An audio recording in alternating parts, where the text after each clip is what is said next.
Jax All has just right. got this from Hopefully a lawyer. we're And I think working. the judge allowed juror 54 to It violate says I have Wisconsin law. sound. It And shows then I had sound. jurors It aren't supposed did to do for a legal second. work Oh, on there the we go. case away from the Awesome. jury room. It's being set up So, for either mistrial, reversal on appeal, or um, juror 54 being kicked off the jury when she tries to Karen I'm not explain the on law to platforms the right rest of now. the jury. Well, that wouldn't surprise me, actually. I mean, that And she would do that, that she make would sure they kick all off, that work. would So require a give me a decision by second, this judge. So please. that's much sketchier. Yeah. So here's the. Go. So this is I got like from. Right. I chats did over here. retweet that because No, it's not one. they made it seem like No, that was no, some weird boom. Wisconsin rule or something. That's the rule That everywhere. look better? Right.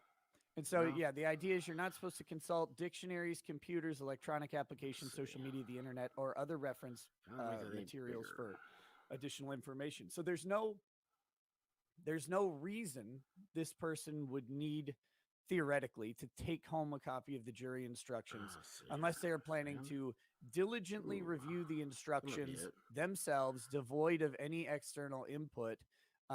Sitting in the bed or on the toilet or whatever, they're And going to it's take a few even minutes. that's not a good idea. I mean, that would Right. theoretically be permissible, but you don't achieve consensus with the other 11 members of the jury if you're contemplating them in isolation at your home. I mean, because you're not advancing their thinking, right?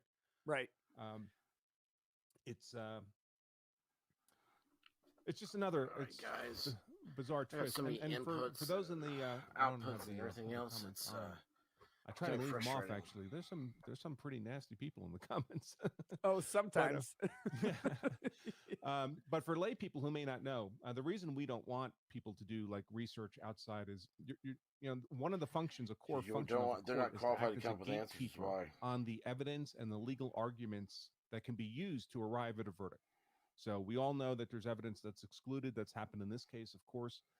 There's also legal arguments that are excluded, and there's I also can't legal spell. terms of art that are applied in very specific ways in the I law can't spell. I that are said time to they're get. common terms, but they mean different things when you use them in a common way than when you use them in a legal sense, How do I especially change in this? this case, this word provocation. In general use of Nope. the word provocation, it's kind of amorphous. Lots of things can be provocative. In the legal use of force sense, as used in this case, provocation means something that leads to an immediate forcible response and nothing else. So Kyle carrying the rifle is not, it may be provocation in a colloquial sense, I guess one could argue, but it's not provocation in a use of force sense because that's not what led to an immediate forcible response. Why can't I spell today? So we don't want people going home and looking up dictionary definitions of words that may be accurate in a non-legal sense, but are extremely misleading in a technical legal sense, and therefore lead to an unjust verdict. Yeah, I mean and you brought up I did the not point go that there's no to. way you're going to go home, work on these yourself, and come back with a consensus, Did this go a to? consensus that didn't exist. And Even if if you advanced your thinking, Oh, this went to you that. didn't Okay. bring the rest So of I'm the live jury on with you. Twitter. right, So This they're is still good. where they left Twitter's the a day good one. before.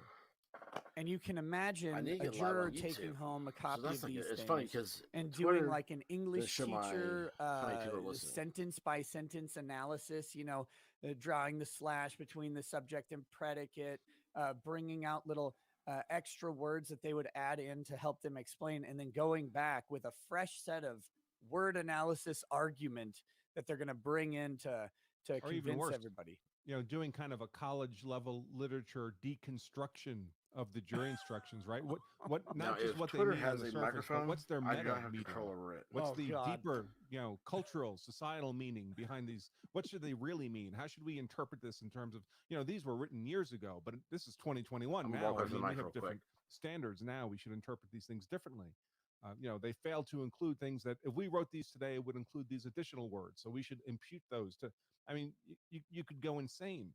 And of course, the jury instructions are written in theory very carefully to reflect how the law is supposed to be applied. That's why we don't send people in to deliberations with statutes, because statutes are written by people who are mostly not very intelligent. They're legislators, and they don't write very well. So they often write statutes that are confusing, like we saw in this case with the gun possession statute that was, frankly, not that difficult to understand. But anyway, it seemed to cause a lot of confusion.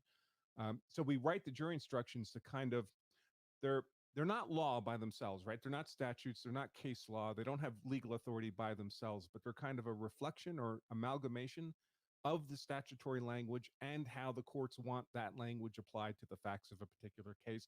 and they're written in more or less, I mean, you wouldn't know it looking at these, but they're supposed to be written in more or less plain English so they can be applied by a non-technical group of people, the lay people who are in a jury, as opposed to a judge or lawyers or people who spend their lives working with this odd language we call the law. Yeah, and I mean, literally the last thing you want. I mean, the last thing you want is a layperson interpreting jury instructions, which are already interpreted by a committee of very careful interpreters. But that would not change if the juror were a lawyer either. You don't want them reinterpreting jury instructions, even if they may have a learned approach, because that would unfairly prejudice the opinion that they bring to those jury instructions as well. And it's one of the reasons why you may have a lawyer on the jury, but oftentimes you would just not, because you're introducing an element of credibility or education or experience that doesn't belong in that jury room, because it will influence. It has the appeal to authority fallacy that it will explain away. And some of the members of this jury are highly educated. I believe we have a. Ooh, hey, what's up, Richard? Good morning. Good morning. We were just discussing the juror bringing home jury instructions Oh my, yes. Issue, and how that seems to be maybe not an ideal an ideal answer from the judge. And of course, it's even worse if she actually, if they've annotated the instructions, right? If she's taking notes, especially notes about things that other jurors have said. I mean, what happens in deliberations, it's not supposed to be exposed to public scrutiny in any way. Right. Yeah. So that's another potential issue. If she's annotated her jury instructions, goes home, takes a picture of it, and then posts it to Twitter a week after the trial, or Facebook or whatever, and says, "Look at what we were arguing about." I mean, you've got a potential issue there. Or it gets posted today. Right. Right. I mean, that Somebody would be in worse. her house, or maybe even a guest. major. Maybe it's not her fault. Maybe a guest comes to the house, sees them laying there, takes a picture with their phone, posts it on the internet. Yeah. I mean, it happens to the best of us, really. Well, I never like to see the judge make decisions on the fly that he's not prepared for. Clearly, like they always seem to be the wrong ones when he's forced and he says, "All right, yeah, sure." Yeah, that was, and it's a strange thing for him to do. Someone mentioned on the show yesterday, and we've had so many panelists, I can't remember who Sure. said it, but it was, you clear the jury, you clear the jury out of the courtroom, and you address the issue with the court, or you could do a sidebar as well. Say, hey, I didn't mean to ask this question and get a response from a jury. It's never happened to me in 50 years. I always mean, do you have any questions about showing up? But now we're at this dilemma. Juror wants to take this home. I want to bring you guys up here. Take a minute and get some input. And once that's done, the jury, the Mark Richards gets to say, Your Honor, this is not the right idea. Juror's not. He was clearly unhappy. Shakes his head at the judge. He can at least voice his concerns then. And at the forewoman, I mean, in the way that context works, she's standing there asking for those instructions when he shakes his head.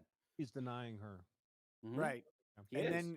And then being overruled by the judge. Mm-hmm. Another issue that at this juncture should not be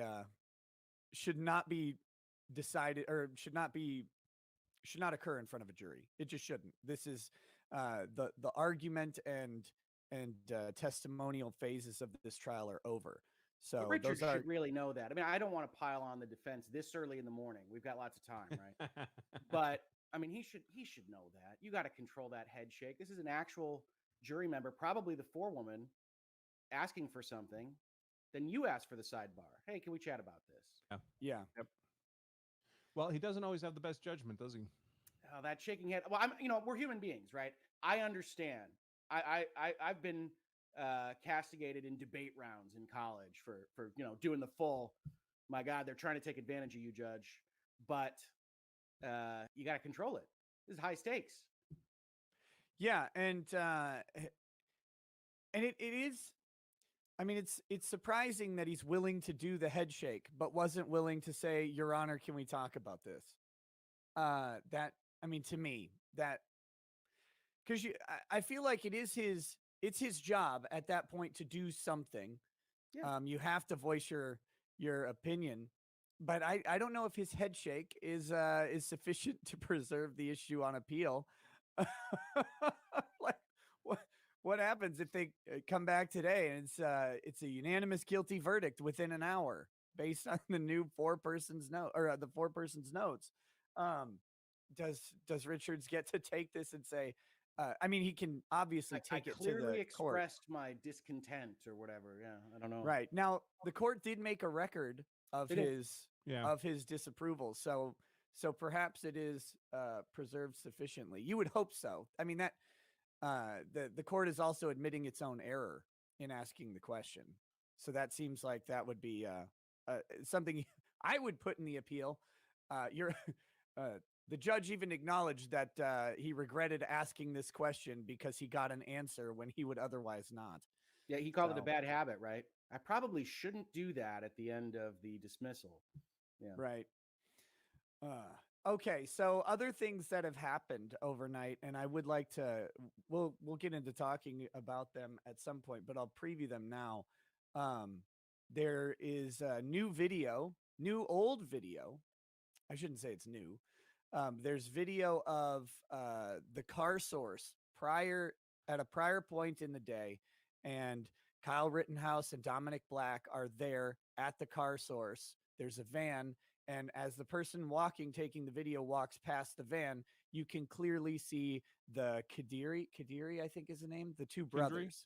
Kindry, yes. The Kindry brothers are there. They're present within yards of Kyle Rittenhouse and Dominic Black. And I don't think anybody's under the illusion that they were truthful during their testimony. However, this video exists, and these are the same guys saying, "We've never seen these guys. We don't know them. We didn't meet at all. We were not involved in their arrival at the car source." And it kind of looks like they just got out of the van with them. But Right. So I mean, these guys obviously perjured themselves, and I don't, I don't see how any reasonable person could not come to that conclusion. But people so rarely get actually punished for perjury. But the real problem, of course, is that one, did the state have this video and not provide it? I presume they did. It would be consistent with past prosecutorial behavior in this case. And of course, then the defense doesn't have it to impeach, right? It would have been nice to be able to throw that video up and say, so you're telling us you were on the other side of this van. You had no idea they were there. Right. Yeah, and that the prosecution put them up knowing that this existed. I mean, that would be even better. Say, hey, look, you put these witnesses in front of a jury knowing that this video was out there. Right. Yeah, and it'd be interesting for them to. I don't know how they would show that the prosecution had this video or knew about this video, but it's when you've got a detective going through social media looking for all of this, and you've got people. Darth Crypto tweeted the video out yesterday, but even someone else had direct messaged it to me 2 days prior, but I didn't see it because I've got so many DMs right now, and if I haven't answered if I haven't answered your DM, I may never answer it, and it's not personal. They're pouring in. There's an information. All right, sorry, I going cannot on. type. But in theory, you could grab talk the at the same time. detective's, work But laptop. what he's or talking whatever about, he would use to. they're talking about see this what the other the day. search history is. I mean, people think their search history is deleted, folks. It's not deleted. Sorry, guys. I don't care what the software tells you. Trust me. Today. I work on plenty of cases where we find all kinds of quote unquote deleted internet search history about how do I kill someone? How do I hide a body? All that interesting kind of People stuff. type that into Google. All right. Oh my God. Oh yeah, you got to type that into DuckDuckGo, guys. You can't type that into Google. It'd be interesting, and of course, right now, that would. So if you follow this trial out, number 2. The big centerpiece around this is the be immediately car dealerships. Krause's number 1, and yes, Krause's laptop. This is for me. I mean, this is like they got everything they know about people. That's all it was. They learned from watching old Bugs Bunny cartoons, and that's who the characters are. They got. Sorry, I moved my mic around. This is the characters they got too. They're the people that own the car dealerships that where all this happened, and it was two brothers. Yeah. Well, and they didn't even know about that, but just at the time, they I don't want to mute that 100%. Laptop. He received it in his email. He sent it out that way. They said their father couldn't speak English. I don't know where their mother was. A mother owns one lot. A father owns another one. I think maybe the father owns the one that burned. You could tell, according to all these lawyers, that they were trying to answer questions in ways that wouldn't affect them getting insurance, because insurance doesn't cover riots. And they had like 150 cars catch fire. Especially if the verdict comes back against Kyle on any counts. There's a picture of one of the brothers where it's like right next to Kyle, and it's like 10 guys, and the question was, did you ask them to come down here to help protect your place? This guy's like, no, not at all. And they said, well, is this not you with a picture with all them? Like, with, they're all tactical up and have their ARs and everything. And the guy's like, oh yeah, well that's me. I said, well, why'd you take a picture with them if you don't know them? Oh, they just looked like some cool guys, and I thought I'd take my picture with them. Kid you not. I mean, this is the type of testimony he had. So now it looks like there's new stuff coming out. Like Darth Crypto or whatever. Darth Crypto's awesome. Who has found this? Maybe they have the source. Oh, here it is. It was a mystery person airdropped it onto his phone. Yeah, someone came in. Oh, that's another reveal. It happened. I now speak in terms of like video game development. Yeah. But that reveal. The next reveal was that the shit. What was it? Oh, my brain. It's been a long week, Nick. It's all right. Yes. Was it Jump Kick Man? It's not Jump Kick Man. That's still an outstanding question. It's the defense stuff has with not the brought up yet. how he got blows my mind. I saw a Fox News story this morning saying that the defense told Fox that they knew that the state knew that guy's identity. Then why haven't they raised that? I mean, that is baffling to me. Yep. I can send We're you holding this in reserve. The defense, if they knew and they didn't say something about it, it's committed malpractice. Right now it is Kyle who is actually, but it's similar. He's been victimized again. Beeman, the guy Brandon Beeman, who procured the drone footage, is on the witness list for the state. When they read off the witness list pre-trial, some observant eyes in the chat checked that out, and Brandon Beeman is there. And again, it's this notion that the state has no idea who provided the drone footage when they're first talking about it showing up mysteriously on Friday. But they had the source of the drone footage listed as a witness and did not appear to introduce anything else related to this guy. This has to be exactly a mistrial. Who was the source of it. Now, I guess the distinction would be that they didn't know who. They could claim they didn't know who actually dropped off the footage with the detective. Oh, geez, yeah, but come on. They knew that this guy was listed on the Fox News video, I guess. So that could be where they're going with that. But again, it just the whole thing reeks of dishonesty. Yeah, it really does. Well, I still say there's not necessarily any reason to believe that's Beeman that's dropping it off, because that name was known from the Tucker Carlson report. So you could have used that to drop off whatever. Tucker Carlson knows more about this case than the lawyers do. True. And the question, I guess you have to find out. I've not seen a single Tucker Carlson thing, but I've heard more about him in the past 24 hours. It's Mr. Beeman. Okay. But I don't know if they know that because the prosecution admitted it, or they're inferring it because he's the source of the video. So I guess technically they haven't hashed that out in front of the judge. I'm just saying, once you know that name, once it's on that video, I mean, you can go and say, yep, that's me. Airdrop whatever and go out into the night. Right. Yeah. You can, I get what you're saying. From the person dropping it off, you can just claim to be whoever. Yeah, I'm this guy. And if they don't ID you or whatever, you're just like, oh, thanks for the video. They still called it a stranger, right? Like they said the name later, but he referred to it as a stranger. Airdrop the video. It's like, okay. Yeah, it's wild. Hey, should we invite Darth Crypto on for a little bit? Yeah, absolutely. About him. I told him I would suggest that to you, but he said that you only have lawyers on, and I don't actually know how you run your show or what the rules are, so I didn't want to step on any toes. I'm pretty sure the quartering wasn't a lawyer. Right. Yeah, I don't know him. He was introduced I don't know him tonight. during jury deliberations, I've had the Quartering and Eric Hunley on. Now, I'm not opening the floodgates to everybody who wants to pop in, of course, but you know, Well, you need Darth Cecil Crypto's on. done a ton of work on this, and he's been working on the video. So I'm going to shoot him an invite, and if he wants to come on and talk about some of these things that he's found, I'd be happy to have him on. You know, he's going to show up with a bucket full of videos, right?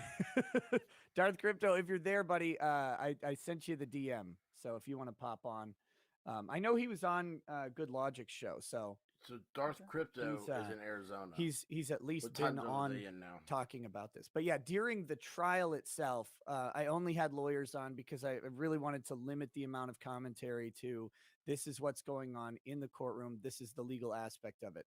But I relaxed it a bit during the jury because there's so much time to fill, for one thing. Hey, And, you were convinced you were going to be alone for large swaths of time. I don't know that you've been alone for more than 30 seconds. No, it's been really nice. It's been really nice, and I was surprised that we've had so many people watching during the jury deliberations in general. I think that's everybody's where your waiting, numbers right? I really think went somebody up. said Yeah. it yesterday that people are so invested in this that they want to be there whenever it comes in. Yeah, I And can't to get be over honest, how, I'm largely the same way. I've got a couple of things that I'm the going to have people to that are bounce off following of this. here that hopefully I'll come back to. But I'm convinced that whatever's going to happen is going to happen when I can't be here. So Right. you know, Right. I think Oh, yeah, that's it's a gonna be lot with of me, interested too. people. I've gotten, Well, that's- you know, I that keep second telling you half about lead. emails and things. I get messages from my own clients about being on this stream. I got a bunch of stuff from family members that I haven't talked to, being texting and saying, you know, why is it going so long? And asking for, like, you know, specialty information at midnight. Is like I say everything during the 8 hours that we're streaming. So it's a very interesting state of affairs. I think a lot of people have their feelings about how this should be going, and I think a lot of folks are worried, really from both sides, about the fact that we're on day 4. Yeah, and I just was pulling that up. Sure. The Fox News feed just started. The PBS feed has been up for it's been up, but no camera for a little bit. But yeah, it was interesting. My kids had we homeschool, but they do some activities at other, you know, like at this at a homeschool private stuff's school, so they amazing. do Group up. band, because you can't do band very easily at homeschool. And Just one instrument. Yeah. right. So we were at the band concert for our kids last night, and yeah, it was pretty interesting. A couple people have come Yeah. up to me now, and they're like, "Hey, you know, had no idea you were doing this, that your YouTube show was like this, or that it existed beyond, oh, this is a hobby that he has." It's like, yeah, it's my job. It's what I do now. But Well, it's a real service, Nick. I mean, you pull together this great panel of lawyers, and you Hey, it provide really a is. single forum where people can go to get a lot of different views on the case. I mean, I'm not aware of anything that comes close. I mean, I know many of the panelists have their own shows and so forth, but in terms of the scope and the duration of what you're doing, it's just amazing. And every day I come here, I hope I haven't worn out my welcome yet, but like you, I'm nailed Be to my hard to desk. do. You know, I mean, I'm covering the case. I'm afraid to leave my house for 10 minutes. Yeah, no, And, I couldn't agree more with that, Nick. As long as we're gilding the Diana lily just here. spoke law. Oh, I think fine. that, I'll take I this think- all day. No, I Yeah, think this is a lot of fun. And trying as I said, may you know, not while I was working, while I had to being get some documents out out for a because he's doing client, expert. I had this on in the background. type I mean, stuff. it plays like legal Not radio expert as in, like, in a yours much truly, more but sophisticated way than the other stuff I might be self-defense. listening to. So I think it's he's great. Like an expert testimony. Yeah, and to return the fluff, I mean, the panel has been phenomenal, because whatever happened, I was dedicated to doing this, even if it was just me sitting alone Yeah, he crying was. He into a talked about bucket that. of I stale mean, what happened popcorn was, 12 people. he went off all Yeah. day long, and he having said, "I'll the be panel here. has been such a boon, because you know, I do small town criminal defense, right? Like I'm doing random domestic violence issues typically, or drug went to possession the other day. charges, or whatever, and He's like, and he it's has no great, cases and so right I can now, talk a little bit about and he procedure, felt but good about I'm that. not out here trying to oversell my experience or That was input. an awesome Giving my burger. opinions Tastes like from peanut jelly. knowledge of the law, and just my general knowledge of how people tend to work Right. is primary. But having that diversity of opinion come in, and then of course having people who've done done and worked on very high profile cases like Andrew and Robert Barnes, I think just it brings up the level of analysis so much. And I think we might be seeing, stuff like this pop up. I would be very surprised if the mainstream media doesn't try to replicate it in some way. They'll do it. They don't have the. They notice you. There's certainly that. Definitely. Yeah. But they don't have the resources, I think, to put together like and I mean the bandwidth resources. They've got the money, they've got the connections to do it, but it's just the bandwidth of putting 9 hours of show on a day and bringing in all those people the way the network would do it would be a huge endeavor. Whereas much more formalistic. I mean, you've got the pop in, pop out, whatever, which is very helpful to us who are working, right? Right. I'm going to pop out. I have an 11 o'clock. I have an 11 o'clock. And we go and then we pop back in and it's fantastic. I just think about who they tend to bring on. I mean, the big networks, the Foxes and stuff, who they tend to bring on as legal experts.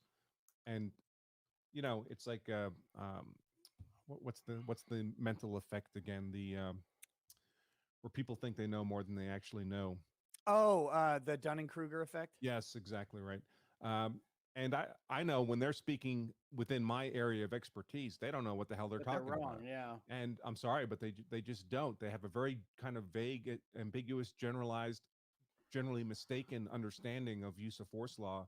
But they're from a law school or a firm or they're the on-call legal analyst for that, for everything legal that network wants to talk about. And for a lay audience that doesn't know any better, I'm sure they come across as very well informed and intelligent. Well, they're really there to speak with that authoritative voice, right? Like that's whatever they're talking about, it's certain.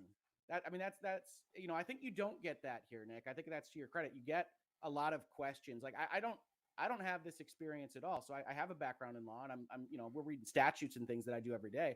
But in terms of procedure, I'll admit, hey, what's going on here? I'll ask Andrew completely silly questions about self-defense because that's how you learn.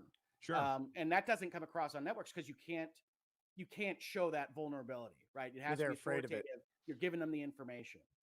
Right. Like I've never been a prosecutor. I've never been a cop. I've never done this kind of high-end jury selection stuff that Robert Barnes does. I mean, and when you stay within your area of expertise, you can be very compelling and very valuable to that audience without the need to stray outside that area because you have these other people on the panel who are bringing that value to the table. And speaking, you said you haven't been a prosecutor, you haven't been a cop. Nate, the lawyer's been both of those, and it's always great to get his input because a lot of times he tempers down some of the opinions of the rest of us and says, you know what, not this way. But then Emily Bakers also was a prosecutor for over a decade in LA, and she has a different take as well, even from Nate, on how prosecutions work, and that's going to reflect different geographical areas where they're practicing. And then Barnes has has tons of experience in these high profile cases. I mean, he talks repeatedly about the Snipes case, which is a huge Snipes case is national news when it happened, and there was no YouTube to make something national news at the time. It was on major networks and sometimes still gets referenced. So I get a lot of interview requests for people to say, hey, can you hop on for 5 minutes or 10 minutes and talk about X? And I'm like, I could, but I don't actually know anything about X. So it's going to be a pretty, boring conversation. I like you and I'd like to help out your show if I can, but you should be aware that I don't actually know anything about the subject. We can read together. Always a good note. And I do have to offer my humblest apologies to Mr. Jack Posobiec. I've been pronouncing his name wrong this entire time. So sorry, it's names you just read. It's hard to tell. It's my Polish roots that I would add the iak to the end instead of just ik. So did I already tell you about Viva's butchering of my name? Did you see that clip from his show? You mentioned it, but I didn't see it. So it was Hogg's Law, I believe. Yes, the Boss Hog. You should roll with it. Hey, why not? Oh my goodness. Let's see. We have a new guest who's going to come on, I think at 10:30 my time. Okay. So in about an hour. So that'll be interesting. Someone who has not been on the panel before, but I'm not going to reveal the name just in case they can't make it. Sure. Of course. Always good. That's how I deal with my kids when they have a surprise coming. You never know when it's going to fall through. Darth Crypto says he's going to be on in about 15 minutes or so. Okay. So that'll be great. Let me read this. David Woodman Z says, Nick, can the judge halt jury deliberations while he gets sauerkraut on the stand about the chicanery around the drone footage and Binger on the stand about Jump Kick Man and nail down their clear overreach, then grant the dismissal with prejudice? I mean, he could, in The theory, judge can do virtually anything. Yeah. The question is, would that be a reversible error? I mean, maybe Add it to the pile. Yeah, exactly. Let the state appeal it. But I don't think there's any reason for him to halt jury deliberations to do any of this. I don't think he's going to. I mean, You're not going to do it. Yeah. You're not going to do it in the presence of the jury. So if he wants to do that, he can. The reason he's not is most likely because he's hoping that the jury will allow him to punt on the issues, or allow him some insulation. Like, let's say the jury rules full acquittal by some miracle today, and then he gets to come in and then analyze whether or not he wants to grant a mistrial with prejudice.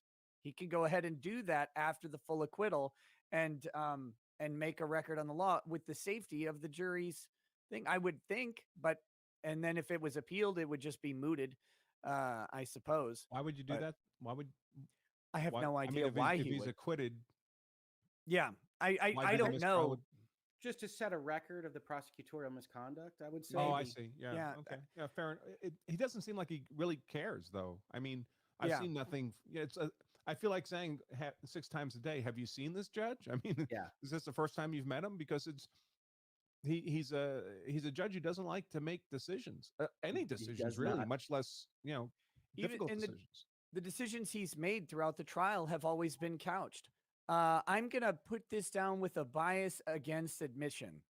I'm going to do this with a bias against allowing this in. It's like, and that's why Binger was able to make that bullshit argument about, well, judge, you left the door open on the CVS video. You left the door open on, I don't know, me referencing his, his assertion of his Fifth Amendment rights. I mean, I'm not sure what the rationale was supposed to be there. But and because the judge didn't say, no, it's not admissible, done, period. He said, well, I'm leaning that way, but we'll see how things develop. He doesn't like to make definitive statements at all. Things just happen, right? Yeah. Like, are we even going to answer question 5 from the jury? Well, we'd have to go through a lot of steps. And then 10 minutes later, we're watching them clear the courtroom. Okay. Yeah, that was baffling. But what people should understand is it doesn't matter. The judge can override his order, and he's not even overriding the order, because at a motion in limine pretrial to exclude evidence, he can say this evidence cannot come in on the basis that you're asking. And then when the door is opened, you don't have to leave it open ever. You could just say, Your Honor, we believe that we have information now that this fact has become more probative than it is prejudicial. So we would like to discuss. I mean, you don't say that in front of the jury, but say, Your Honor, we have an evidentiary issue here. We want to pursue a line of questioning, and we need to clear it with the court. Can we go ahead and do that? Sure. He clears the jury out, and then you make the argument. Your Honor, at the motion in limine, we agree. You made the order, and you said that this was not admissible because it was more prejudicial than probative, which is, I think that's rule 101 of evidence, literally rule number 101. But if it's not, it's 102. Then now the door has been opened due to this line of questioning, due to this set of facts that have come out. We now need to do this, and it will provide more probative value than its prejudicial impact. And that is the rule. And that can happen for 1,000 reasons, right? Yeah. It can happen because new evidence develops, because a witness says something unexpected, because of the way the other party's asking questions, that opens up the door. I mean, there's an infinite number of ways that evidence that might have been ruled inadmissible pre-trial arguably becomes admissible. Sure. Exactly. But the court says you ask me first. You don't assume what just happened. And to the chat, someone was asking in limine pretrial motions. So a motion in limine is a pretrial motion, but that's not all pretrial motions. It's a specific one that you bring to ask the court to exclude evidence before it becomes an issue in the courtroom. So in this case, they had what was called prior acts evidence. They wanted to introduce Kyle Rittenhouse's statements outside of a CVS 3 months prior. They wanted to introduce video footage of him getting into a fight, which, by the way, they didn't play the rest of the fight. Kyle ends up getting his ass kicked by the crowd, if that is Kyle Rittenhouse. But they wanted to cut it off before that happened.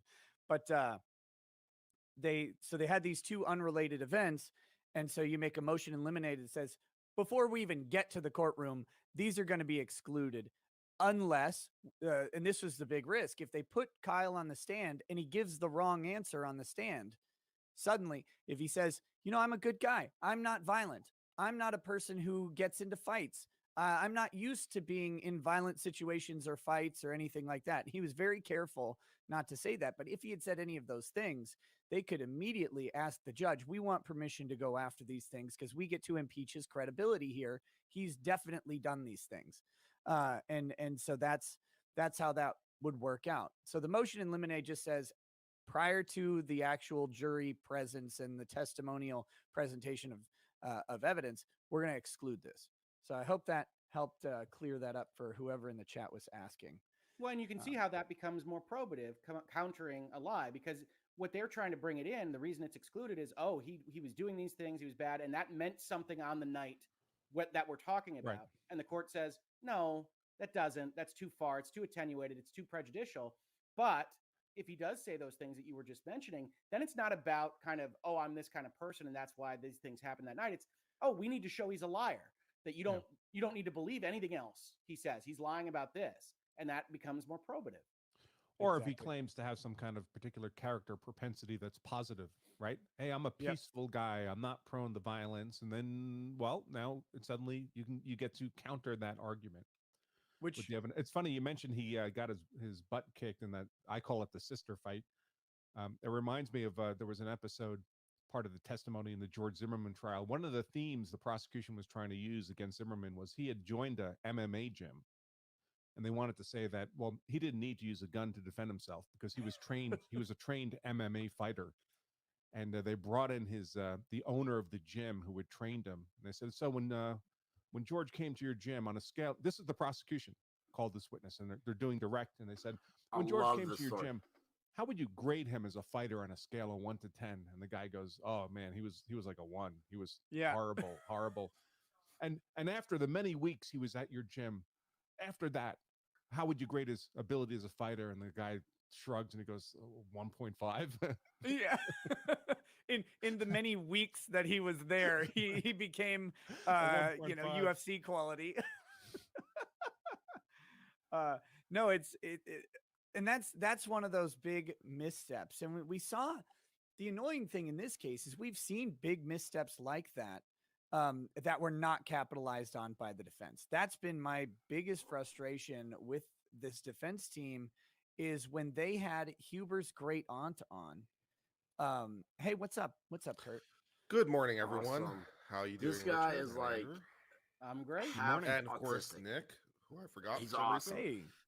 No, that's fine. It's okay. We love Nick. They have this opportunity with his great aunt who's sitting there, and she's saying, no, he's a hero. He runs towards danger. He put out fires.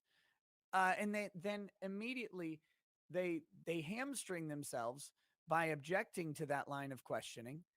Yes. And then when they start to argue about it, they realize what the potential for the question is, but they don't realize that they should just withdraw the objection. Yeah, that was really, really frustrating moment. The only reason that she can be there is character. She's not a fact witness. Right. She wasn't there, so she can't testify to what she observed or experienced. The only reason she can possibly be there is to say, he a good boy who don't do nothing wrong. Exactly. And of course you want that in. Of course you do. Because then you can come up with, here's all the reason he's maybe not such a great boy. So the fact that the defense just immediately leaped, that was the one time the defense leaps immediately to the objection. Hold on, Your Honor, they're about to destroy their witness's credibility. We got to stop them.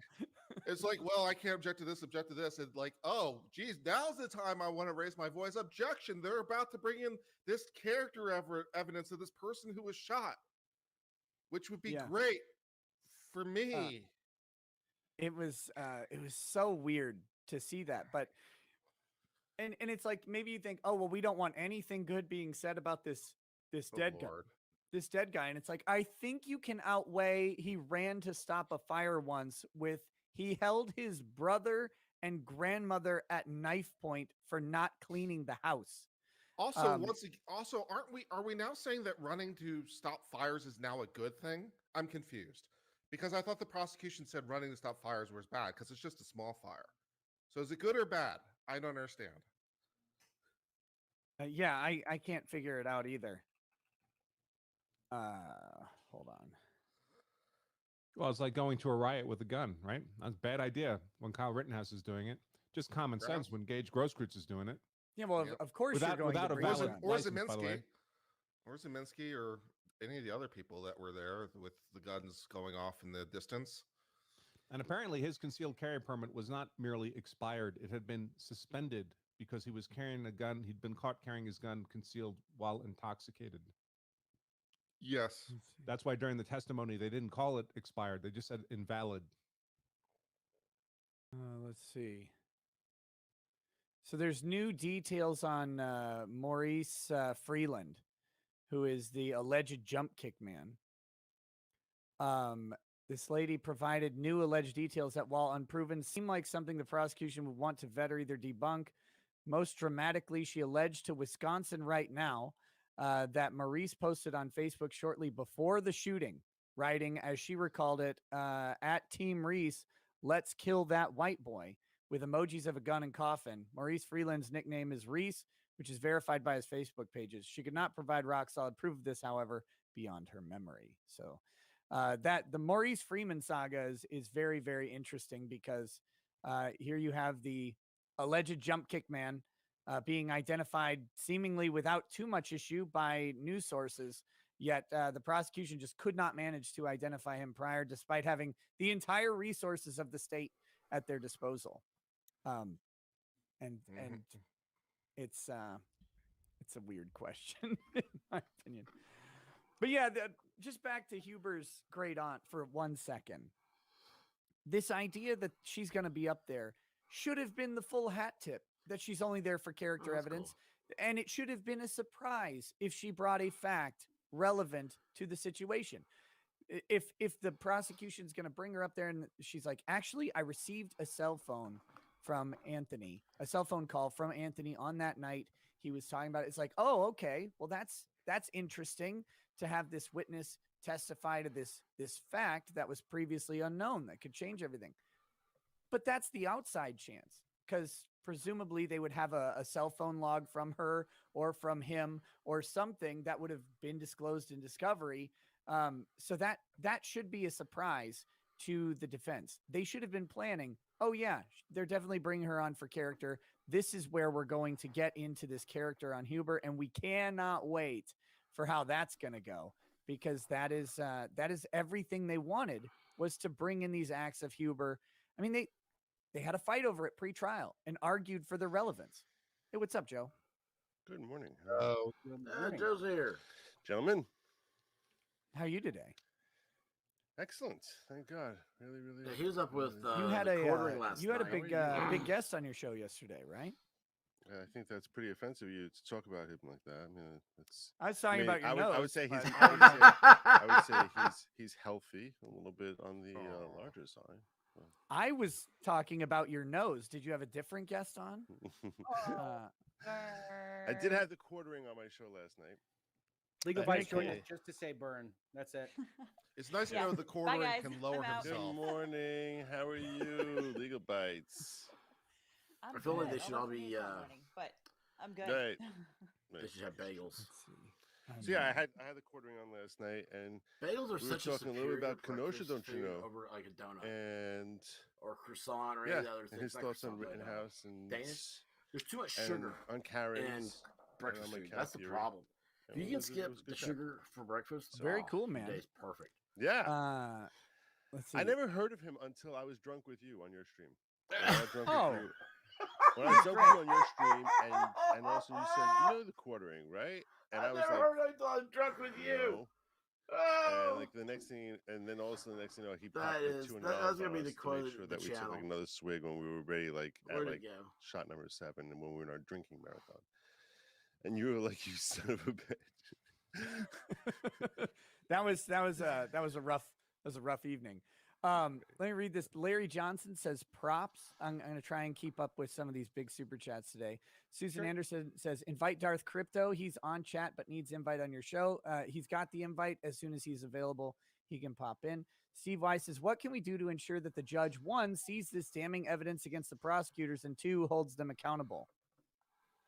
Unfortunately, we're hamstrung through the filter of the defense. Well, that's exactly right. It's really easy. All the defense has to do is file a paperwork, a motion, you know. I don't know how easy it is to get the judge to do augmented whatever, motion but to dismiss with prejudice. Now we bring this additional fact to your attention. Amicus curiae. Yeah, maybe when amicus curiae. Anyone want to file one? I shared something with the group last night that I wanted to bring up here. It was is this the 1,000 cuts? Yeah, I'm not gonna pull up the Discord message. It was from someone in my Discord, but I'm not gonna make public their handle. But the message reads as follows: the @FreeKyleUSA guy, that would be David Hancock, I believe, did one of those Twitter Spaces voice chats last night, which would have been the night prior to yesterday, and suggested that the defense will be attacking the prosecution's evidence handling in a death by 1,000 cut style with more motions along these lines, which sounds great. How long do you need to write them? Like at this point, you're in jury deliberations on the biggest case that your offices may ever handle. It's not like you're bouncing to other hearings during this because you're just sitting there. Yeah. I mean, if Richard just said he's bored, right? He's given that quote. Yeah, if you have, because if you're managing multiple case files and you have other trials coming up and they're scheduling stuff in, you say, actually, I'm going to be in the Rittenhouse trial, that 2-week or 3-week block, and I just cannot be there because I won't be able to be in 2 places at once, and we never know what's going to happen. See, this stuff gets calendared out. I think that was me. Sorry. I mean, I did that. I had to give up my coverage of the Arbery case trial because this one came up. Can't do 2.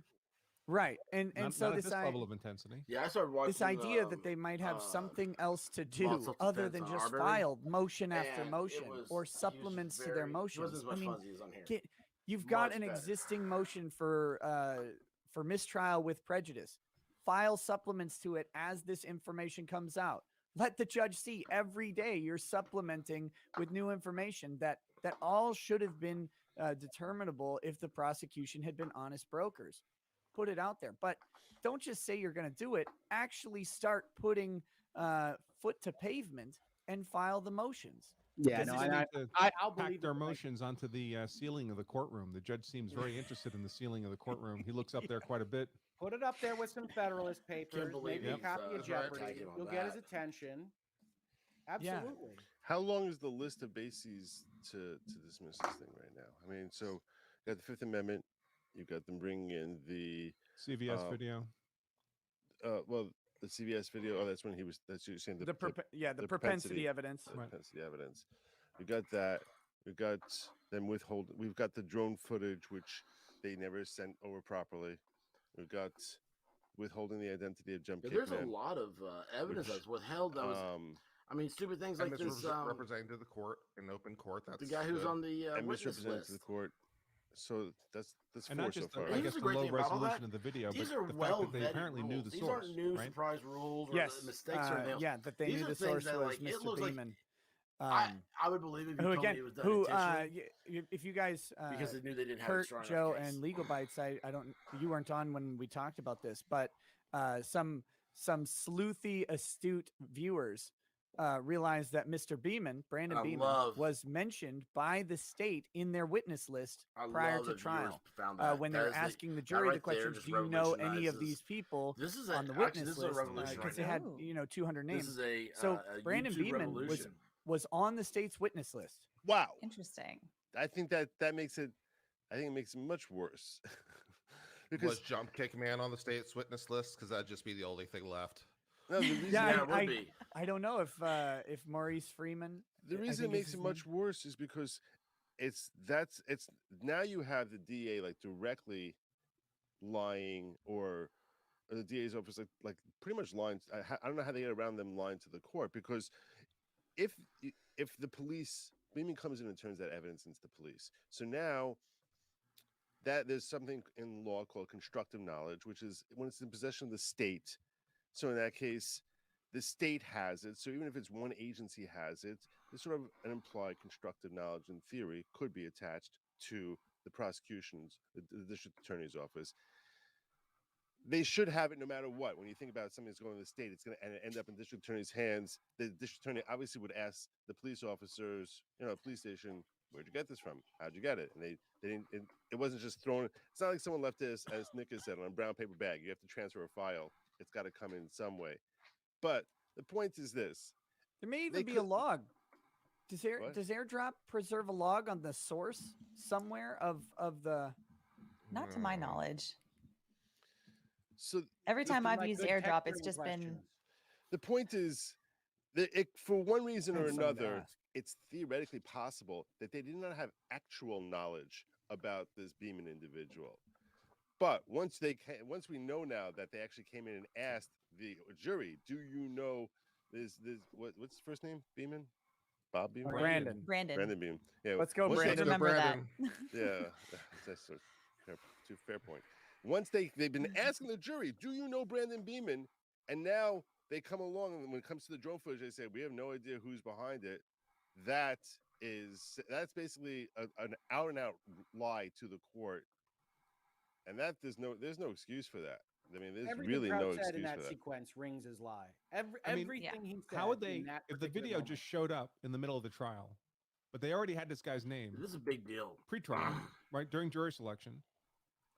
Why would they have his name but for he's the provider of the video? I mean, what other role would he play? That's exactly what I would want to know, is what other purpose, like what else triggered you to think that his name was important enough to put it on the list? Like what other significance could he possibly have here? Yeah. Mark Rich's office better be watching us, because he's not. No, I don't know why you say that. Richard was busy giving quotes saying, "Hey, maybe they're stuck 6'6". I mean, he's all over the place with his public appearances right now. Look, if Richard's office is watching, and for some reason you don't have the time, we are happy to start ghostwriting for you. Oh my gosh, that'd be awesome. Why is everybody on the panel with some writing supplementals? checks? It'll be fine. Well, he didn't say we are happy to start ghostwriting for you for free. Okay. He just said we're happy to start ghostwriting. Like, that's a very good if point. Richards is really busy and doesn't have time to write up any of these motions. Wisconsin people, come on. That's why I said ghostwriting. We'll pro hawk it. We'll pro hawk you in. We'll be your paralegals.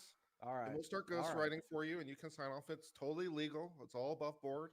No, I know a couple of Wisconsin attorneys that could maybe help us pro hawk in. So all right. Excellent. There you go. Got it worked out. Nope. But now we just need to work out the payment. Whether or not they're watching us, and I mean, what else are they doing? I'm torn on the issue, right? If I'm in Richard's shoes, I don't know if I want to spend my time or resources watching this panel of lawyers who doesn't have the red well as Ron Coleman labels it. They don't have the file. They don't have the client. So I don't know if I want to get their opinion as much, but at this point, like this, everything, we have a pretty good indication or a pretty good repository of what's happened at trial so far. And it's a resource that's there. So even if you don't want to sit and watch it yourself, I almost feel like you should have a staff member monitoring what's going on. But even if they don't, on a USB, and you I can't believe they have amicus curiae brief. You just submit 2 weeks of the stream and say, "Here you go, Judge. We know you're also watching." No, I'm not so sure that's wrong. I was thinking that we should set up a code phrase. You know, if you're watching this, Judge, at some point when you're giving your story, say the word barnacle. or something. You know what I mean? Yeah. Wait a minute. With this judge, I'm not so 60 sure word. that Barnacle wouldn't organically enter some story's gonna tell. That's when why I it's was a good one, practicing because it'll be smooth for everyone admiralty else. law. When I was practicing admiralty law back in 1937, but I cannot believe no, he said the, admiralty law. But even That if is you awesome. don't, That's even why I if always you're tell not people I watching do. it because you don't want, Because admiralty law has nobody does admiralty law. or it's Nobody just, does it's it. just such There's a like 5 long attorneys in set of Florida, things. maybe. I like. know people are emailing information to Mark Richards and his office that is, if not coming directly from this show, the issues are being raised on this show because they either came from the chat or someone, and they're grabbing this issue and they're sending information, or they've been researching it on their own due to what they've been watching and sending that information over. And sure, there's going to be an information overload, but you'd hope by now they've got someone dedicated to handling that information that's coming in some respect. Well, otherwise, they're just sitting there, and you got to believe they've got a client that's climbing the walls right now, right? I mean, it's day 4. Yes. So yeah, and do whatever you can. And that, okay, so I asked Andrew before you guys came on, but does anybody else think, did anyone think that we'd be 4 days of jury deliberation? No. I was feeling like yesterday 40% of the time I really was. has been jury deliberation. this. Think about that one. I didn't spent think 10 it was gonna be days too in quick of a court. decision, because I mean, I remember feeling after the closing arguments, walking away from that feeling a little fuzzy-headed myself. And I know the law. I understand the law. I mean, imagine how do you know an attorney doesn't know the law? They tell you they know the law. Into a room with 11 other people to make a decision on something. I agree completely with Legal Bites on this. I think after the closing, I totally understand how you could feel confused with the complete misstatements of law to some extent from both sides, but especially on the prosecutorial side. And, what is provocation? What is self-defense? What are all these things? And you don't have a basis. You don't have a grounding point, a foundation to stand on. So you're going into that room in a cloud on the next morning. It's terrible. The lack of clarity the defense provided on closing. The prosecution's really, not supposed to look at it and say, it's my belief this guy. Here at least we go. it was organized.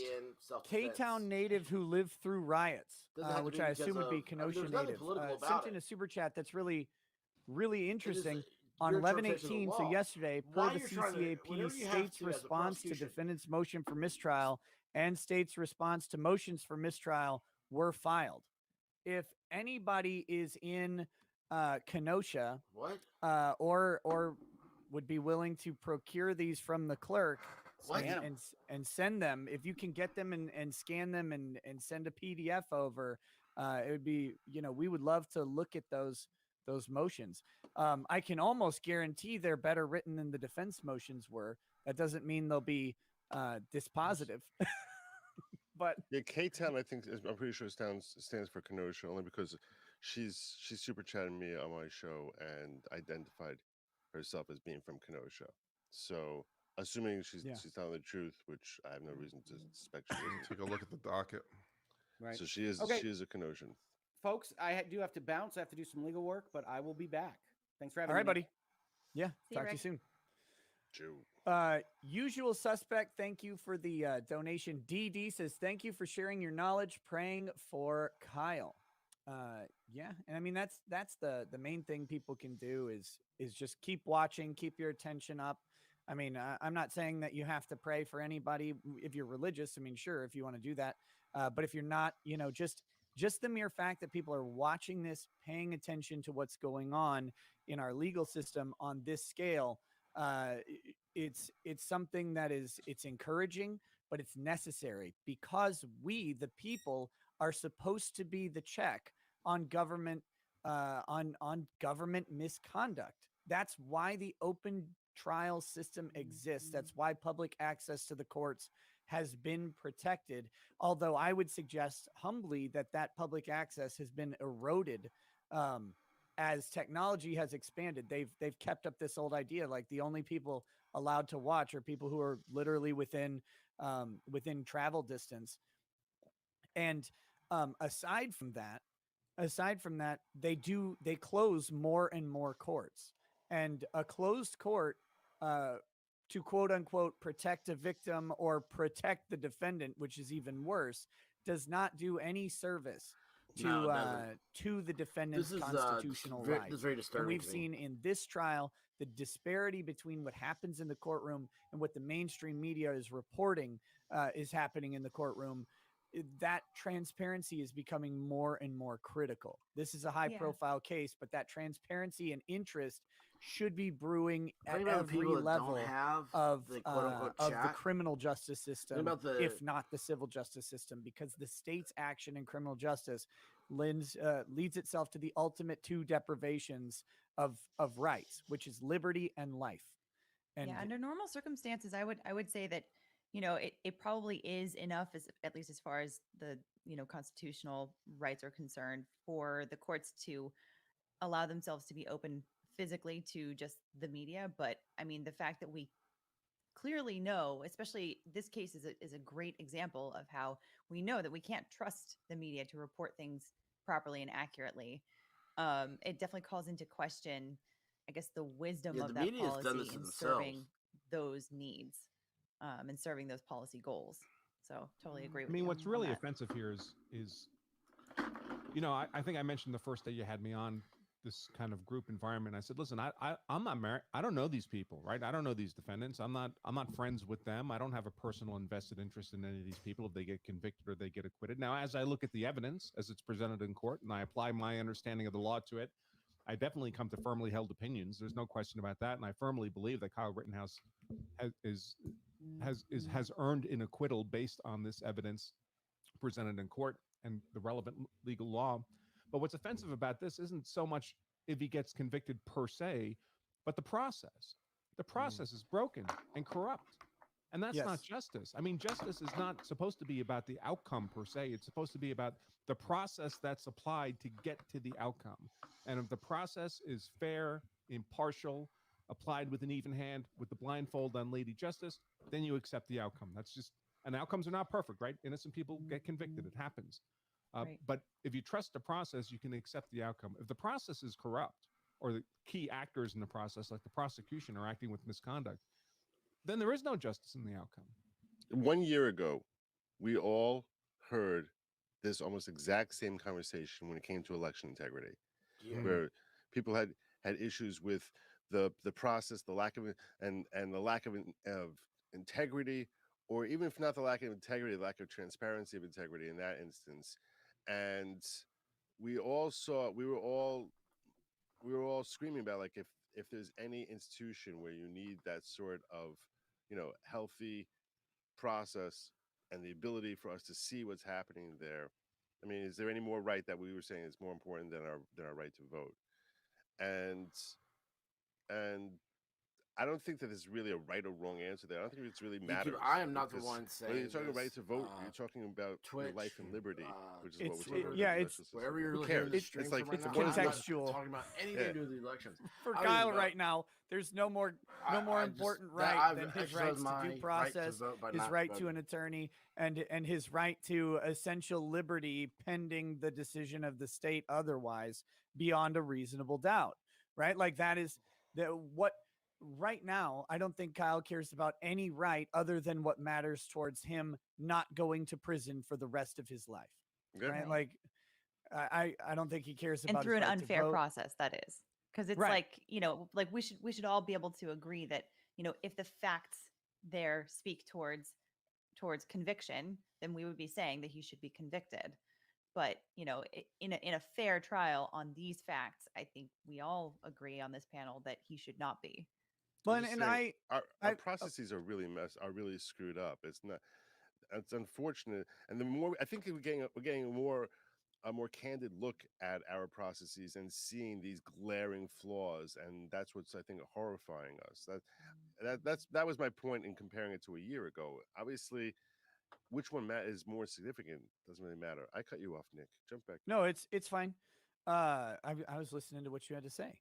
My dad sent a super chat. He says it's better to watch the panel while in the bathroom rather than play Candy Crush. Still grumpy from waking up for the 7:05 a.m. appointment. Yes, I was. That is awesome. I was going to be on a morning radio show at 6:05 a.m. today, but Ooh. they rescheduled to Monday. So that is which was good for me because it was going to be That's really, early. really early. That's but early for anyone. but I forgot to send a message to my dad that they had rescheduled. So I guess sorry, Dad. I He still want to woke up. see your dad on one of your live streams. His I think dad is great. it'll happen. I It'll want to happen. see it because he I met, seems like a really cool guy. I met Oh, his he's dad, and hilarious. he really is cool. He's awesome. But the so you're talking about this this transparency on the process, and Andrew is talking about this as well, and just this idea that justice is supposed to be blind. The blindfold is the key element of justice, but we don't live in an era that respects justice anymore. We want social justice or whatever qualified justice you want to put on it. Social justice is the nom de temps, right? But generally speaking, any qualifier to justice makes it inherently less just. The blind aspect of it is what makes the rule set equal for There's everybody. no qualifier to justice. I And love any that. prefix you put in front of justice negates justice. It can't do Exactly. anything else. Same thing with truth. Right. When you say her truth, my truth, any genuinely purely virtuous word, when you put a qualifier Oh my gosh, on I it, just it's a feel so modifier, vindicated you're right basically now. taking the purity, the word purity itself, but you're taking the purity of that word, and you're basically minimizing it to some degree. The question is how significant a degree, and justice is one of those words. Yeah, and where I was going with that is infamous ON3 says it's mob justice. And exactly, that qualifier of mob justice is what's driving some of the prosecutions right now. And if we go back, into the civil rights atrocity that was the South, for the North was too, but the South was, had particular issues with lynchings and things like that. That was mob justice. And then even when the lynching stopped and you just had codified law that treated different people differently, like Jim Crow, for example, and you had different justice systems that occurred. And there's some really interesting stories about trying to keep the lawyers who were out there trying to keep early death row inmates who were black in the South off of death row, and trying to get their executions stayed for a little bit for an appeal or whatever it may be, and the struggles that were faced there. That was mob justice implemented into the legal system. That was just lynchings that occurred through the legal process. That exists today. And we're seeing it not based on skin color now, but based on the political expediency of the people involved. So we're seeing people gone after because they were involved in a political event like a protest or a riot, and we see the different treatment. Anybody who looks at the Summer of Love riots and looks at January 6th and doesn't see a clear difference in the, if nothing else, the efforts of the Justice Department in pursuing and prosecuting people, then you need to take your blindfold off and put it back on Lady Justice. She's done lending it to you. I don't think. I think even on the left side, they see the about difference, how right but they he is think that or that's a good thing. They think the scale's being tilted in their favor. They're not looking for justice. Think about this. You're saying it's unfair, it's uneven. They're not looking for fairness or even. That's why they use phrases like social justice, which they're in it to win. Yeah, it's all about winning at the end of the day. It is pretty horrifying when you think about the fact that this whole video that we watch of Kyle being attacked by someone screaming F you and running for his life here. And if he was a black kid himself, this would be a scene out of Mississippi Burning, which is, a classic story where black kid's running away from his life from the mob that's all trying to kill him. And Kyle had the mob literally try and kill him and beat him to a pulp on August 25th, 2020. And then afterwards, it's like then there wasn't actual justice in the courtroom either. And that's the thing that's happening here is like no one cares about justice. Now it's like the mob is coming after him a second time. It's like we didn't manage to actually physically kill you. We just want to ruin your life and make you spend the rest of your life in jail. He's been dogged by a mob ever since that day, either physically or figuratively. I mean, I'm and aging that's why myself. oh, Go ahead. I'm sorry. I was going to say, but that's why we no matter what your political perspective is, we should be focusing on the process of the law, because that is the only way that you're going to achieve fairness over time. Because over time, the political winds shift, right? And one side is in power, and then the other side is in power. And so long as you have a fair process that is held in check by both sides, then you're fine. Then we have a society that still functions. But I don't like the feeling that there are too many out there that that don't care so much about the process just because it doesn't benefit them to have an equal process right now. I think it's reasonable to infer that if they're resorting to an obviously unfair process to advance their political goals, it's because they don't believe they can accomplish that using a fair process. Yeah. Yeah, and welcome to the stream, Mr. Darth Crypto. Awesome. Hey, Crypto. Oh, this How you car. been, brother? Oh, We this guy appreciate is all your so... work. Thank you. A couple initial disclaimers.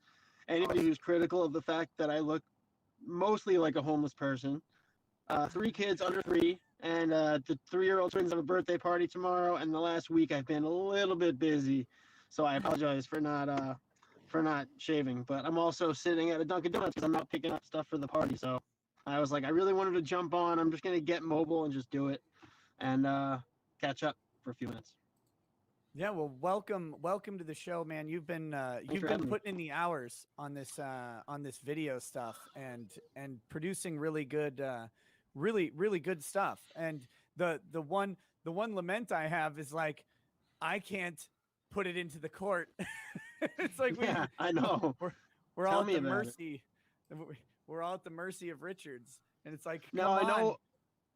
There's a good amount of the stuff that I've sent over I know has actually personally made it to them. Some of it we've seen. I mean, even Barnes had mentioned he had personal knowledge of the fact that some made it into his closing, which was great. I love to be able to contribute in that respect. I've come up with some other stuff that I've shared with them that I haven't even shared publicly that could become relevant today. We'll see. I'm being told that the state has filed their replies to the mistrial motion, so that's actually on the docket for today. Yeah, it has. I'm trying to get copies. I'm so we'll see what happens. Right now. If we hear anything that came from me, I'll be sure to let you guys know. But there might be some of it in there. We'll see. But yeah, they have everything ready to go for today. So I don't know if they're going to be pulling the trigger, trying to start up this discussion of a without prejudice. I don't know what that was all about, but I don't think they're really fearing that they're going to lose. I'm pretty sure that whole story about Richards being concerned that the jury was split 6-6, they wanted to just put that out there to take heat off of the talk of one juror. I don't believe that they actually think that, because nobody else from any of my sources are giving me that information. Yeah, I don't have any issue with the statements being made by Richards at this point. The thing I have issues with is just wanting Richards to actually do some of this work. Now, if they're going to be hashing out these motions today, I would love to see everything's that a happen. lie. It's a nonstop lie. It needs to happen. It's justifiable. In my opinion, you can justify your statement. I don't see why the judge has not actually just because everything they do is a lie. And they maybe write he it down. told They're the so state, stupid. Right okay, now. Like, get your motion I filed don't know on what this paper, is. And then they pull it up on their we'll computer. deal with this. Maybe that's what's going on. But I don't know how we have not ruled on this drone footage prior to it going to the jury. Well, you guys said it. Going right? to the jury. Up the judge wanting to he wants the people to decide this thing, right? And that's his obsession. So Probably. Yeah, but I mean, it's allowing in potentially reversible error at jury deliberations, even because yes, the jury saw it one time in the courtroom, but the moment they've requested it for repeat viewing and at deliberation time, and there's still an outstanding issue, but also an issue with new evidence presented that may show prosecutorial misconduct and does show prejudice to the client either way. You've got to resolve this issue, because the just jury's so seen passive. They're so you guys ever been in one of those Cheers bars? Not the real one in Boston, but the fake ones at airports that make it look like the TV show. And they have these Cabbage Patch type dolls of Norm and Cliff sitting at the bar. I would love that. They're just like big stuffed mannequins sitting at the bar. Norm and Cliff from the TV show Cheers. I look at Richards and Dreyfuss sitting at that table, and that's what comes to mind. They're like two Cabbage Patch stuffed versions of lawyers just sitting there. They all are. That it's them and the judge. None of them really want to take any sort of actions. I'm telling you, I don't think they have the minerals. I don't think they have the minerals. I love it. They're too cowardly, and that passivity. It's aggravating because, as I was saying, I don't remember if I said it here or somewhere else. I would think to myself, okay, maybe that's a Midwestern approach. It could be that that's how they act in the Midwest. And then I look over on the other side there, and Binger and Krause don't stop pushing. They don't stop pressing and pressing. So clearly, it's not a Midwestern style thing that is shared by the defense and by the judge. But when we see them keep going and going and going, and then you see a judge who's so easily twisted that he can be completely in camp A, but whoever talks last, that's where he's going with. And the prosecution is always going to talk last because they will just yap, and he'll never shut them up like I'm doing here. And I don't know why there's no end in sight. There's no freaking. It's okay. I get a lot of critiques for rambling too. What I'm saying is, I'll give you one example. If you want one example, this is something that I explained. I don't know if they don't have the researchers doing this or what. I'm not sure if they might have already been aware of this.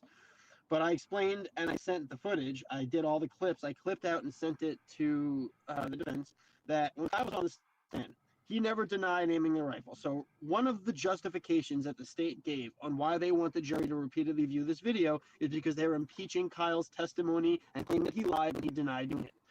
Finger is apparently a bad attorney and doesn't know how to ask a yes or no question. He said, "Do you remember doing it?" And Kyle said, "No."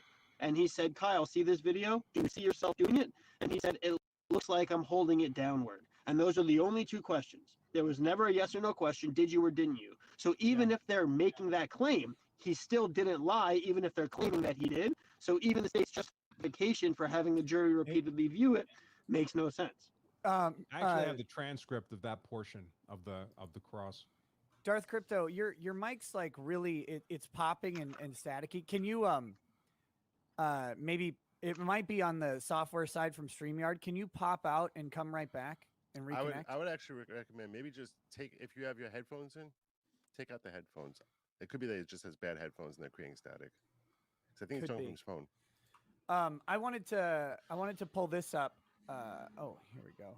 Once he reconnects. Okay, we'll see if that works out a little better. Of course, is that better? So far, your internet's got to catch up. Just a second.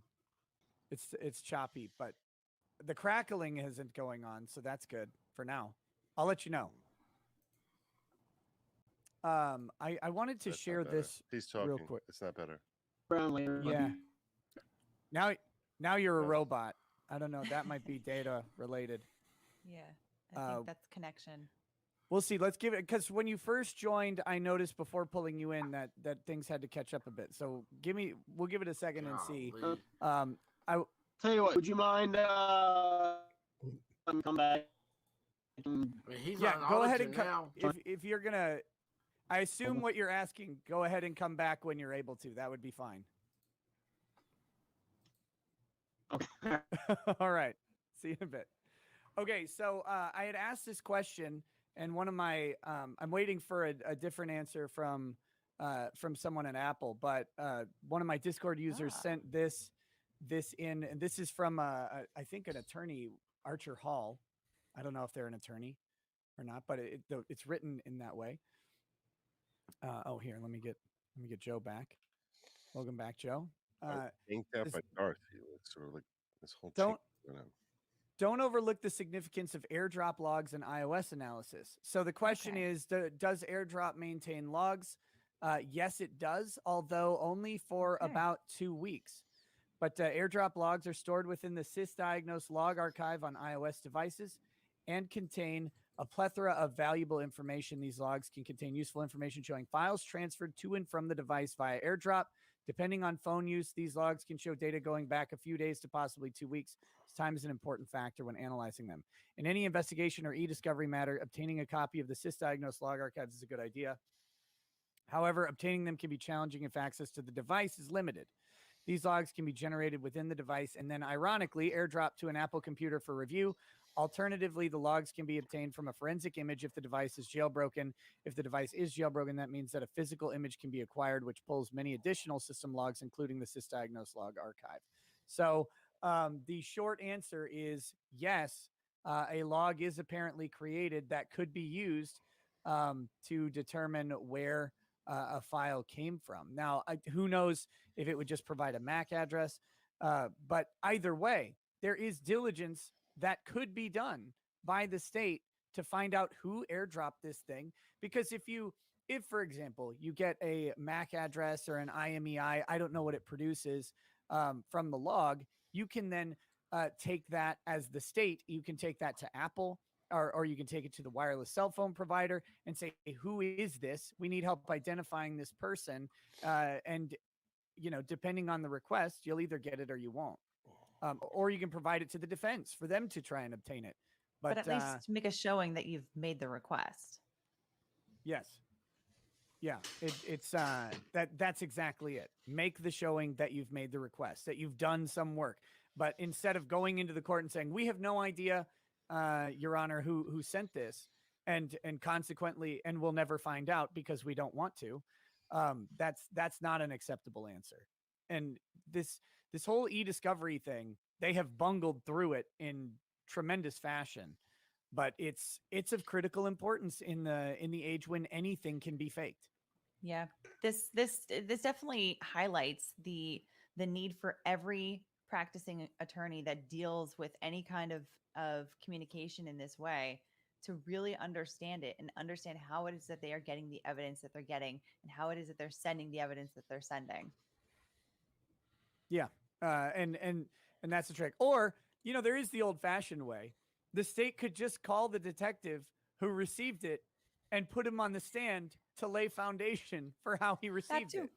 That too. I mean, and ask him. I mean, hey, this guy came in and airdropped you this document or this image or this video. Hey, is the guy here? Did you talk to them? We walk out in the hallway of the courtroom. Describe them? Did hey, they identify themselves? Did you ask them what their name was? Did you ask them where they came from? Like, do you just take airdrops from any old guy that comes in and bumble it into a file? Like, that's ridiculous. It's very weird. Yeah, especially because of the whole. I mean, if this is the guy who shot the footage, he's the owner of the drone, which presumably he is. So many bizarre questions, like what made you send the drone up when you did? Like, because those drones have an airtime of like 20 minutes, a half hour. It's not like they're running for 4 hours. What made you set it up when you did? And what made you film the way you did?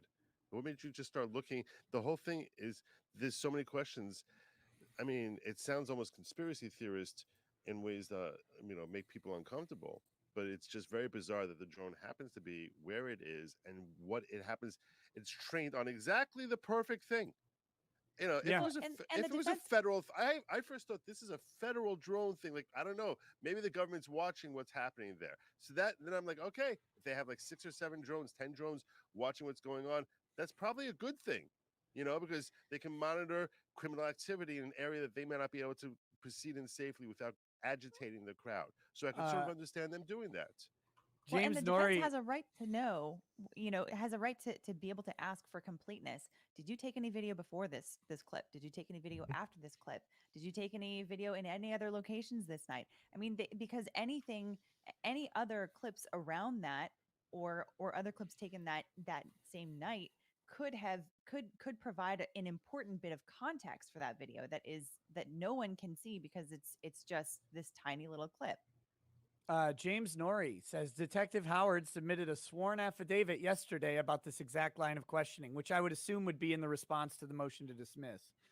So again, if anybody's able to procure a copy of that, it would be wonderful. Let's digest it. Yeah, we'll see. Usual Suspects is let me make a call. Okay. Barnes highlights the sort of juror you don't want on the jury, like juror 54. But what sort of juror do you want that will not only be sympathetic to Kyle, but have the authority and respect to counter the Karen and hold the alliance of jurors who want to acquit? Well, you just described them. That's you described the juror that would have the would be sympathetic to Kyle and have the authority and respect, but that's going to be contextualized into the demographics that you're in, right? And that's what Barnes was saying that they were, providing with guys like Richard Barris, the People's Pundit, and the polling work that they were doing, is that they had made determinations based on the demographic realities of a Kenosha jury pool about who you want in and who you want out. That's going to be vastly different in Washington State or Utah or Idaho or Ohio. And so you have to contextualize it where you are based on various databases and polls that have been done, public opinion polls in the area, what you think is going to produce that sympathetic juror. And in some places that's going to be white middle-class woman. In other places, it's going to be African-American working class male. In other places, it's going to be educated, educated Zoomers, right? In this case, really all you were looking for is someone who is not deeply entrenched on one side of the political chasm or another. You don't even need someone who is entrenched on, someone on the right. You just needed somebody who's able to listen and digest facts and evidence fairly and not have become entrenched by listening to 14 months of the jury of MSM telling its narrative about Kyle and portraying him as some crazy alt-right machine gun toting guy who gunned down black people and because he hates black people and always wants to be in the KKK type of messaging. And right. And that's why, I was thinking that, like, Barnes was saying how the whole thing with those who were wearing a mask, it's that they were someone you wanted to keep off the jury. And to me, intuitively, it made sense. I don't know if I would walk through it psychologically. It's a reflection of wearing a mask that you're someone who trusts the media. And if you've been trusting the media about whatever they're saying when it comes to that issue of mask wearing, so then obviously you're going to trust them on Kyle Rittenhouse, right? I mean, think about it. Someone who's willing to say that whatever the media tells me, that's that. So yeah, okay. There might be some people who are very ultra cautious and wearing masks who are more open-minded, but that's your first red flag.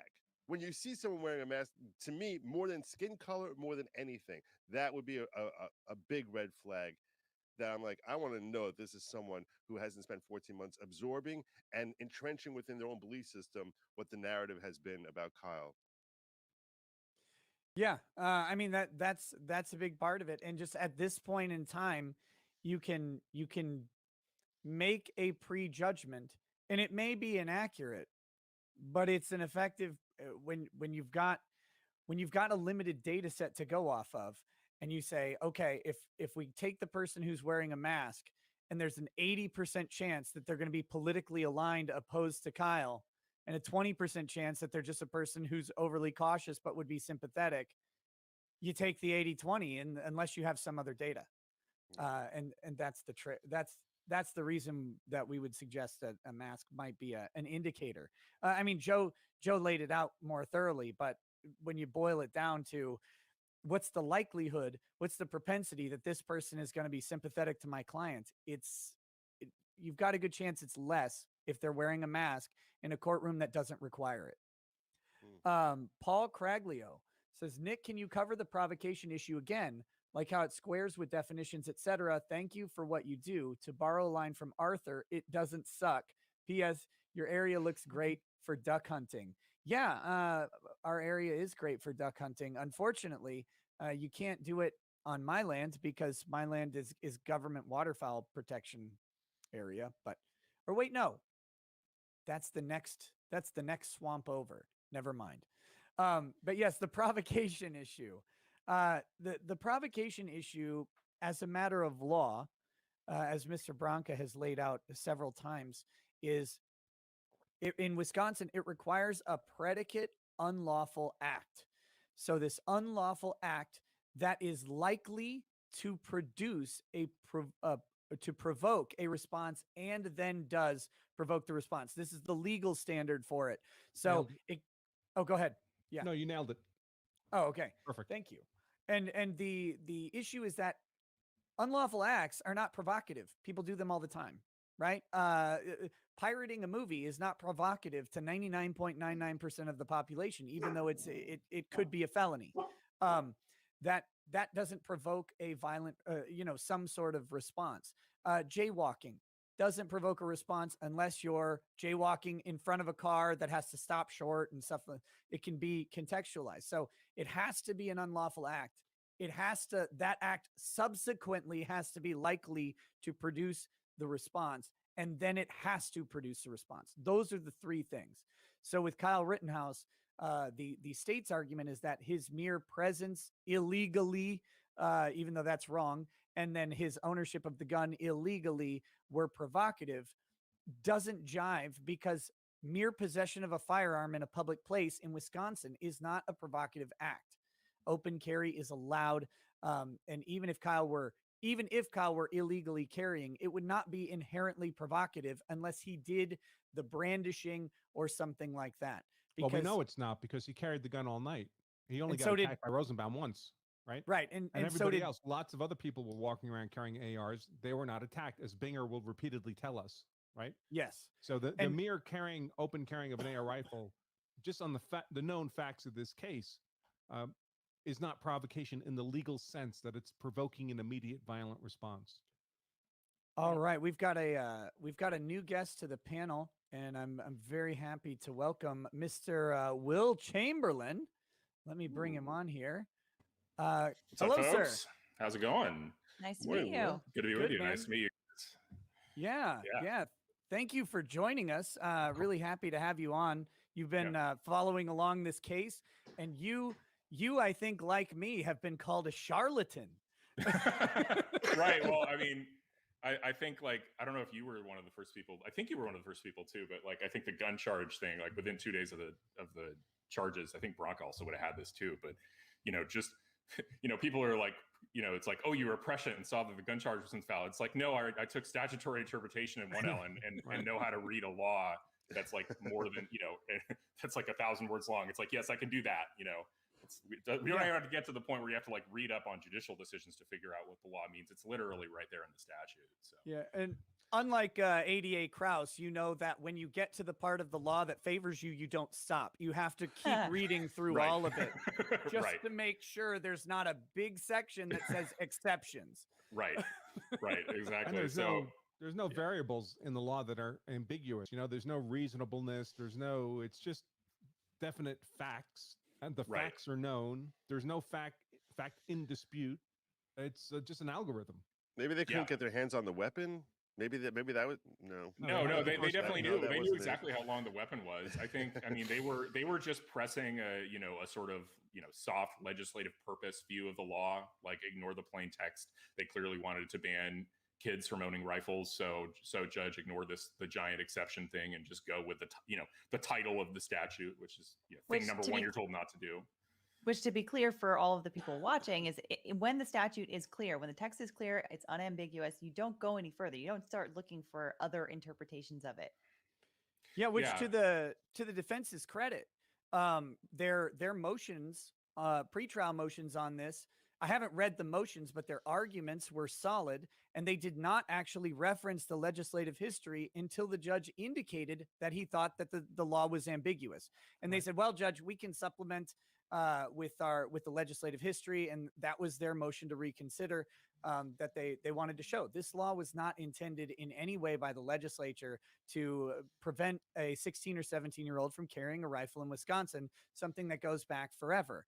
And it wasn't. It was to curb inner city violence. I mean, that's the only reason the judge thought it was ambiguous is because the state said, well, the title of the statute says under 18. That must mean something. Right. It literally means nothing. Right. It's not ambiguous because, it might be vague, or it might not be, like, you could say it's not clear, but ambiguous means susceptible of multiple readings or interpretations. And it's not. It's actually like a fairly straightforward, it's less wonky than most people are portraying it as. Like, it's just a statute that has a rule with certain exceptions, and Rittenhouse pretty clearly fell into one of the exceptions. I mean, so the writing's a little clunky, but it's not. It is unambiguous. It is clear. It's just you wouldn't want to read a book written like the statute. But that's a lot of statutes, right? Exactly. Maybe we could have gotten a tip about who Schroeder was from the way he handled that 6th count. In other words, he waited as long as possible before he actually dismissed that charge, when this is something that should have been dismissed from the gate. But he still waited as long as possible, and then finally, when it's like, why are we sending this to the jury? He even was like he wanted to send it to the jury. What's the jury gonna do? They're gonna measure the barrel and try and figure out whether or not he's within the statute, or the statute that there's zero chance they would have understood. That it was just bizarre until finally, at the very, very last minute, he's like, why are we doing this? Why is this going to the jury? And then he ends up kiboshing it. So those of you who are holding out hope that eventually, if there's some sort of issue here with the jury here, this hung jury, that he'll basically cave to the prosecution, and eventually he'll say, okay, I'm done with this. I guess maybe he'll that's wave his American flag and scream, "Hold the line." Yeah, no, that's not gonna happen. Yeah, no, I mean, I don't. Only if the founders wrote about it. I mean, I think there's still a reasonable probability that the judge would declare a mistrial in the event of a guilty verdict. I think he feels pretty. I mean, he's repeatedly said how queasy he feels. I don't know if he wanted to give it with prejudice, but you would weigh that probability probably 50-50, 60-40, something like that he'd grant a mistrial post guilty verdict if that came. He screams at the prosecution that he believes they're acting in bad faith, and nothing happens.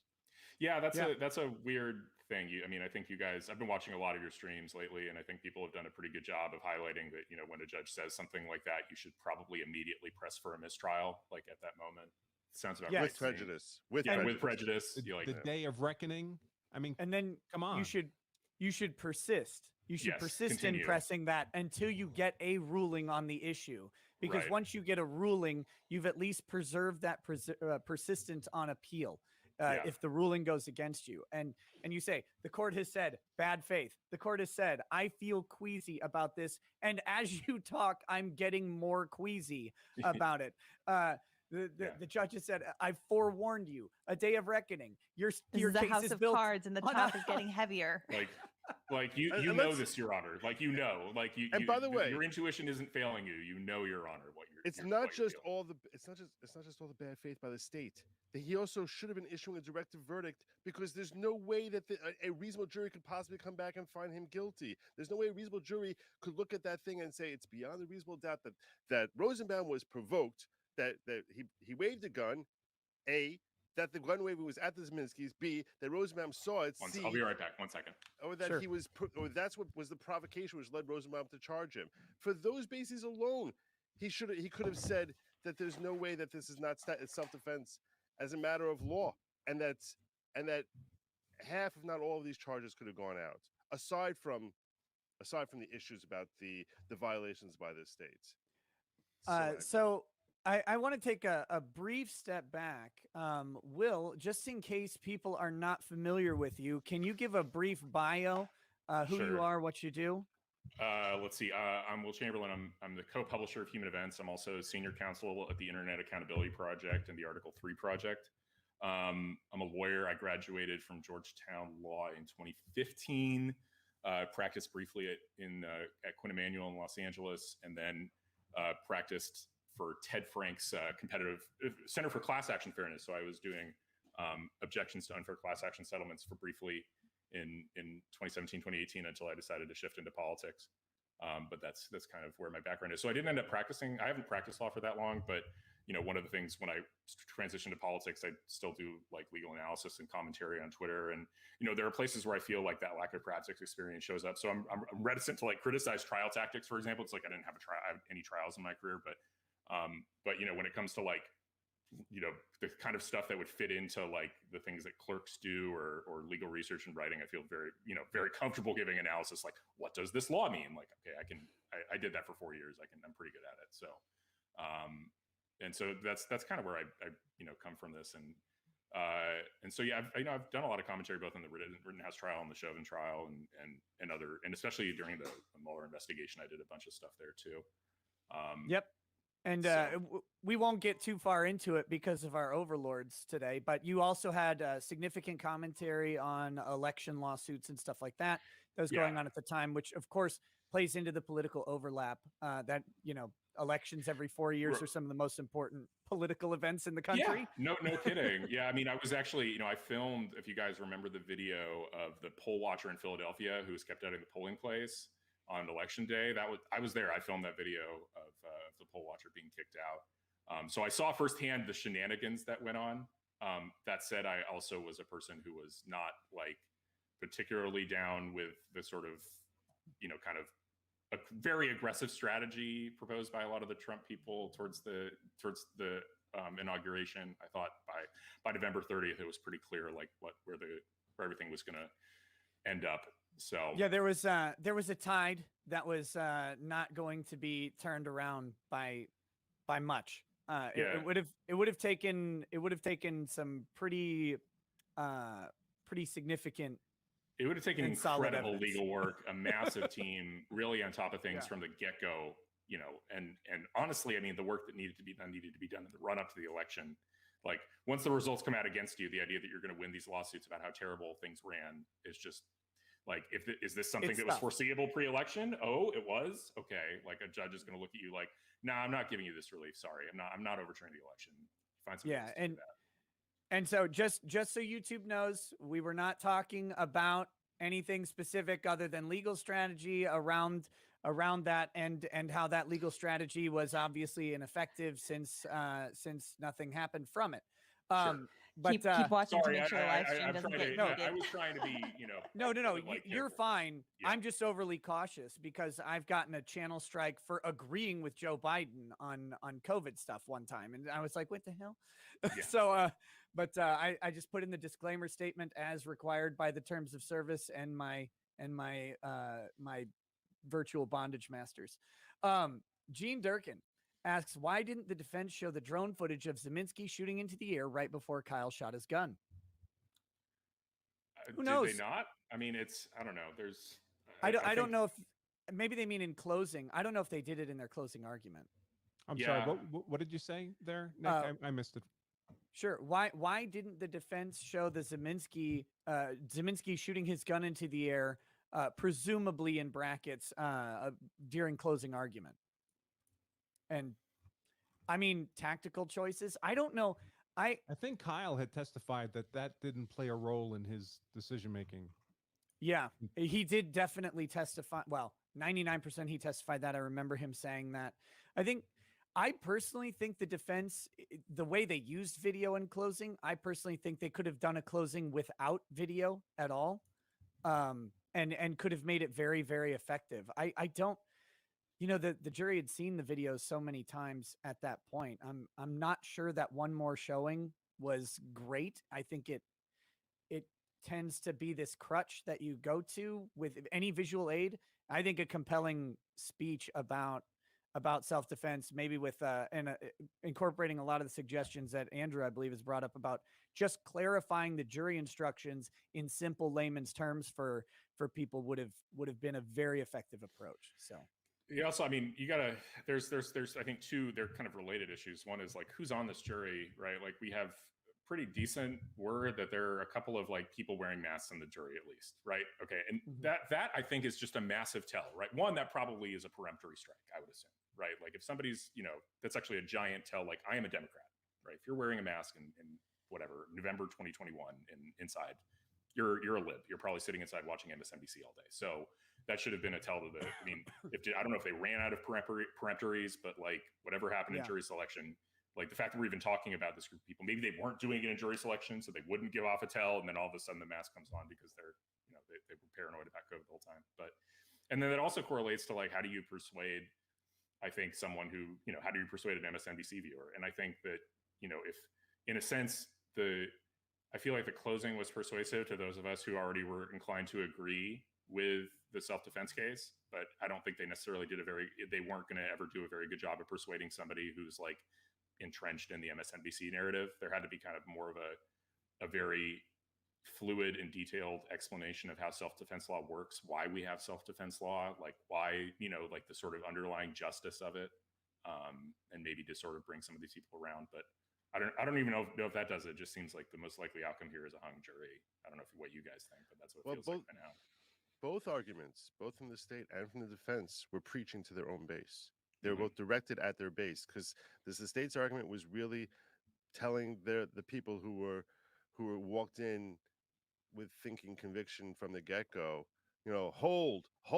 There's been a lot of evidence against us, but hold. That's basically how it felt. And here's your argument that you can use. You can't bring guns to a fist fight or whatever, and everyone takes a beating. That's what you should be saying when you go back in there in the jury room. Everyone takes a beating. And I think they figure that, to their own base, this might make enough sense that they won't cave.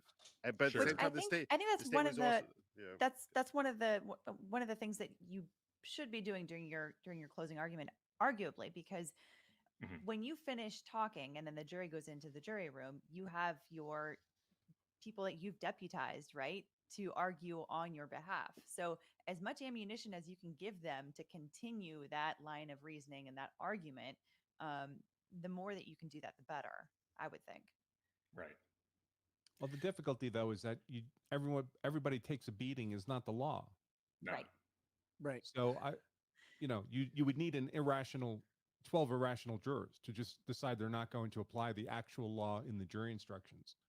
Right. To sway them. I don't think the prosecution on this evidence was ever hoping. I mean, of course, they take the win. They take convictions if they can get them, obviously. But I don't think they were really hoping for 12 unanimous jurors to convict on all these charges.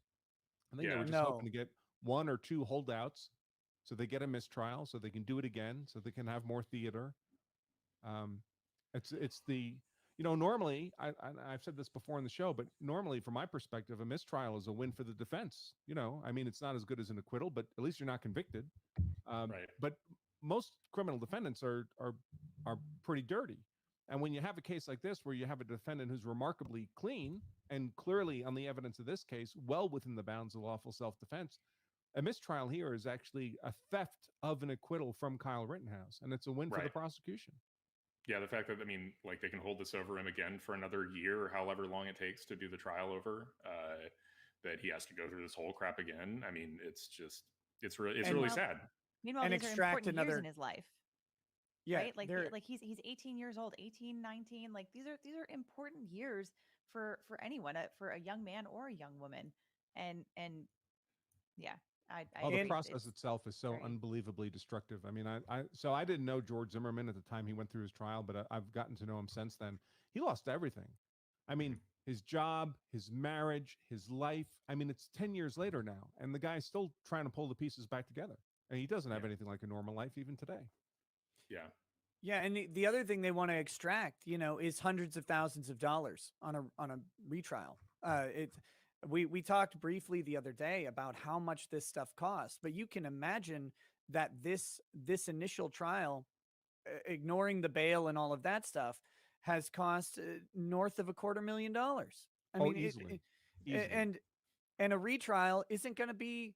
It might even be more expensive because you're going to have more data to go through. You're going to have to rehash. You're going to have to review all of the things that you did.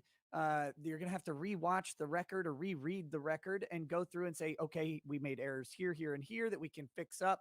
We need to anticipate their moves here, here, and here. We know they're probably not going to bring this person and this person.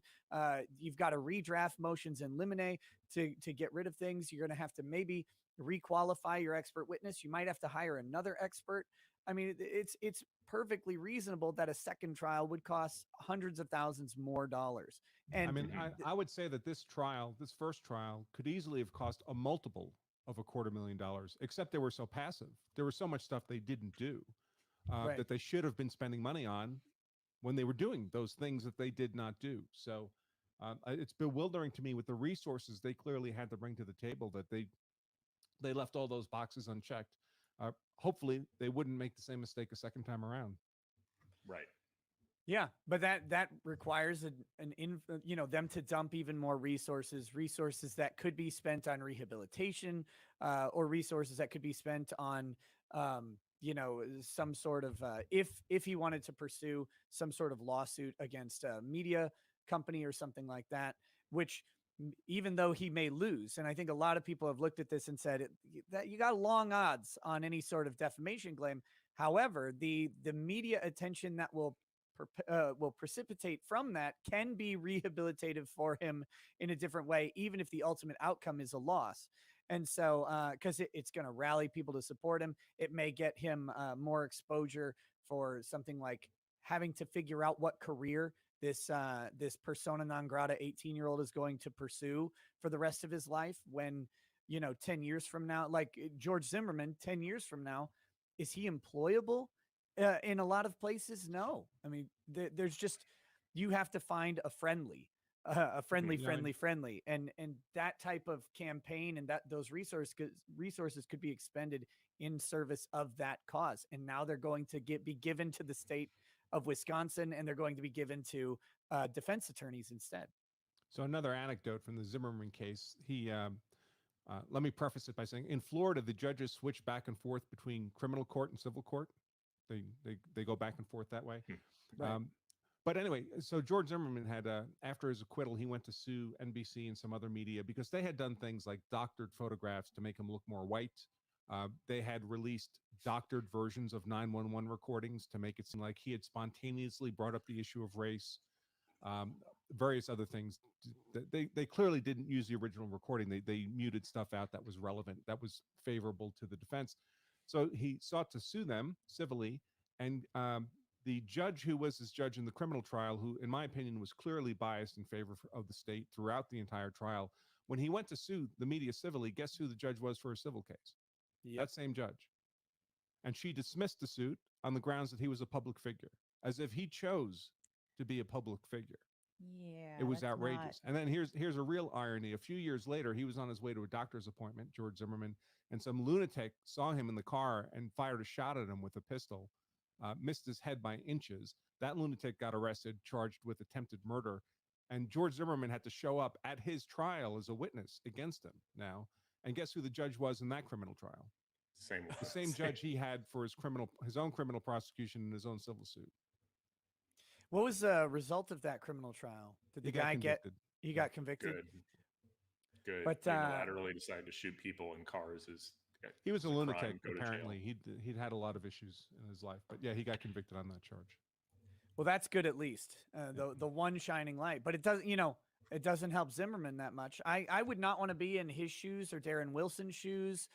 Any of these people who had justifiable shoots, but got lambasted through the media, because what do you do afterwards?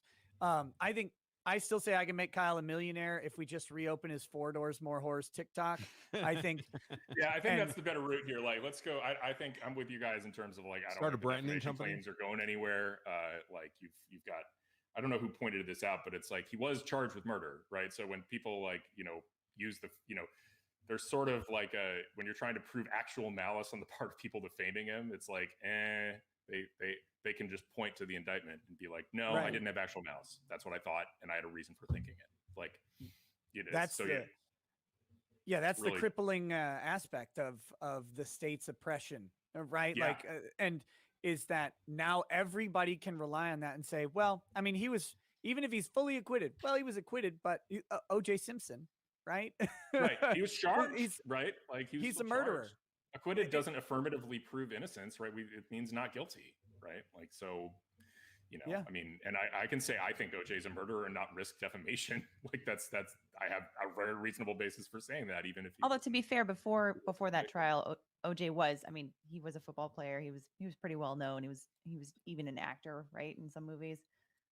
Great. Sure, but I'm saying I wouldn't even be negligent if I said OJ Simpson is a murderer, right? Like that's not. Like, even if I end up actually being wrong, in fact, I wouldn't be negligent.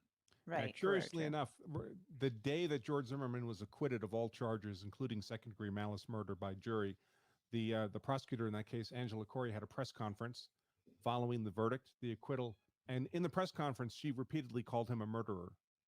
Now, of course, she has prosecutorial immunity, presumably, but people hear her saying that after the acquittal, and of course, they feel perfectly comfortable then continuing to run with the word themselves. Rick Rekieta says it's time to tell 70,000 people how you dropped the $400 bottle of whiskey. It was $450, Rick. You know that.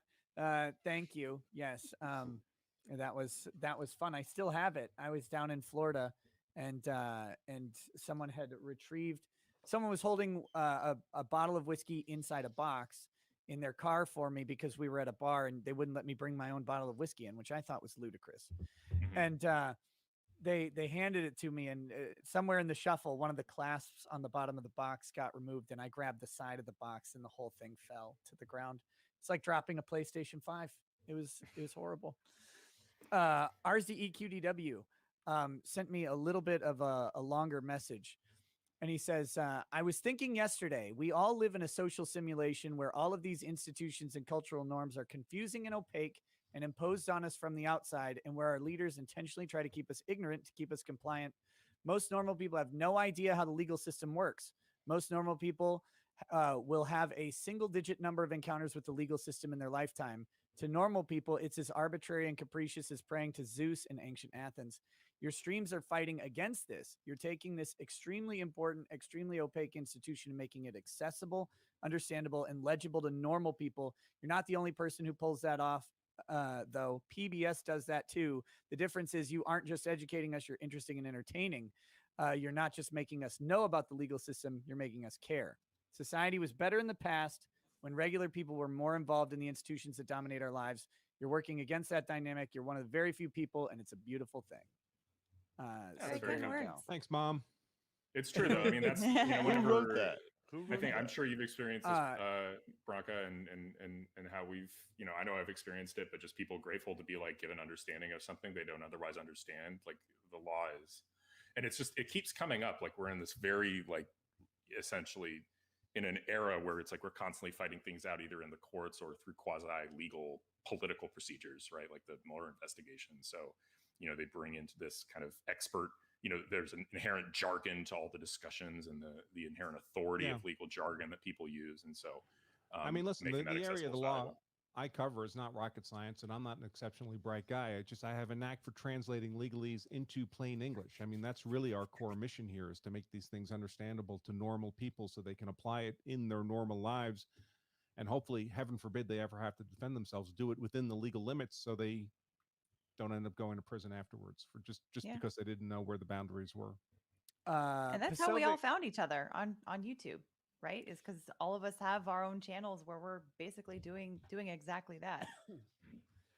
Real quick, the final aspect of that super chat was, and as long as I'm buying this megaphone, hey Nick's listeners, if anyone is in Austin, Texas, I have a spare ticket to a show at the Concourse Project tomorrow night, and I'm feeling generous and up for a stranger meeting adventure. DM Nick, he'll give you my contact info. I got it. It's mine. Oh. Thanks. Oh, Jesus! You're uncivil. Right, Your mic went nuts, buddy. Yeah, that was scary. It's like, but I think you should give it to him because otherwise the mic will attack us. Yeah. I think he ate the mic. That was crazy. StreamYard's it was like been he was doing coming from the back of his throat, like God was talking, but angrily. Yeah. It was there. By the way, juror question number 2 has actually. I'm back. Oh my gosh! Terrible. No, it's worse. I think it's so monster voice. Your mic input may have switched. But he wants to look. Kurt wants that ticket. He wants that ticket. So before anyone else grabs it, that's what he was saying. Yeah, I'll get it. I'll get him the info. I'll get him the contact info. Nice. Okay, so the juror question number 2 has actually been revealed. I don't know if people saw this. I saw this. Pasovic tweeted it out. Here we go. Right. Can we get Will Chamberlain on Rekieta Media? So right. That's very, very generous of him to put that. That said, Jack is obviously with Human Events, as am I, and so I appreciate the co-promotion. But it's cool. It's fun. I've been watching this. Honestly, I've been watching you guys pretty regularly over the last few days, like using you guys for commentary. It's a lot of insights you guys will have that I don't. Right? Like I never tried a criminal case, so I don't know. Well, I try and read people who have. That's been the beauty of the panel is, all of us are deficient in some aspect and experienced in another aspect, and we get to bring these multiple viewpoints in and hash it out in real time. And we've had plenty of disagreements and discussions on the panel where people go, oh, hey, that's something I didn't know.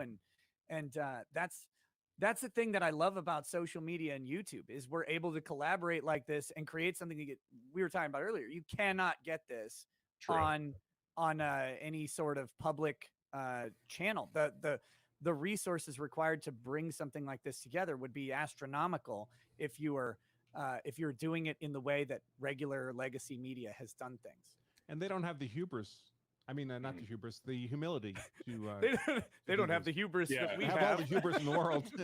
Right. Like there's a weird, like, I think one of the big misconceptions that like lay people have of lawyers is that they know like the law as like a broad thing, right? I don't know if you know, you just get random questions about the law, then the answer from me is like, I don't know, man. Like I'd have to like. There's areas of law I've studied, and so I have a better feel and intuition for what the answer is probably going to be. But even then, if your question gets even somewhat specific, I'm going to have to do some research. Yeah, I mentioned earlier, I get media requests all the time where they say, "Hey, can you come on for 5 or 10 minutes and talk about X?" And I'm like, "Listen, I like you and I like your show, and I'm happy to help out, but I don't know anything about X. I mean, if you want me to just come on and say that's cool, I guess, but right." Well, and some lawyers who even practice, in a specific area with a specialty don't know aspects of it, like maybe the rules of evidence, for example. I feel like we've seen over the past couple weeks some deficient understanding of the rules of evidence and how they might apply in a trial situation. Is my audio better now? Much better. It is better. Yes, Thanks. Thank you. And I'll get you his contact info, Kurt. Excellent, thank you. But yeah, he's the guy who sent it's a good dude. I like him. Okay. Okay, yeah, that's going one of the to a big reasons show. why I love being on this panel is because I'm also, I mean, obviously we're all contributing, we're all giving our own thoughts, but I love hearing what everybody else has to say because there are so many different other people with other experiences. And I mean, like you, Will, I graduated a year before you from law school. So getting people like Emily D. Baker, who was a prosecutor for over 10 years, Right. and people like that you can't read that kind of experience. You have to live it. Right. So. Like we publish, I'm always excited when we get to publish somebody like Shipwreck Crew at Human Events, like who's got like 22 years of federal criminal prosecutor experience and now does federal criminal defense. So like whenever I have a question about what's going on with the federal indictment, I'm like, I've never even seen any part of federal criminal procedure, except maybe briefly when I was interning at a federal courthouse. But I don't think I even touched a criminal case while I was there. I was only doing civil stuff. So it's like there's tons of people with tons more experience than I do, and but that said, like there's sometimes like I'm really confident about certain things, like what does the gun statute mean in Wisconsin, and did Kyle Rittenhouse violate the law there? I have a high degree of confidence in my analysis of that. Yeah. How do we read a statute? How do we interpret case law? That was the thing when I the only challenging aspect I got was one email on that, and I got a lot of commentary in emails about my analysis of the statute, but I got one that made me pause for just a second, and it was simply related to jury instructions about this claim, because if this thing goes to the jury, the questions are they under 18, or are they in possession of a dangerous weapon? And the answer to those questions at first glance is yes. I mean, they are. I mean, except when you read out the exception that says that this section doesn't apply, and the section includes the definition of dangerous weapon. But so that's the only way you get away from that. But when I read that, I was like, well, yes, I've been discussing as a matter of law, but if this goes to the jury, that changes everything, because you've got this instruction set. But the instruction didn't accurately set out the law. The relevant law. It was a very simplified version. It was just that first paragraph that Krauss was so fond of. It didn't actually specify the exceptions. Right. Yeah. And it's like you have to get a special instruction on this thing if you're going to take it to jury. But I think the reason that you do that is because I disagree with the state and I disagree with the judge that this is an affirmative defense. No, it's the law. Like it's a question of whether or not you violated the law in the first instance, right? An affirmative defense is you violated the law, but you're privileged to do so because, right? Like necessity, self-defense, etc. Like it's not a privilege. It's if I say that you violate the law. Yeah, and if I say that this statute doesn't apply to this circumstance, that means it's outside of the statute, outside of the law. Welcome, Mr. Tiebeard. Howdy. Whereas an affirmative defense would be, yeah, you're under the statute. And within the statute, we have created this defense that you get to assert based on the requisite facts that you need to then show, typically by a preponderance of the evidence. So, Ty, it's good to see you again. Since yesterday was Thursday, are you here to tell us all about that Vic Mignogna appeal decision that came down yesterday? No. Okay, just to let you check. Don't do that to the audience, Kurt. It did not come down yesterday at all. And the horse you rode in on. What have I done to make you treat me so disrespectfully, Kurt? Well, thankfully, Nick told us that Nick told me that they release decisions at a certain time every Thursday night. So every single Thursday night at that time, I'm sitting there going, you know, yeah. You and me both. So I needed a partner in misery. I didn't need to share your pain. I have a question for the panel because I just read this. I haven't been as involved as you guys. Okay, is Binger's email really? Does it include Fluffer? Fluffer Boy 2004 is allegedly a prior email of T. Claire Binger. So do you say Fluffer Unconfirmed. with 3 Fs or 2 Fs? Unconfirmed. Yeah. Would you say Fluffer with 3 Fs or 2 Fs? Well, guys, the Democrats, the first F and then the 2 Fs in the middle. all voted No, to legalize 8 million the illegal evidence of that, and people But can don't worry, make their own the decisions about it. infrastructure bill Is will cut the one of those deficit. people search websites, and it's attached to a Thomas Claire Binger, who is also listed as the Kenosha County More than Assistant population District is There are Attorney. 12 of those in Kenosha, right? I mean, So I don't know. I haven't emailed him. I have not done that. But those of you watching at home, if you enter the practice of law, do consider your email addresses and their effect upon your professional reputations. Jordan C says, I get the feeling the prosecution has been trying to covertly bring a mistrial with or without prejudice because they were confident he was going to get acquitted. Do everything to make it seem like an accident because they don't want acquittals on the record during a political trial. And just as I come in, I've got to run, but I'll be back. Okay. Get out. What These clients, they show up, and have you? I been told Man, them ruining they your were day. Laws for the interfering- birds. I told them they were interfering with my ability to come on your show. Sure. Yeah. They're so, Clients. they're so Terrible. unreasonable, really. Get out of here. Absolutely I'll unreasonable. remove you myself. Oh my See god. y'all later. Bye-bye. See ya. Yeah. Does So anybody have any? Jack Posobiec, who some of us know, I guess. Yeah. Jack just posted up a tweet quoting somebody else, some other news report, somebody reporting from Kenosha, saying that one of the jurors, when going into the deliberations room, was overheard saying, "Man, the media coverage is insane." Oh no! You got to be Like- kidding me. I don't know if it's true. That's what's being reported. How much media coverage has this juror been reading? Yeah. To what degree how did they Apparently- develop how their would they opinion know, that it was right? How would they insane? know? That's a good point. Apparently, an insane amount, right? Oh, Otherwise, how man, would you know? I've got it right here. Substantial amount, The- right? Okay. I'll take devil's advocate today. Are there media vans outside the courthouse? Because if there's a big group, if there's a whole bunch of media vans outside the courthouse and they see those media vans as they're walking in, they go, man, the media coverage is insane on this. That's my only mitigating comment. Yes, But that's I a don't. very good point. I'm glad you brought that up. True. I mean, I brought it up, but I don't believe it. I cannot personally Although, believe hang that. on, as a counterpoint to that, they all come in on a windowless bus, don't they? No, Yes, they're they're dark coming that on a way. windowless Okay, bus. so Front of the Jack They have an Prost, opportunity to see that. Prosobiec, That's the whole point. The jury, remember, he tweeted Nicholas Bogel-Bureau's, around. So how he's would the a jurors know hyphen how name, much media coverage is around reporting this from thing? Kenosha. That's how. Kenosha? Yeah, that's right. Right? Okay, The Jurors have judge- entered the was Kenosha- the jury in the room? I No, know it's I don't know if Kenosha. the No? jury was Kenosha? not in the room actually when the judge addressed Kenosha. that. So maybe not. Golly, maybe they're not aware of I've that. fallen But and hit my head. I don't believe The for a Kenosha moment courthouse for the fourth that day of a deliberations after significant discussing number the that case for 23 hours have over the not previous gone 3 home days. to look at the media around this case. As I jurors mean, entered, people- several of them thanked you've sheriff got a deputies for phone. putting up I think it a happens folding in any screen that case. blocked them from public view. I mean, it's It just helps it's calm my just nerves, a one woman matter said. of how Another many woman of them could be are heard doing it. saying, Well, the I don't media see how it coverage is cannot happen insane. now. I mean, this is And a man said he woke up at 3:30 a.m. and couldn't fall back to sleep until 5 The a.m. internet. We're all getting That alerts doesn't mean from anything. Twitter or TikTok or whatever social media people use. It pops up on your phone. It's not like the judge can say, hey, don't turn on the news tonight. And the news runs for 30 minutes or 60 minutes and you can just avoid that hour of TV. You're immersed in all this stuff.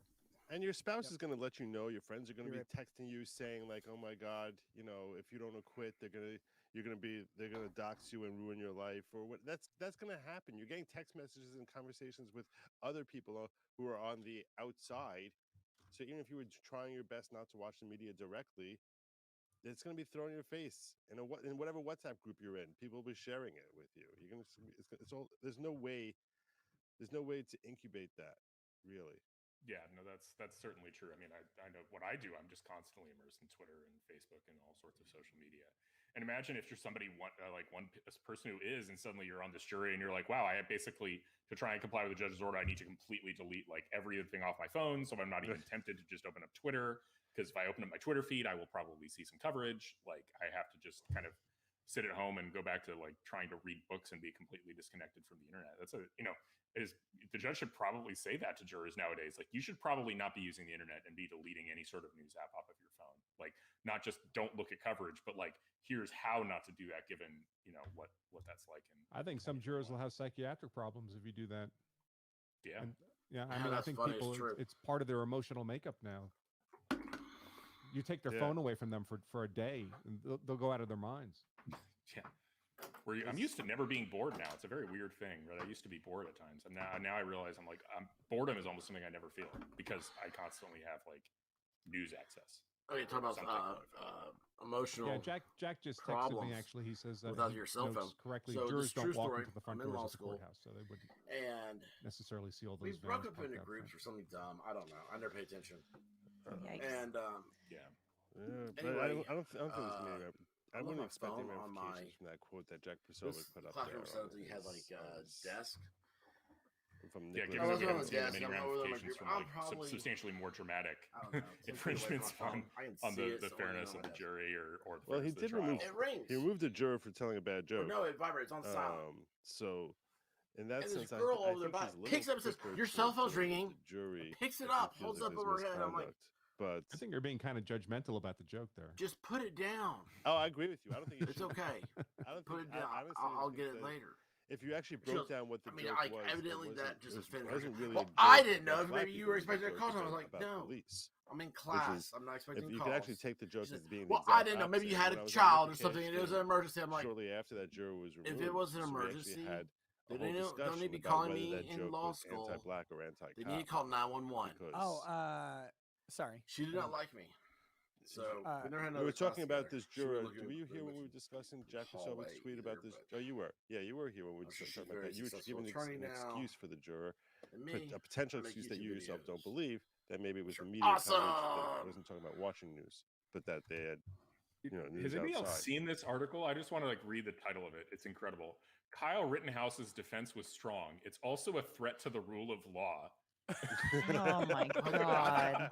I think maybe we should discuss this article because it sounds Yeah. like lulls. Boom! I'm putting it. I'm putting the link in the private chat. Let's There you discuss go. You guys this can read. bullshit. Yeah, let's take a look. I and haven't have read a it yet. discussion I of what literally that just saw the actually title and was like, means. "Are you kidding me?" That's hilarious. The other thing I've got is K-Town native sent me the response, the state's response to the defendant's motions for Excellent. mistrial. So we do have that to take a peek at. But let's pull up this. Oh, the very first sentence and right then we'll there discuss is this has already got falsehoods in it. Let's see. Yeah. Here we go. A defense is a threat to the rule of law is a very interesting concept. So In here we August go. 2020, And I'm Kyle looking at Rittenhouse Best Buy's illegally Black brought Friday. I an just got posted. AR-15 rifle to Kenosha, Wisconsin, in the name of law and order. Illegally No. brought it. No. Which is interesting because he didn't bring it to Kenosha. The rifle was already present in Kenosha. Yeah. Right, So is Dominic? he, by the way. Right. So And is his he. possession of it was not illegal. Correct. So As we there. we have got there's- the photo of many him wearing times. that crap tie, so that's nice. that was rude. Look at how he looks, though. Like, can we give this kid some credit? He is in the worst possible position that But an that's a TJ Maxx 18-year-old tie. can be in They sell those at this as time a, of his life, like, or for him, combo. I guess. Something he could have never foreseen more, over 18 months ago. 18 months ago, he's just out there being a little 18 minutes 17-year-old before this hooligan happened, in he's some out way. there scrubbing the walls. Exactly. I'm just trying to be famous, bruh. But now he's maintained his composure relatively well in the face of all of this. And I don't know that anybody I know could say the same if they were in this situation. I mean, the prospect is that he will be in prison for potentially 30 years, life. I think the minimum is 15 on the lowest charge. He's not breaking down and being a blubbering idiot the whole time. He's been composed. He's been rather jovial, and I want to be like that's Kyle. a testament to who he seems to be. But yes, as protests and riots raged in the wake of the police shooting of Jacob Blake, the 17 they left out the justified, very, very justified police shooting of Jacob Blake. The 17-year-old that's the whole Blue thing about Lives this. Matter All the people that were enthusiast protesting there were called the police to that, serve as an they amateur shoot somebody armed else guard illegally and all this for stuff. Kenosha car No, dealer. it was very He justified, ended up shooting and two they shouldn't have been unarmed there. protesters dead. Well, actually, one of them was. But for armed them with a being skateboard dumbasses that and didn't blowing understand the off law to begin another's with, right they bicep, wouldn't have been shot. who was Very also much It armed. wasn't so much that he felt called. And the way as that he that's was phrased called. makes it sound like the third one was also unarmed. But Yeah. I mean, Yeah. as we all know, he most definitely was not. The third one is unarmed now. Yeah, the next paragraph is hilarious. Now, a Wisconsin jury is deliberating over whether Rittenhouse's shooting spree constituted a crime. Pew, pew, and, pew. and many legal observers believe it did not, or at least that the prosecution did not prove the teenage vigilante guilty of the most serious charges brought against him. Thus, an acquittal would not necessarily discredit the juror's judgment, but it would spotlight the anarchy latent in America's peculiar combination of lax gun regulations, expansive self-defense rights, and mass gun ownership. I'd like to talk a little bit about the expansive self-defense rights because that's bad, apparently. Dude, apparently the laws are anarchy, right? And following the law is also anarchic as well, right? But it's also a danger to the rule of law to follow the law. I'm learning so many things from this brilliant rando columnist at New York Magazine. I love when people are called rando. This needs to be addressed as well. We keep we keep getting fed this line about lax gun regulations. There is nothing lax about gun regulation in the United States. Gun acquisition and ownership is one of the most regulated aspects of a person's life. I mean, because it's less regulated than other countries doesn't mean it's particularly lax. You have to look at the relative level of regulation in those other countries to their own gun laws. But I mean, ours, I always love the counter argument to someone posting, can't wait for the day when women's rights are the same as gun rights. And people just, yes, women will need, or a man will need to acquire a license before he purchases a woman, and all this stuff. And they just list it out. It's like, awesome. they're not lax. They're just more lax. What's the other enumerated constitutional right that's more regulated than the Second Amendment? Well, I also would like to know what this author is proposing to mitigate the expansive self-defense rights. Like, how would you like to rewrite self-defense law? I'm up for a normative. I'm up for a normative debate. What do you want the self-defense rights to be? You think they're too expansive? Clearly, okay. It's that the right people are allowed to defend themselves, and the wrong people aren't. Like, it seems quite straightforward. Like, let's just ensure that our class enemies are prosecuted and thrown in jail for the slightest infringement. And that our allies. You weren't saying that maybe they have different standards for different classes of people, are you? That's exactly what I'm saying. It's not hypocrisy, it's hierarchy, right? But I thought hierarchy was something bad because that's something Jordan Peterson talks about. Only the wrong, only the wrong kind of hierarchy. The wrong kind of hierarchy. This is a Gomez de Villa quote. Every non-hierarchical society is divided into two parts, right? Like the people who make the hierarchy and the people who don't. Yeah. The people who are it's actually many the beneficiaries of equality. Will, I disagree with you on because I think that to the left, that's why when they see Obama throwing a birthday party for himself and nobody is masked, and it's in a scenario where everyone in that town is supposed to be masked. What I do? They don't look at him as being as if Big he's a fat finger hypocrite, touch the. because they I need to get a expect mouse. My that wife said this. the It was elite absolutely brilliant. should be You treated have, like, differently freedom than the with rest a of the mouse. class. That's why when they see Nancy I didn't Pelosi realize until I put started in the doing videos, heart of editing them, lockdowns, like, going to a hair there's a thing, lot they faster. say, no, she's And I mean, I part of haven't the used elite. a mouse. We don't expect that she's going to live by the We same totally rules. agree, right? Like But I say man, it's like, not hypocrisy, it's hierarchy. It's just like you don't right? have that Like, freedom. That's the idea. all They're not over, being just hypocrites. run around. Right, but they actively look at themselves as being. It's right. a mouse. Hey, Is Rick. They're not So I'm self. saying They're it's very very. nice. They're a hierarchy. There are a lot of or whatever. levels. They're A above us. non-self-aware aristocracy, right? Like, I Also need a prefer the monitor. aristocracies that are aware that they are behaving like that. I mean, it's been my experience when states tighten up on self-defense laws, which, by the way, that doesn't really happen. In my 20 plus years focusing just in this area of the law, I've only ever seen it get self-defense laws get more relaxed, broadened the privilege, and particularly in the terms of stand your ground. In 20 years, we've seen an additional 10 or 15 states become stand your ground states when they used to be duty to retreat, and not one state has gone the other way. And these expansions, That's these awesome. broadening of the privilege invariably helps, disproportionately helps young Black men who are in violent environments, get in a lot of violent conflicts, and then end up in court claiming self-defense as a justification for their use of force. Yeah, it's almost like people talk about the disparity in access to justice, both on the front end with adequate policing and all of that stuff, and on the back end through the court system as a class issue. And expansive self-defense necessarily benefits the farther down the class structure you are. Does anybody think that Nancy Pelosi has a vested interest in self-defense? She has literal armed security. What self-defense does she need? However, if you're growing up in like the poor area of Little Rock, Arkansas, you very much need self-defense because you may live in an off limits neighborhood for police. It might just take 10 minutes to respond. And if you're in a violent altercation, a 10-minute response time is not good enough. You don't have, you may not have a security system. You may not have adequate locks on your doors. You may live in an apartment building where you're particularly vulnerable going to and from your vehicle. You may not have a vehicle and have to walk. All of those things make it more likely that you will encounter some sort of violent assailant than if you didn't have those conditions. And so expansive self-defense is always pro lower class rather than upper class. Jeff Bezos doesn't need a handgun to stop anybody. Excellent point. Grenades. Yeah, it's one of those frustrating things. It's like, it favors this. It's like, but then you categorize the people who own guns as like dumb people in Appalachia who don't have any money, but they spend all their money on guns. It's like, well, then that's the poor class in this country, and if they're the ones needing self-defense, then it's good. But to me, or you could be like everybody. Okay, so the next paragraph that they bomb as a silent protest. Before examining the substance of Rittenhouse's defense, it's worth reviewing the case's undisputed facts.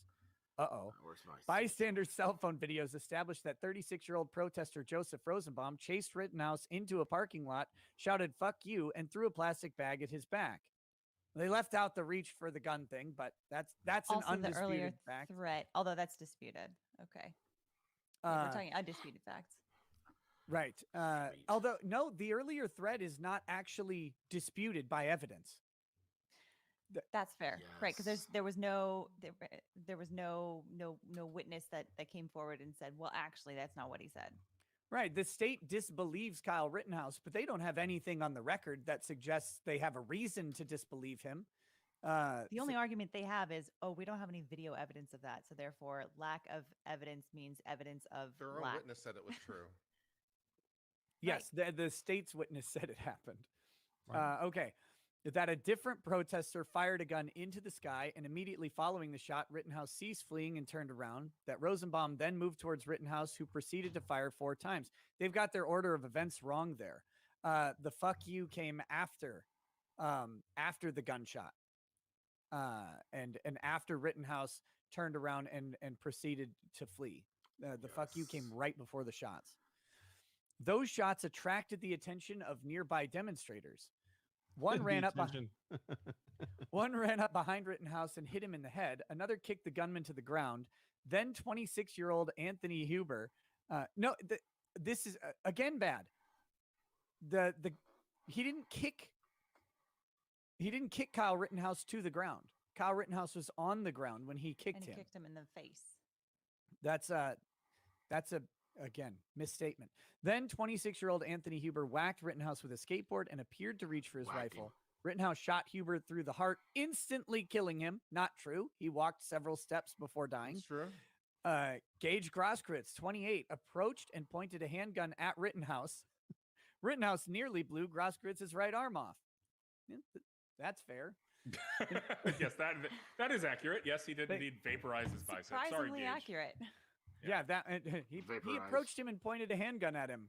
Again, I don't know how the people who are opposed to Kyle see those facts as anything other than horrific for them. I'm sure they'll get there. Yeah.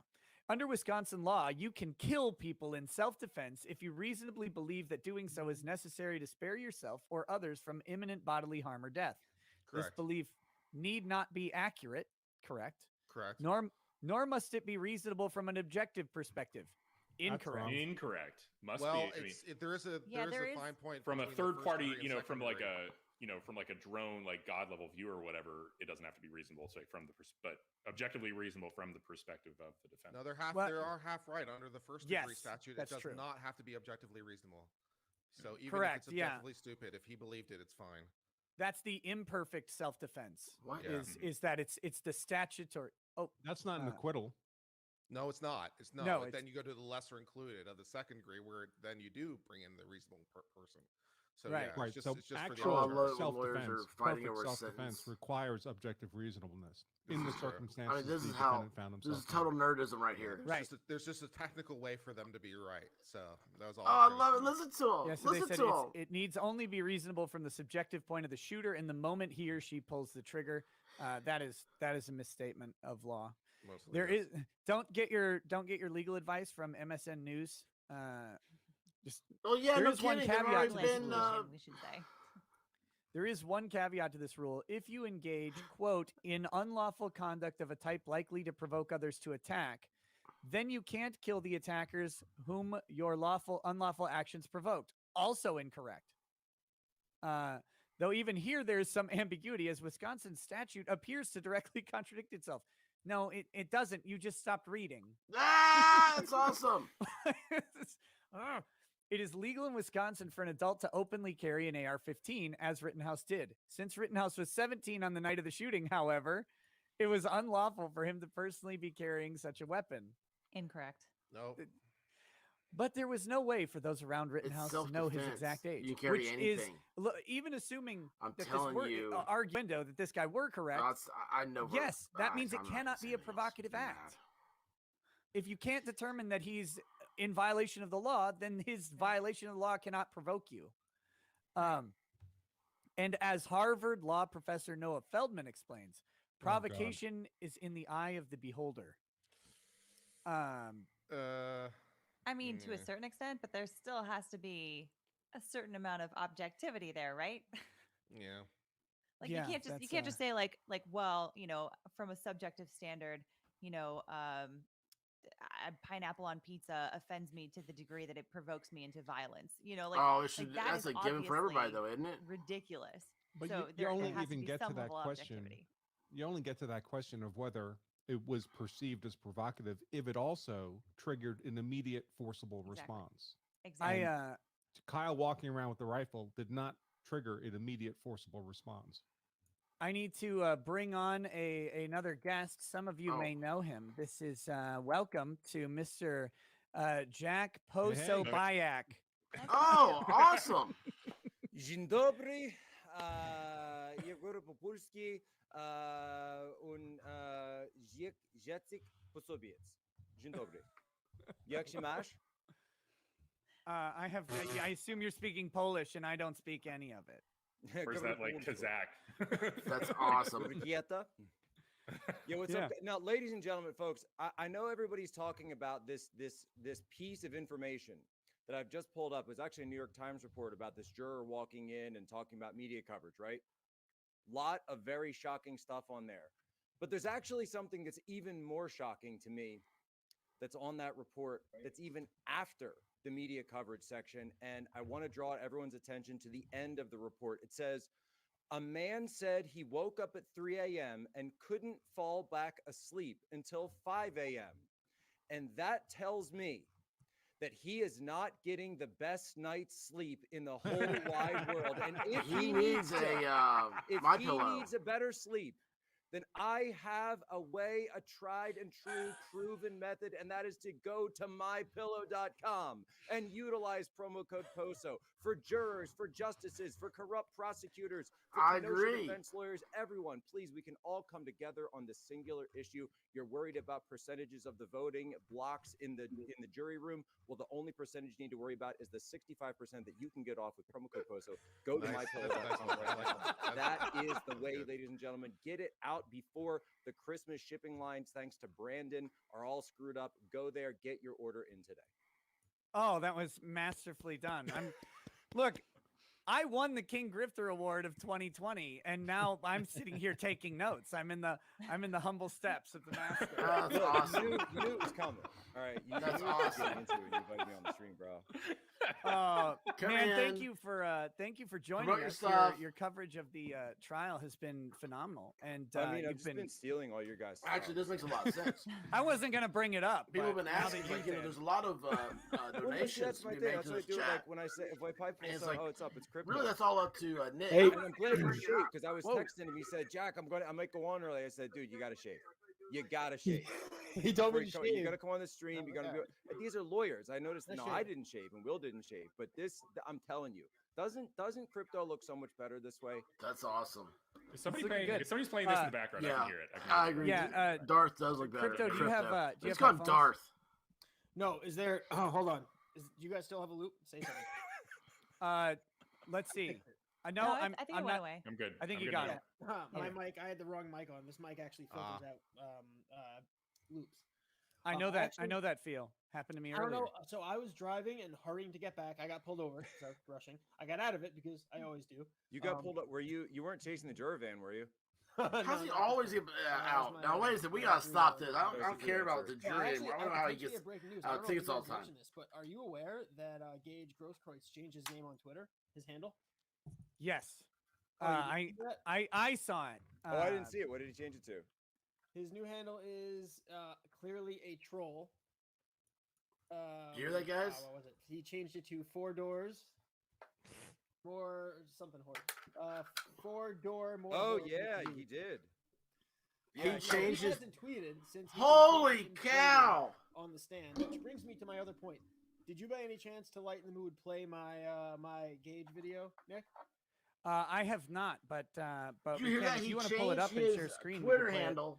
Or I can pull Kyle's. it up. I gotta change my Twitter handle to One Step Unicep. Actually, to go ahead and yes, One Step Unicep. So he hasn't tweeted since this. I texted Jack and told him, I was like, hey, make sure if you feel like trolling your old friend, because he responded to Jack a few times. Do you remember what day it was, what calendar day it was that he testified? Does anyone remember? Was it this year? The trials was like around the it was this year. 4th, 5th. Oh yeah, it was. I have it. It's November 8th.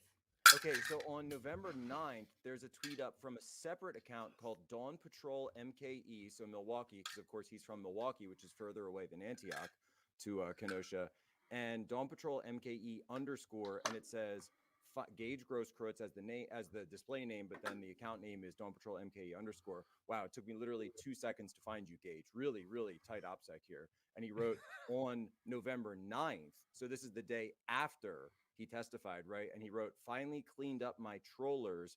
Better luck next time, chuds. Okay. I'm going to quote tweet him with a grimace face. He's got so much stuff out there. It's hilarious. So I posted this yesterday and it went viral. Everybody's dying laughing. You found his Reddit account, right? Yeah, I posted that last night too. So I posted this yesterday. Oh, no way. Watch this. This is a throwback to when Drunken Gage he was in preliminaries and no way his chair collapsed and then he was too drunk to actually get back up. Legend has it he actually remains on the floor to this day, as you will see. Oh. Kyle has to bend down and stop from hysterically laughing out loud. Why is Kyle wearing a mask and Richards isn't? keep from laughing. The best part is, so I said legend has it he still hasn't gotten up to this day, but I did find an alternate version of this. Why is he still down? Very nice. That is awesome. Our old friend Gage. I can't help but to troll him. Yeah, I found his Reddit last night. And now, how did you walk us through? How did you confirm that it was his Reddit account? Better yet, let me find the Reddit. Of his concealed carry license. What did he say? Which is now expired. So like when you go to get verified on certain social media channels or different platforms, they'll ask you to upload a government ID or government document proving that it's you. So like I had to do that to get verified on Twitter, I think on Instagram too, maybe. And so here we have Gage Grosskreutz uploading to the world, because that's the thing. It's like it's like the serial killer writes the note to the cop, so you never catch me, but it's because they want credit. They crave credit psychologically. Yeah. Nick mentioned this earlier, like, I don't know, several days ago at this point. Nick was talking about his theory, what I believe Andrew said something too about when it was invalid what they were saying. So it definitely was not expired, but I believe he had a felony burglary arrest and I believe intoxication with a firearm. So one of those invalidated so he lied. His concealed carry. But he was going off. Whoa. Like you guys see the New York Post? No, what's that? Carol Markowitz at New York Post just tweeted, got a reliable tip that the Rittenhouse verdict is in and will be announced in the next hour. Oh, wow. Oh, geez. Wow. This is it, huh? I was thinking that we might see something before lunch today, but I thought that, and it may still be, I thought the verdict would be a hung jury. That they would just come in and say, you know what, we can't come to an agreement. We don't want to go into the weekend. It's also Friday. Into the holiday week. Yeah. Well, I think the problem, Jer, wanting to take home the instructions might have been everybody saying to her, listen, we are not throwing this kid in prison because we believe he's not guilty. That's just the way it is. So do whatever you have to do. Look it all over if you have to. But if you can't come around, then we're not going to agree. And that might be why she said, can I bring the instructions home? Maybe she was just trying to see if she can get herself over that line to just kind of join the pack. That was one theory. I mean, it's hopeful, wishful thinking, obviously, but I guess Google we'll see. Esquire could maybe fill in the blanks a little bit. The awkward thing is if they come back with a full acquittal on all charges, Richards is going to think he did a good job. I gotta update this. We just have to be out there. We just have to be out there constantly. No, this is not because of you. No. Yeah. Hold on. Because we still have like, I'm the guy that got Rittenhouse off. No. Am I seeing this I'm looking for this anywhere else other than Carol. Not that I just I'm texting people. Actually, here, can I mute for a second? I want to make some calls. Of course. Okay. Yeah. Nick, since you have this up on the screen anyway, I just wanted to show you. So this was on Gage's Reddit. He had claimed, this is the first time he had ever claimed that last time I checked, apart from a visual cue of a malfunction, there's only one way to know pulling the trigger. He was claiming that Kyle had to recharge the AR because there was a malfunction, which we all know is a lie because it's all on video. The first time he claimed that, though, was in January, which was about 20 days after he filed his first lawsuit. So all of a sudden, that fact came to fruition. He remembered it, I suppose. I love Darth Crypto. And the other most relevant thing I saw, in addition to some other weird posts, because he is a weird guy, it was just kind of funny how he describes Kyle effed around and found out. That's what he said. Kyle ran down the street to another business, effed around and found out. I don't think he's using that word in the way it means. I don't think it means what he thinks it means, because I'm pretty sure he's the one who effed around and found out. But all right, so what's just called somebody who's literally sitting at the courthouse. They said they haven't heard anything yet. Okay. Yeah. Well, we'll see how reliable that other dude's source is. Yeah, the only thing I'm seeing is like I'm not seeing anything except Carol, like or stuff that clearly is derivative from Carol, right? Like it's other sort of random aggregator news sites that are like media reports say verdict coming, but it's funny. I had a YouTube account using the name Gage Grosskreutz, so very secretive, hiding his identity. I don't know for a fact that it was him, of course. I wouldn't know how to check, and I'm not that interested to make the effort. But he was just shitting over all my YouTube video coverage of the trial and saying things like, claiming that his arm injury wasn't that bad. And I'm like, don't you have a civil suit in play right now? So that's it. Yeah, that and eventually I had to block him because he just was, it was just a poop fest. Are you saying you wanted to disarm him, Andrew? That's awesome. The other arm. I like Jack Proziak. I've only had a couple dedicated YouTube commenters. One of them was so convinced that Kyle carrying the gun was unlawful that he used to spam videos unrelated to Kyle Rittenhouse, trying to get me to answer questions about the possession. And I went to go find some of them to gloat yesterday, and I typed his name into the comments filter to search for them, and yeah, they're just shockingly absent. So I couldn't even adequately make fun of him, but that's too bad. That was the walk of shame that occurred, so it was fine by me in the long run. Let me read this chat here from Jordan C. Says, I get the feeling the prosecution has been trying to cover it. Oh wait, I read that one. The intentional mistrial was the idea. I mean, I think there's evidence of it throughout. Once they seem to get blown out, I mean, that unless we assume that they're bad, the Fifth Amendment violation was just it's so egregious and offensive to the notions of justice that doesn't seem like a mistake you would make. And borrowing from Emily Baker and Nate the lawyer, both former prosecutors, they said that is so drilled into you as a prosecutor when you're kind of coming up through the ranks that you can't make that mistake. It has to be intentional, because that even getting near where they got in this case is potential mistrial. Like you can, and they doubled up on it. I mean, like right. That's where they really got in trouble. Yeah, they got called out right away. And again, credit to Richards or Shirafisi, whoever levied the objection. But they got called out, and immediately the judge sustained it. Yeah, you can't go there. And then the next question, they went again, and that's when it should have been dismissed at the time. So, I mean, if he had dropped his pants while I was gone, did you pull up the mistrial motion?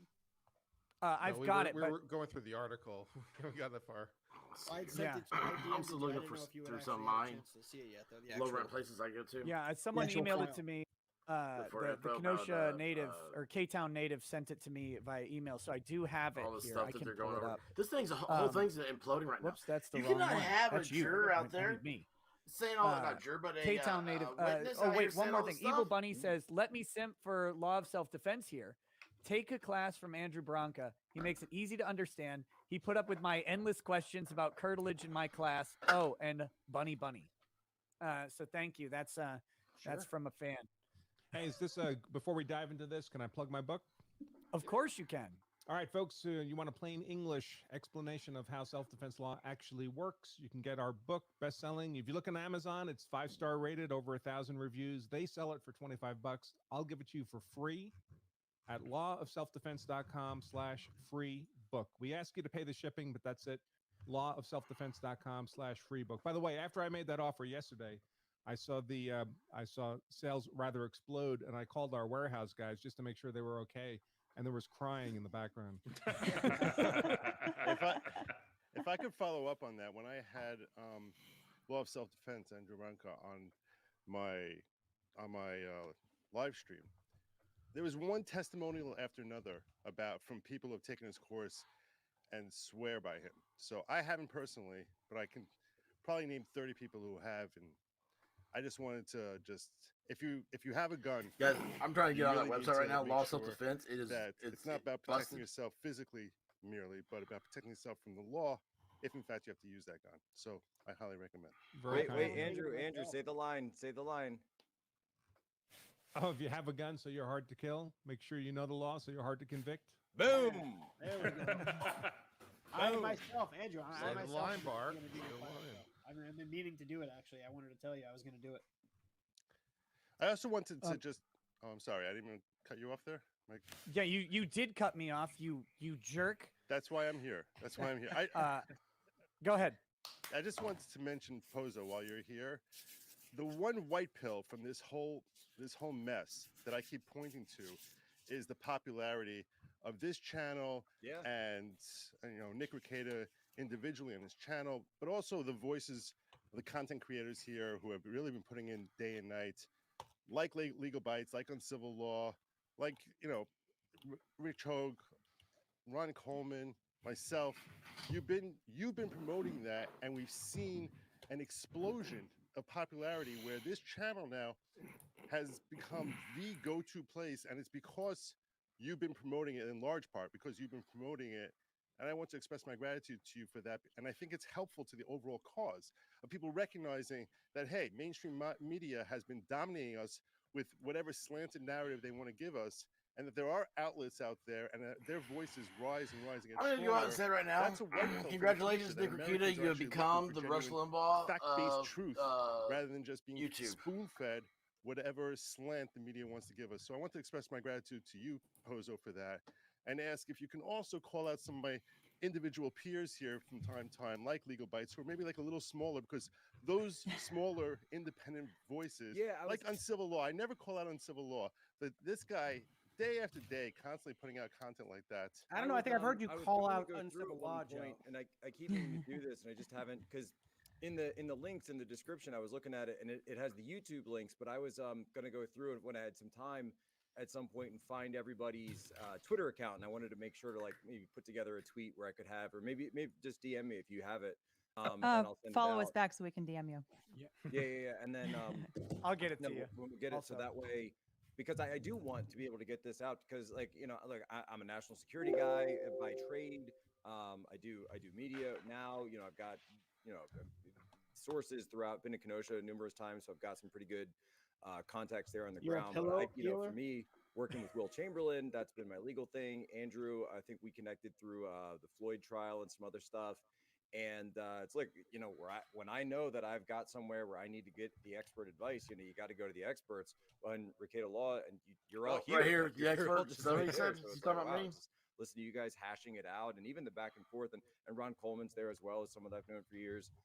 So this way, I just think it's kind of the hive mind of the internet. I like how Nick has said that a couple of times. You just get that internet hive mind where it's really amazing. And then even Darth Crypto coming in on the video angle of it, where you came in and said, look, and he actually has a bit of a legal background, which I don't know that everybody remembers or knows. It's not you're a lawyer, but you have some connections. Yeah, in that world. People know both my parents, my brother. Well, both my parents are legal lawyers. My brother's a lawyer. I've helped them as a legal researcher and doing paralegal work. So who knew that we've got a legal researcher who's also a video expert, right? Like, what are the odds? But boom, talent stacks. It's all about talent. I'm a good troll. I'm a really good troll. So there's also that. Well, I think we're all really good trolls. Yeah. So there's one thing we have in common. We definitely appreciate the amplification. And we're all really, really for sure. good looking too, so that helps.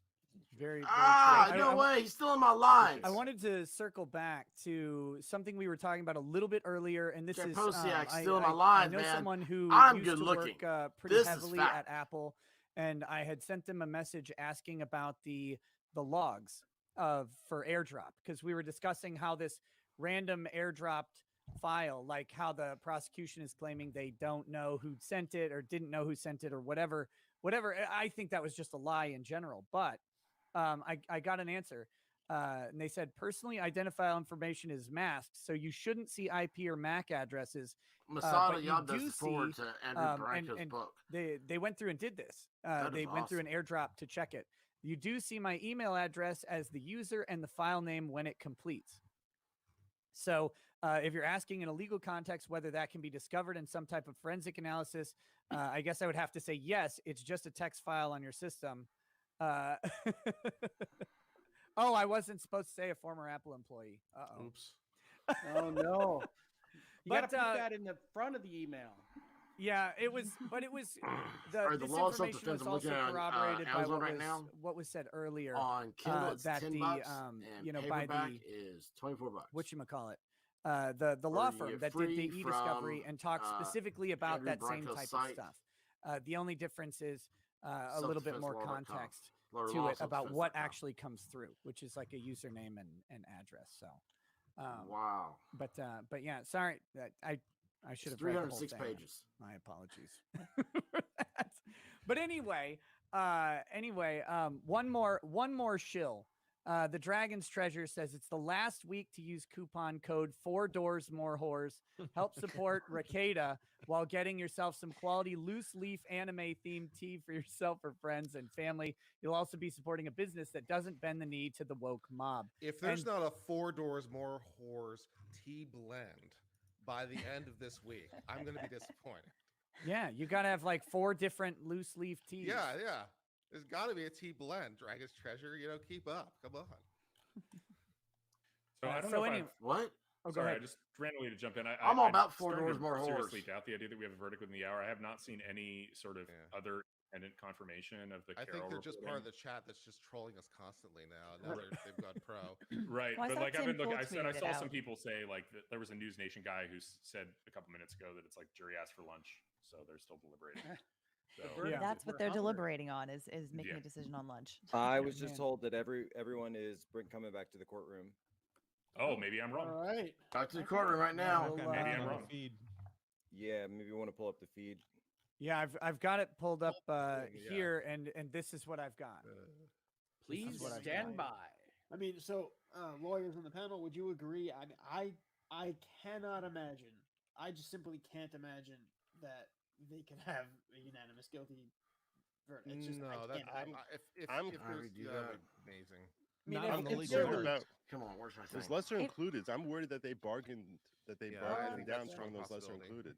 Well, I mean, the people who say he's not guilty are not on the fence. If you think he's not guilty, you look at this as a kid got railroaded and is being threatened with spending the rest of his life in prison for simply defending himself. You're not going to say, I just want to go home because it's Friday, so I'll convict him, obviously. Oh, no, I Right. have to tell you. Or if you're looking at the I lesser disagree on that one. included, or Yeah. if you're looking at the lesser included, it's at the very least the prime of his life, right? Like the time when he should be setting himself up professionally, getting married, having kids. Like those are very important parts of any individual's life that would be taken away from him by any of those lesser included.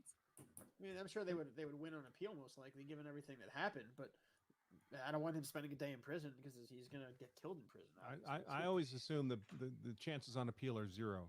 So Yeah, you can't assume an appeal. Yeah. Chances are always 0. Yeah, especially Yeah, I after think they jury have to be conviction. closer. Especially after jury conviction, it's the same thing. Like judges were reluctant to overturn the will of the vote a year ago. So too, once you have the will of 12 that's 'cause it people was the unanimously most coming secure together. election in history. That's the only reason why. I love these and guys. keep in mind, if they overturn it on appeal, it's just another trial. Probably, they're not- almost certainly. Well, unless it's a mistrial with prejudice because of the Fifth Amendment violations, or there's That could punishment. happen. I also can't imagine the efforts to try to find a proper jury at this point, even outside of Kenosha, right? Like any of the neighboring towns. I'm sure We've got everyone. at least 12 people on this panel. We can Anybody do it. that's ever watched us is compromised. Quickest jury deliberation in history. I have the courtroom feed up here, but Oh, yeah. we're, Okay, I see we're it. just waiting. So Now I I've can just examine the seal again. Have we Yeah, ever I'm- seen a judge punt once jurisdiction was given to him and he had a landmark case, a national attention type case come to them? You almost never see them say, no, this area is too polarized for the defendant to get a fair trial. Let's punt it over to another county. You never see. Oh Jesus! What? Someone's doing something. Not me. Wind Not tunnel. me, not me. We're in a wind Oh, tunnel. it's Ron. Ron's mic started picking up crazy. I'm telling you, StreamYard is doing weird stuff with audio. I'm muted. How can I? No, God damn it. I muted you, Ron, because when the audio started coming in hot. Can you? Ron Can you try Coleman's rejoining? hilarious. Same thing happened to Kurt earlier. His how I mic was sounded? fine, and I then it cannot wasn't. believe Darth Crypto. How is it now? Crypto's still here. It's I really. can't believe he's been quiet. I mean, this really guy. loud. Oh wait, hold on. I can fix that. I can fix that. I There we fixed go. that. Tales can come true. Sounds like Okay, now we're in Okay. Now it's sounding off key. I'm What's gonna the turn. general Yeah. consensus on a new trial? I don't So think the that's wall a has its StreamYard own problem. emoji. What's the Yeah. general consensus on a new trial? What do you guys think? Do you think? I mean, with obviously with the right team, do you think that would be a good path? Just go. I for the think new I think trial, they or- I think they would definitely benefit from the fact that they would not be able to bring a minor in possession charge. That was a huge thing that really I think tainted this particular jury. Yeah, I and bet- the curfew charge, even though it was dropped early on, was still there in the minds, and they still made it. I mean, they still made it part of their case that he was there when he wasn't supposed to be there. That he was on the slide. It was on the slide. It was in the questions that they asked him. You knew that there was a curfew in place, didn't you? And by the way, the answer to that question, the safest answer to that question is no. Most of those types of questions, you know what the speed limit is, don't you? Nope. I have no idea. My fear of the new trial stems from Joe had asked a question. I mentioned to him, he brought it to the panel, where I had said, unclosed, why wouldn't you say? Kyle didn't raise his rifle, but if he did, he was being approached by a 6'4" Zeminski with a loaded pistol in his hand. He had been threatening people with all night, a pistol he incidentally shot 30 seconds later during the chase. So he wouldn't have been doing it to protect property. It was to protect himself. So it's justified and not provocation. And the panel's general consensus was, you don't want to say to a jury, we're telling you it didn't happen. But if we were lying to you and it really did happen, you could still trust us because you have to be very careful how you phrase totally it. You can't be offering alternative hypotheses. If you don't believe this story, I've got another story for you, because that just so doesn't I wanted spell. to offer my rebuttal to that, and this is what I was hoping you can give your opinion on, is what about framing it as the in hell the is this? context of they're still not up? Okay. We're ready. What are we talking about? We're talking about booster shots? We're ready. Apparently. Oh, good. If we were to frame it in the context of, instead of saying he didn't do it, but if he did, you don't want to say those words. What about saying he obviously didn't do it? The video shows he didn't do it, but just to demonstrate how manipulative and dishonest the prosecution is, not only are you, I think all these people. I think he's sitting on his fireplace. Show what they claim, but they're also claiming he's that obviously aiding sitting in and his protect kitchen. property, I love. Look at and him that's still a clearly wall. not Look at true, his as he was background being there. approached by Look, somebody where's he at? Because that's like with a gun. nice I'm thinking outside. that It looks if a lot you nicer approach it from inside. that angle, But it's you like all these avoid people have giving an apartments. I alternative love theory, but still legal attacking it. bites. I mean, So I think you Hey, can guys. make It's the gotta be point by close. just saying, but even if he had done it, it would still have been lawful. My From, concern Joe about here, all good of this is logic. everybody's fixated on That's the a green video screen. to such an extreme extent. This is the only real one that in the he's minds of most people actually who don't know what Nick else has is going actually on, if worked there was on another getting this video that done. came out tomorrow that shows His from a wife different got angle, him that just newly discovered pain. evidence fairy footage. Kyle raises the rifle for a second. He forgot about it. If people were to see that, in their minds, he's guilty because everybody's fixated. My on background it would so be much it's become that video is guilt or bunch of, innocence based ammo solely on cans this and arbitrary Rorschach empty test bottles. of a freeze frame. Law that was my Crime concern. is reporting that families of those killed were told to go into the courtroom. Yeah, we might actually have seems a like it's verdict. It's an time. actual Who was verdict. It's reporting coming. it? The verdict's Law coming. Crime. Okay. The Sarah verdict Gillespie. is Okay. coming. Sierra So- Gillespie, excuse me. So there's a verdict coming. Yeah, that would not make sense for a lunch break. Just Yeah, they don't just do so that we're on all the clear ground. on Yeah, that. Kathy Russin, Law and Crime, they're affirmatively Yeah. reporting it. Well, I'm wrong. Okay, there we go. Yeah. Go for Oh Daryl. God, I'm gonna kick you off the panel now. What was that? Wait, so what was the lunch order all about then? Can we get Well, they're lunch like, to go, hey, maybe? we- Can we get lunch to No, go? no, that entire order was just Krause's lunch order. We'll eat it on the bus. That was all They're for gonna- lunchbox. They're gonna ask Oh, for it an was Lunchbox's lunch order. Guys, don't I forget to see, I subscribe, see. They're please. gonna do a verdict over pitas. It's all gonna be. No, Everybody's out there, Lunchbox please for the subscribe. victims' I am. families. That's why they're We've only been coming doing against this a us. little bit over a month. Yeah. Okay. Well, they ordered all of the Asian food that was on that ship. Oh, They that's ordered all of awesome. it, and now it's finally I cannot there, believe and mainstream it's all media for upset about Kraus. that. That's the Wow, problem. disavow, is that- disavow. Oh, that's racist. Disavow. You can't say that. You can't make jokes about late Chinese food. That's racist. Well, that's Oh, what it's God. noon in Wisconsin. Didn't the judge say that they already had those orders done last time we saw it when he talked about it at like 10 a.m.? I got to turn maybe the they were just fan gonna eat and on then give the here on my verdict. computer. You know, just from Except if covering you were this found family, hot, walked in. hot, hot, hot. more times than the last week than usual, which is funny since I'm a Jew. So usually when people call me a Nazi on social media, I respond with my bar mitzvah photos and just ignore them. But yeah, it's been relentless. People, anybody To who's follow- even To follow up anything on what Darth Don't- was asking. Sorry. No, you Darth's a finish. Jew. That's funny. No, I think that a lot of people were saying you can't give alternative arguments. I think they could have phrased it as he didn't raise his gun. He clearly didn't raise his gun, but he should have raised his gun to defend himself from Kyle Zeminski. And that's how you phrase it. It's not an alternative. You're saying it was a mistake for him not to raise his gun in defense of himself because Kyle Zeminski was aiming a gun Joshua at Zeminski. him. I don't know. I'm not I don't sure know that that's I've. evidence. I'm not sure you can say If you have the gun, if you have Zeminski on there with video. the gun, Yeah, the Because video that's kind of really speculative, evidence. right? should have, yeah. I don't know about the should have. If an expert testified that he should have, then that would be evidence. But to say Yeah. in my opinion, as in closing, is that he should have. I think that because this judge you do get leeway with you do get leeway with argument on a closing argument, but not that much to the extent that you can just start adding in theories that haven't already been closing argument. Did you see the state's closing? Well, that's unfair. I hear you both there, because it's like, I agree that it goes too far. I'm not sure anybody was stopping anything on either of these closings. Well, that's my main concern. Everybody fixating on this one. I know. Where was it? I was able to change this around earlier. If you get a jury, if there's one person on the jury that thinks that it shows him doing it, then they won't acquit because they've been convinced and manipulated into thinking that that's the entirety of the case, whether or not the video shows what they claim. Shout out to Karl Markowitz on the New York Post, by the way, for getting the scoop on this. Yeah. On the off chance that there whatever is a source guilty he had verdict, is good. Yeah. On the off chance there's a guilty verdict, because we've been doing this for 3 hours now. All those motions for mistrial that are kind of pending at the same time. I mean, if they're acquitted, I mean, he could just moot them. Yep. Well, if it's an acquittal. I was saying if there's a guilty verdict. Oh, wow. You have to address those issues. I don't know if he has to do it today. Yeah. I think he could, since the state submitted their brief yesterday, he could say, we want to reconvene next week to discuss it. So you accept the verdict, but you don't enter a judgment, I guess? Well, if he's guilty and a lesser included or something like that. Well, you have... Kyle be taken into custody today if they found guilt. They could motion to have him not held in custody pending the outcome of the appeal. The judge would be able to grant or deny that.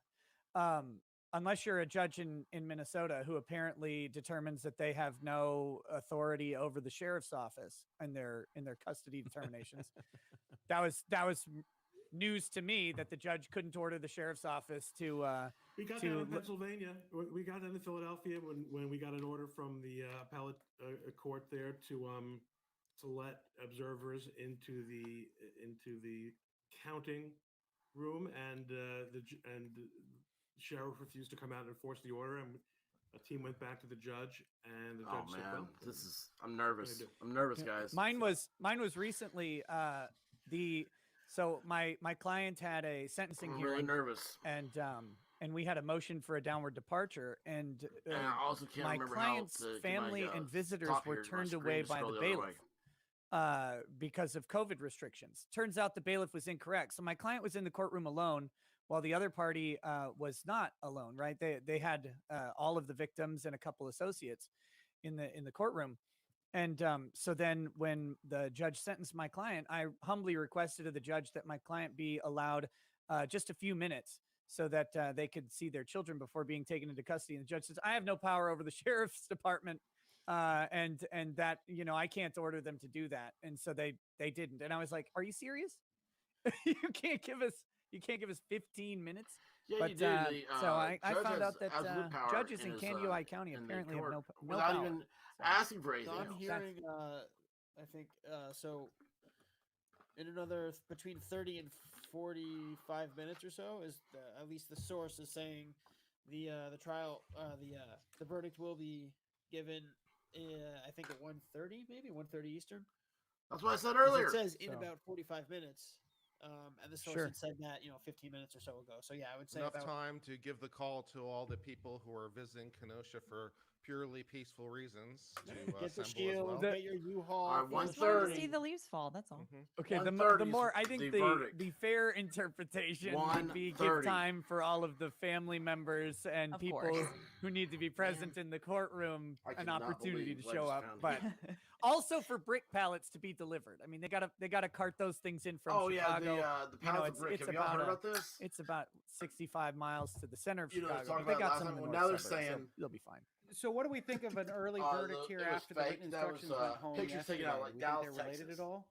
I was there going, Darth Crypto, you had a There was theory on some that, which right? report on 'em? Theory, what I was thinking, my read on it is we know based on several people's sources that it seems most likely that there was a holdout who didn't want to acquit, at least one or two, and that person asked for the jury instructions. My thinking is it's Friday, and they were saying we're not throwing this kid in jail. They're dead set and they might have said to her, you know, do what you have to do, review what you have to review. If you want to look at the self-defense statute, go for it. But either join us, or we're going to have to tell the judge we're hopelessly deadlocked. Again, Maybe he'll put us remember into the why this weekend. is so important? That might have been the reason for what we saw yesterday. The drama This with is the day ending early and asking this for is the an attack instructions to on be taken home. America. I'm actually getting tweets Our and Commonwealth. DMs from people locally in Kenosha who are all claiming that local regulatory agencies, police, fire, EMT, have been put on notice about this also. Which, if there's any sort of leakage from what's coming out of the jury, that would lead towards you would think, an acquittal. I don't think they need that. I mean, it's reasonable to. You've got a 50-50 chance that you're going to need those emergency services. Yeah, that's true. So yeah. If he's acquitted, I'm going to be. I don't know. I might just jump in my pool, which is ice cold right now, out of excitement. I don't know what I'm going to do. Oh man, that's why I have a awesome. hot Listen tub. to Darth. I'm attached to my pool, but This guy. I just want to announce he's a we day have trader. broken 100,000 live viewers. 100,000. And I suspect that's going to go up as this filters out. in that case, Let's get it to I'll do a 200. plug as well. Yeah. Well, let me do this real quick. Everybody's channel is in the description. If they're on YouTube, except for Jack, can someone tell me Jack's YouTube channel I can add in? Jack doesn't need any. Seriously. Well, I mean, He owns the internet already. Jack's Oh my website God. is mypillow.com. no, Yes. his website is Human Events. His website I is have- Human Events. I have I'm Human able to Events. work in a shill for virtual legality into this trial. So, hey. I have Human Events website in there. I also have the Human Events YouTube channel, but Camera just moved here. Yep. Zoomed out a little bit. Yeah, it did. But everybody's who's on the panel, they're if they have a YouTube channel, that is in All the description. I also have the Twitter accounts of Jack, Darth Crypto, Will, and I have the websites of Andrew Branca and I have Robert Barnes on there, even though he isn't here. How is Robert Barnes not on right now? What is his problem?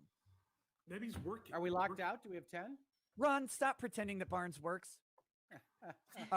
Okay, real quick, Holy can you shit. guys This is hear the it? background noise of the court? Just kind of low hum. No. No. Okay, let me. Now I There can. we go. Oh, okay, there it is. Good. But I want to say, everybody on this panel, you guys need to go check out everybody's channel. Check out their social media links. Look at, follow everybody. We're back. The judge is in. I'm gonna hit mute.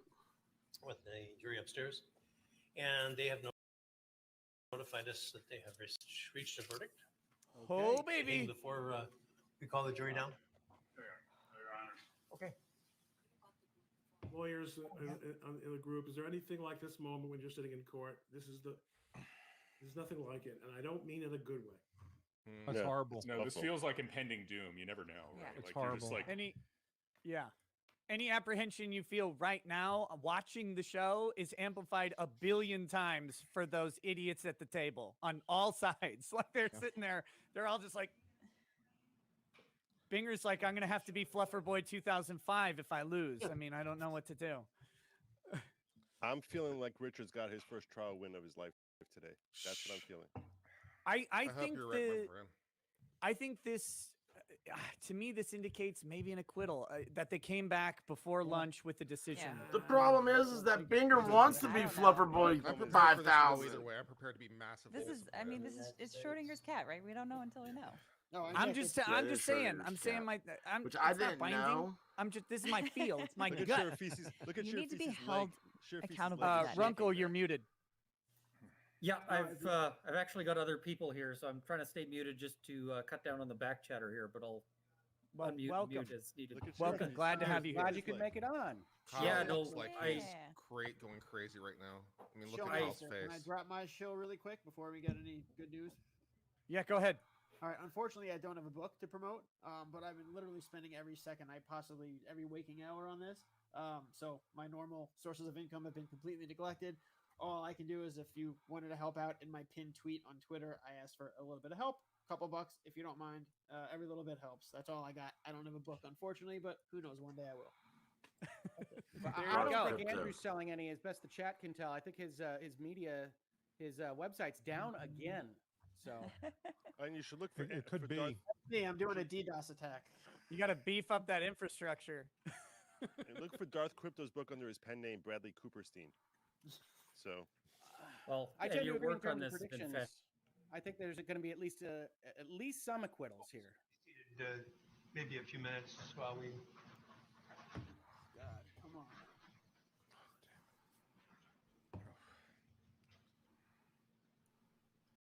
Now the media is calling me for an interview. It's like, guys, wait a goddamn How's minute. not I'm a the little time? busy.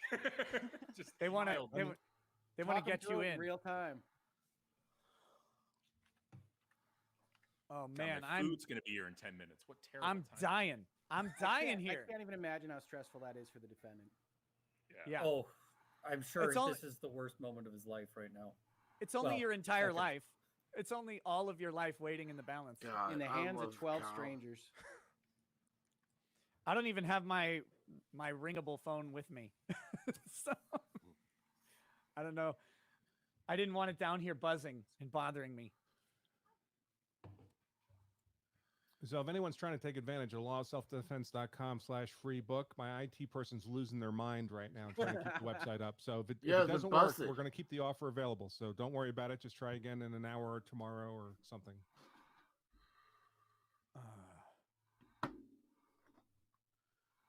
Stay with us, stream. Yeah, that's one thing we can have here. Do we have The are stream we, going out as they're reading it. Just that's what's going to happen. I have an Oh alternate my feed. God. I'll get up in just a second. Just a second. This has got to be hard on mom too. Yeah. Yeah, the judges are welcome. Yeah. it's harder on mom than it is on. And it's for victim families. I mean, there's probably some people who really genuinely believe that Kyle's done them some wrong. It's got to be hard on a lot of people. I might have to jump off. Sorry about that. If I do, I'll try to come back if there's Speak of a the still a devil. seat available. The circle of death. Preview of things to come. Oh no. Yeah, Don't I say don't that. know how much. Again, these streams are all going to be strained as people, filter in. So I'm I'm going to gonna be slamming these. Yeah. Kyle doesn't look so relaxed right now. No. Yeah, can't be. Can't be. So I will do my best. All right, guys, I am going to have to jump off. I apologize. If I can, I'll come back. See ya. Sounds good. Law of self-defense is off the feed. That's check his facial expression there.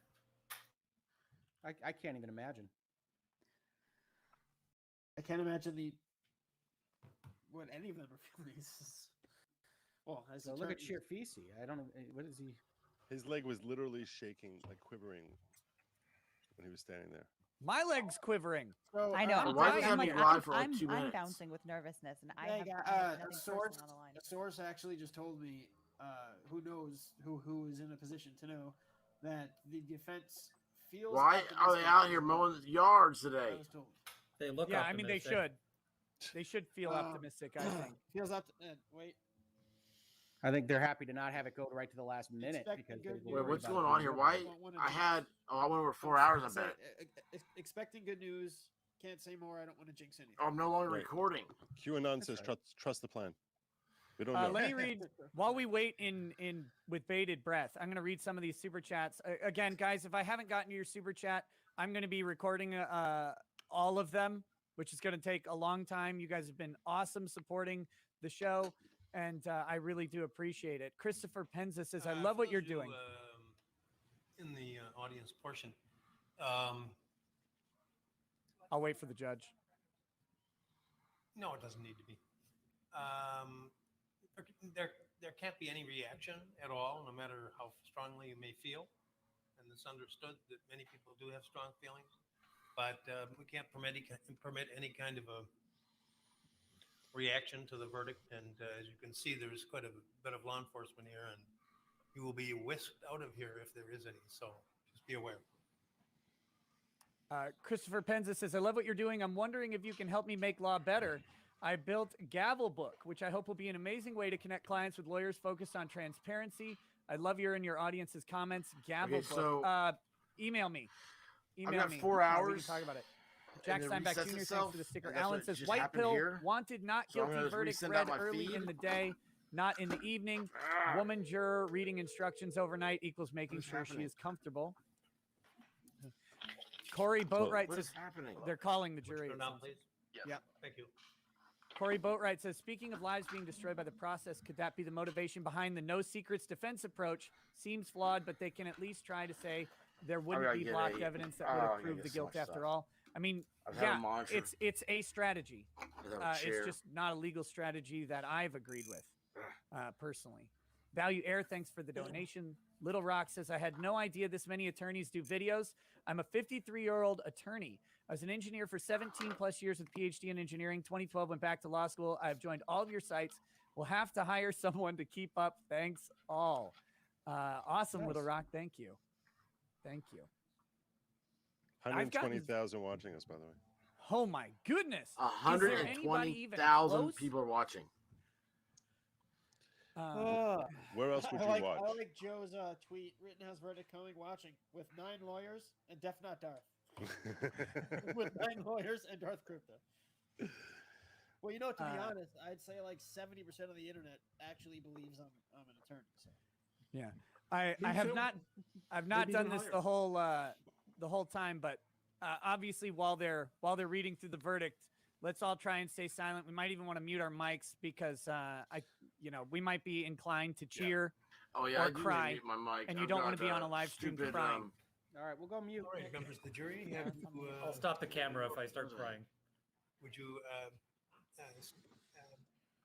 give your juror number, please? 54.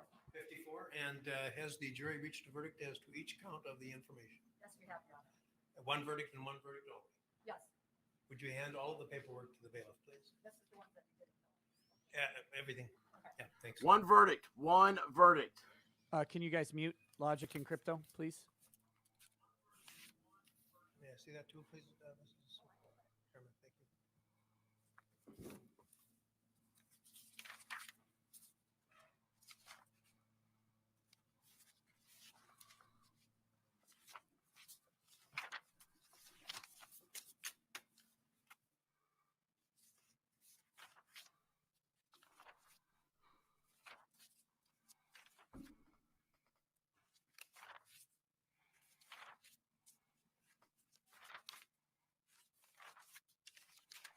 God bless you, Kyle. The defendant will rise and face the jury and hearken to its verdicts. God bless you. State of Wisconsin versus Kyle Rittenhouse. That's the first count of the information, Joseph Rosenbaum. We, the jury, find the defendant, Kyle H. Rittenhouse, not guilty. As to the second count of the information, Richard McGinnis, we, the jury, find the defendant, Kyle H. Rittenhouse, not guilty. As to the third count of the information, unknown male, we, the jury, find the defendant, Kyle H. Rittenhouse, not guilty. As to the fourth count of the information, Anthony Cuban, we, the jury, find the defendant, Kyle H. Rittenhouse, not guilty. Yes! As to the fifth count of the information, Gage Rosekreutz, we, the jury, find the defendant, Kyle H. Rittenhouse, not guilty. Yes! Holy shit. Oh my God. Oh man, I was just you guys, Nate is gonna come on here and be like, I told you guys when everybody thought that all was lost. What a reaction. We started. Breathe, man, breathe, kid. Breathe. And his whole life just came back. Oh my God. Look at him. He's crying. You were a wonderful jury to work with. You were punctual, you were attentive. And the forgotten six over here who had a very difficult job of keeping from discussing the case during the time that they were sequestered as well. All of you, I couldn't have asked for a better jury to work with. And this has really been my pleasure. I think, without commenting on your the verdicts themselves, just in terms of your the attentiveness and the cooperation that you gave to us, justifies the confidence that the founders of our country placed in you. So I dismiss you at this time. You're never under any obligation to discuss any aspect of this case with anyone. You're welcome to do so as little or as much as you want. The media have requested, a number of media sources have requested the ability to talk to you, and they have been allowed presentations to you that you'll get in writing, and it's entirely up to you whether you want to contact them. They are not to contact you. If anyone does contact you and just tell them you're not interested in discussing it, if that's the case. And if anyone persists in doing so, report that to us and it will be addressed. That's you, Joe. I was talking to you. At the beginning of the trial, there was some concern about information and your safety. And I assure you that we will take every measure to ensure that your concerns are addressed and respected. I'm going to talk to you for just a minute, not about anything to do with the case, but just about that sole issue. And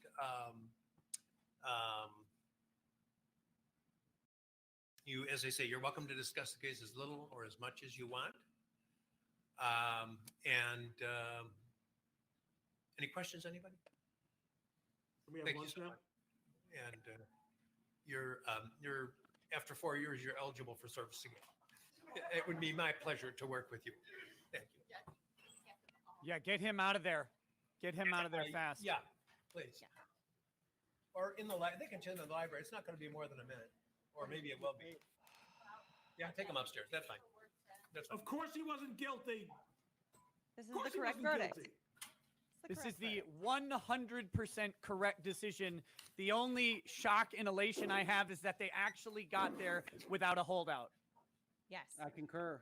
And the unfortunate part in terms of process, the judge got exactly what he wanted. He kicked it down the road and he got exactly what he wanted. But it's the right verdict. Absolutely. The right answer is the most important part. Well, the other thing is that in the end, this result is, I think, best for Kyle, because had he gotten the mistrial with prejudice, there would always be people saying, listen, he would have been convicted if not for this bad judge. He would have, now he gets to have this clear stamp of not guilty. I think that's going to be really important. Very true. The fact that the jury took a lot of time also is a response to the suggestion that it was it was a racist verdict. It was they just didn't care. It wasn't a zippy. Hold on. All right, the motion of the defendant is granted. Charges against the defendant on all counts are dismissed with prejudice, and he's released from the obligation of his bond. Anything else? It's amazing. The salt from Binger. The jury has spoken. Is it too late for Krause to accept the motion for dismissal without prejudice?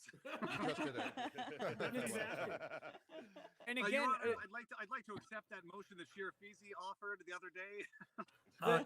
Can we get more of Binger's face? Yeah. When you think about the tactical errors on both sides of this case, that one was one of the most critical and baffling for the state, was not accepting a motion for mistrial without prejudice raised by the defense yesterday, that they could have taken and gotten another shot, which they clearly wanted another shot because things were just not going in favor of the state for most of the trial. By the way, tell me if my audio is total crap. I'm lucky I got into the car to do this. So you sound fine. We're going to find out who that juror 54 was. Not in any bad way, like doxing. Not guilty, though. We'll find out if the reading that people gave to those questions, everything was accurate, or if it was just, someone trying to meticulously make sure everybody was comfortable with the decision they were about to render. I still think that person might have been trying to convince others to go with something of a compromised verdict, and when she saw that she or he thought there was no way of getting there, succumbed to the vast majority of the others. But I never believed for a second it was 6-6 split like some of the rumors were saying. Like Mark Raven says. But here's the fascinating thing: the desperation for the state to get a mistrial. At one point, many speculated that Binger's mistake on the Fifth Amendment was intentional because he saw how badly his own case in chief had done, that he just wanted a chance to start all over again. So that when Kyle was up there on the stand, that he really walked much closer and passed the line on discussing Fifth Amendment than any prosecutor ever would do. And many speculated that it was because he wanted a mistrial. And then they go from that position to 3 days into deliberation where the defense is offering, we'll give you the mistrial without prejudice, and the state must have just figured, I don't know, that we don't know how to put up a better case in the future. We don't know what evidence we have. But for whatever reason, I think that was a terrible, terrible error by the state. And thank God they made that error, because this is the best possible outcome in the world. One possible counterpoint is the state goes, if this trial goes on any longer, we get put on the stand about this evidence issue. What's going on? No, you know what, Andrew, Nick, I think it was like the Binger and Cross were so used to reflexively being confrontational and belligerent, they didn't even think to accept the offer. They just thought to fight it regardless of how good it was. And you assume it's a trap. You assume it's a trap, right? Wait, you must think you're losing if you're offering that. Right. Yeah. Good point. I've never met Darth Crypto before. Darth Crypto, nice to meet you. Maybe nice to meet you. Darth Crypto's awesome. No, I think they were just so they think by fighting on anything it is a sign of strength. Wow. I mean, if I were the prosecution, I would have jumped on that without in a heartbeat, because it was the best of what they could have ever hoped to have gotten. Wow, certainly in retrospect. Now it is double jeopardy attached.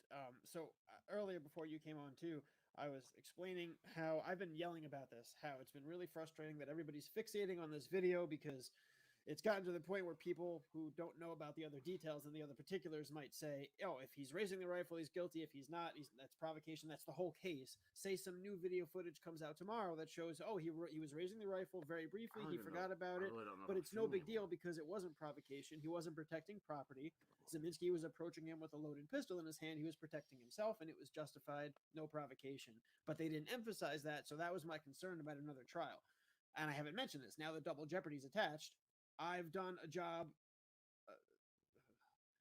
exponentially better than Jim Armstrong did for the prosecution. And the video that I've come up with, I would probably convince 8, 9, 10 out of 12 jurors that he was indeed raising that gun. And it's still pixelated, and it's still very difficult to make it. There's going to be people who don't believe it. It might be split 50-50, but it was exponentially better than what they managed to put together in 20 hours of analysis, whatever that guy did.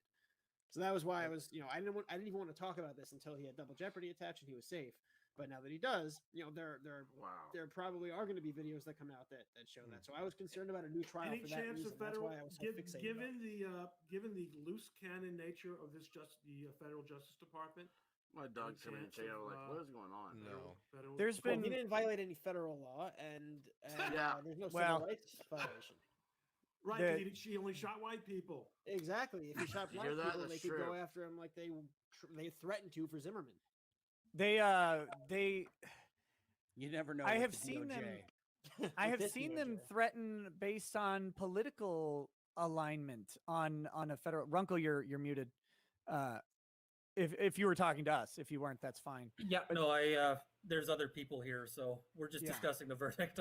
Okay, there's sorry. elation here. I just wanted to make sure.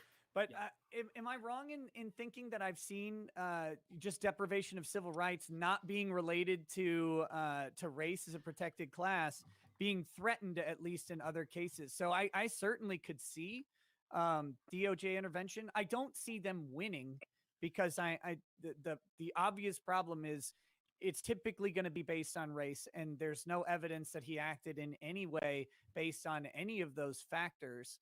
But that doesn't mean they won't try and politically drag the case. There was no evidence that this was not a justified right. Exactly my point. There's, if it's politically expedient for Merrick Garland to offer a probe into the civil rights violations of Kyle Rittenhouse, then he certainly could do that. Yeah, never undersell the politics. You can't beat the ride, right? Regardless, from the political perspective. You got to, I mean, people above and beyond the verdict, imagine the fallout that is necessarily or potentially going to occur now. Groskraut's $10 million lawsuit is gone, and there's no secret settlement that's happening there. The question is going to be whether or not there will be malicious prosecution or some investigation, ethics complaint against Binger for some of the shenanigans they pulled. There should be. There absolutely should be. Yeah, putting the brothers on the stand. I have my doubts. That they were lying. Perjury for some of the witnesses, Sal and Sam. I mean, I don't know. I don't necessarily ever think it's necessary to go after the witnesses or whatever. I mean, that's broadening it out a little more. But please subscribe. Binger, getting the witnesses to lie and Darth Crypto. How about witness intimidation for Nathan DeRuin? God, We forgot about that. Suborning I haven't forgotten perjury. about. He's still my favorite witness. And what was up He was with, great. with Krause having a little?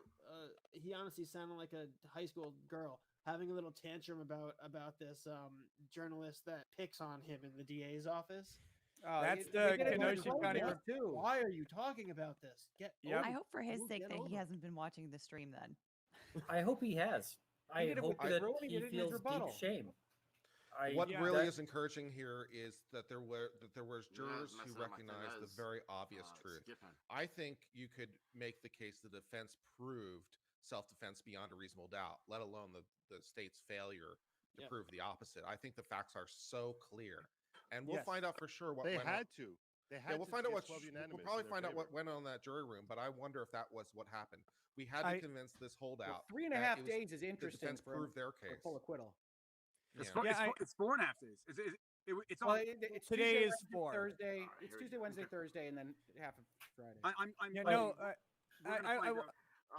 Go ahead, Viva. No, I was just gonna say we're gonna find out because these jurors, they're gonna get past the threats because I think they're gonna feel some backlash, but I don't think it's gonna be what the media painted it out to be or predicted it to be, because I think part of the terror is sort of terrorizing them with the advanced terror. I don't think they're gonna feel what the media was predicting, but they're going to quickly realize that they're going to have some very lucrative stories to tell, and we're going to find out what happens. Well, I think the point that was made that this was a 4-day deliberation, I don't want to say that they were doing anything behind the scenes necessarily, but there is a certain amount of safety in this was not a snap decision by the jury. Oh, this is great. And in terms of that backlash or whatever, you can't. We spent 4 days looking at it to arrive at that decision. Well, and I think the one before person who's I been head- I have to consistently go, right but about the before- jury is Barnes. Catch you later, Darth. Oh, wait. Before I head out, I'm just curious, what's your guys' take, yes or no, on riots? How bad? No riots. I think maybe some minor unrest. I don't think there's going to be. I don't think there's anything. We haven't seen indication that there would be anything like what was going on in Kenosha during the Floyd stuff. I think they're A going few to people try to pointed stop out it, it's daytime. and It's I daytime. don't think it's going to get big enough. I don't think it's going to grow into anything large enough. Although, incidentally, for those who don't know, before I go, last year when the original events happened in Kenosha, in addition to my crypto account where I'm a crypto day trader and I teach people how to trade, so that was a separate account. I had another account on Twitter where I covered riots and I posted everybody's videos and stuff like that. That account blew up when the shooting happened with Kyle, and a bunch of analyses of the video. I identified Zeminski before anybody. I posted his Pornhub account. It was crazy. And the New York Times, Christian Tibbert, reached out to me because they were putting together their timeline. So my presence in that scene blew up because of the shootings in Kenosha. And a year later, a new account, because I got banned after Trump retweeted me, which is like a death sentence for your Twitter account. And now all over again, I'm kind of blowing up again from the exact same thing, which is just kind of crazy. So I will say, I hope that tonight I don't have a repeat of that. I hope that repeating of the past doesn't happen again tonight with the violence. But if it does, I'll be posting about it. So if you do get yeeted off of Twitter, off of this account, just follow us all again. Let us know what your I'll DM us. Darth, I don't know if you have a locals account, but I'll send you some contacts so you can open up there and not have to worry about that. But you did Also good stuff. good, I mean, And you should. I'm gonna start a new round of accounts separated from my crypto and day trading work and everything, and do stuff like this anyway because I enjoy doing it and I'm good at it. So I will stay in touch if I do get banned, so you guys can find me. But let's hope that doesn't happen.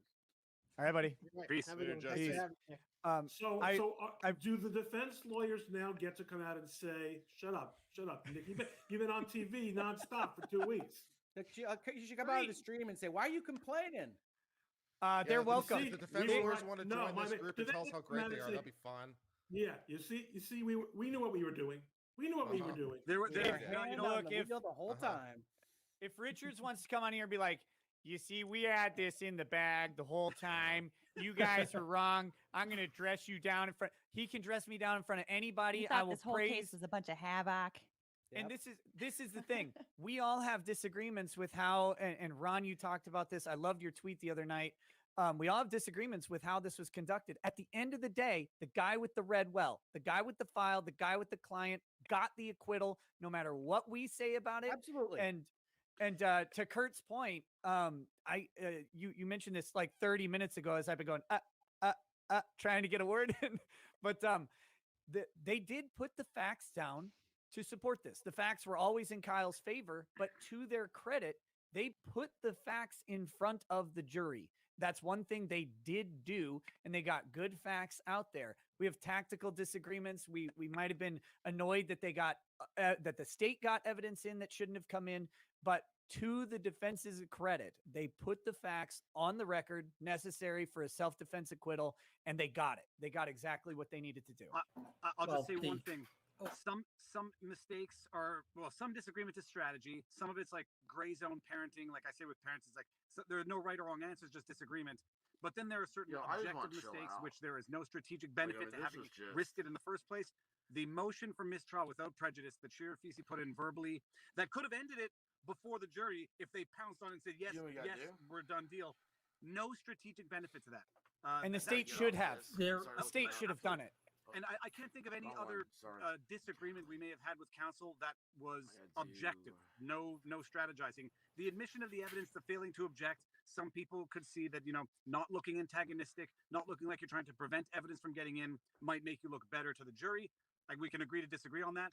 But that motion for mistrial without prejudice, inexplicable. And the only strategic benefit to it is that Kyle's ahead of the game. And if you were certain that he was going to be acquitted, if you're 100% on that, you want the acquittal rather than the mistrial with prejudice. Because when he's going out and putting his name out there and saying, listen, I was cleared. I am an innocent man.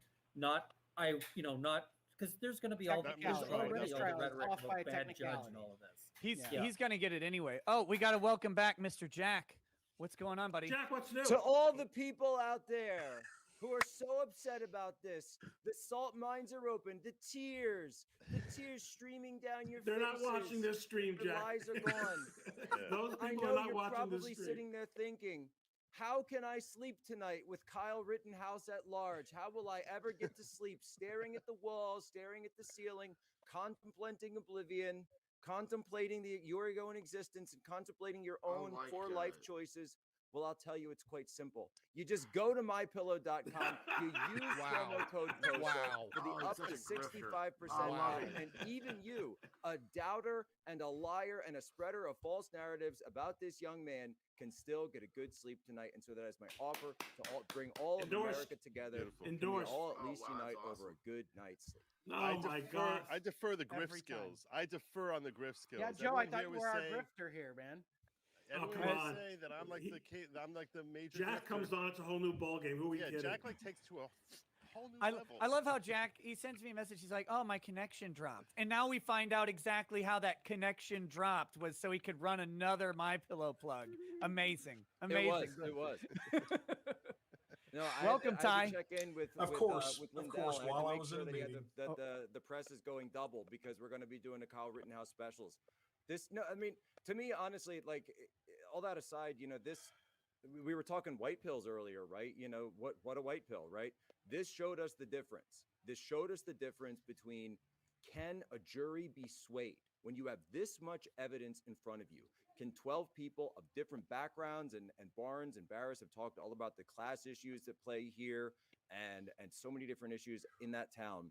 So you've got clear evidence on one hand, and you've got a mainstream media that spends 14 months putting their finger on the scales of justice with their narratives. And I'm sure that, you turn on MSNBC tonight and Joy Reid's going to be screaming proof of systemic racism. For them, it was like a win-win because, if he's found guilty, they would say, we got the guy. If he was found not guilty, Joy Reid would say, oh, it's proof of systemic racism, right? I got into it with Kendi a little while ago. But when it really comes down to it, when you put 12 people in that room and you show them clear evidence, and I think it's a great barometer of where we are as a country to be able to say, look, there is clear evidence here.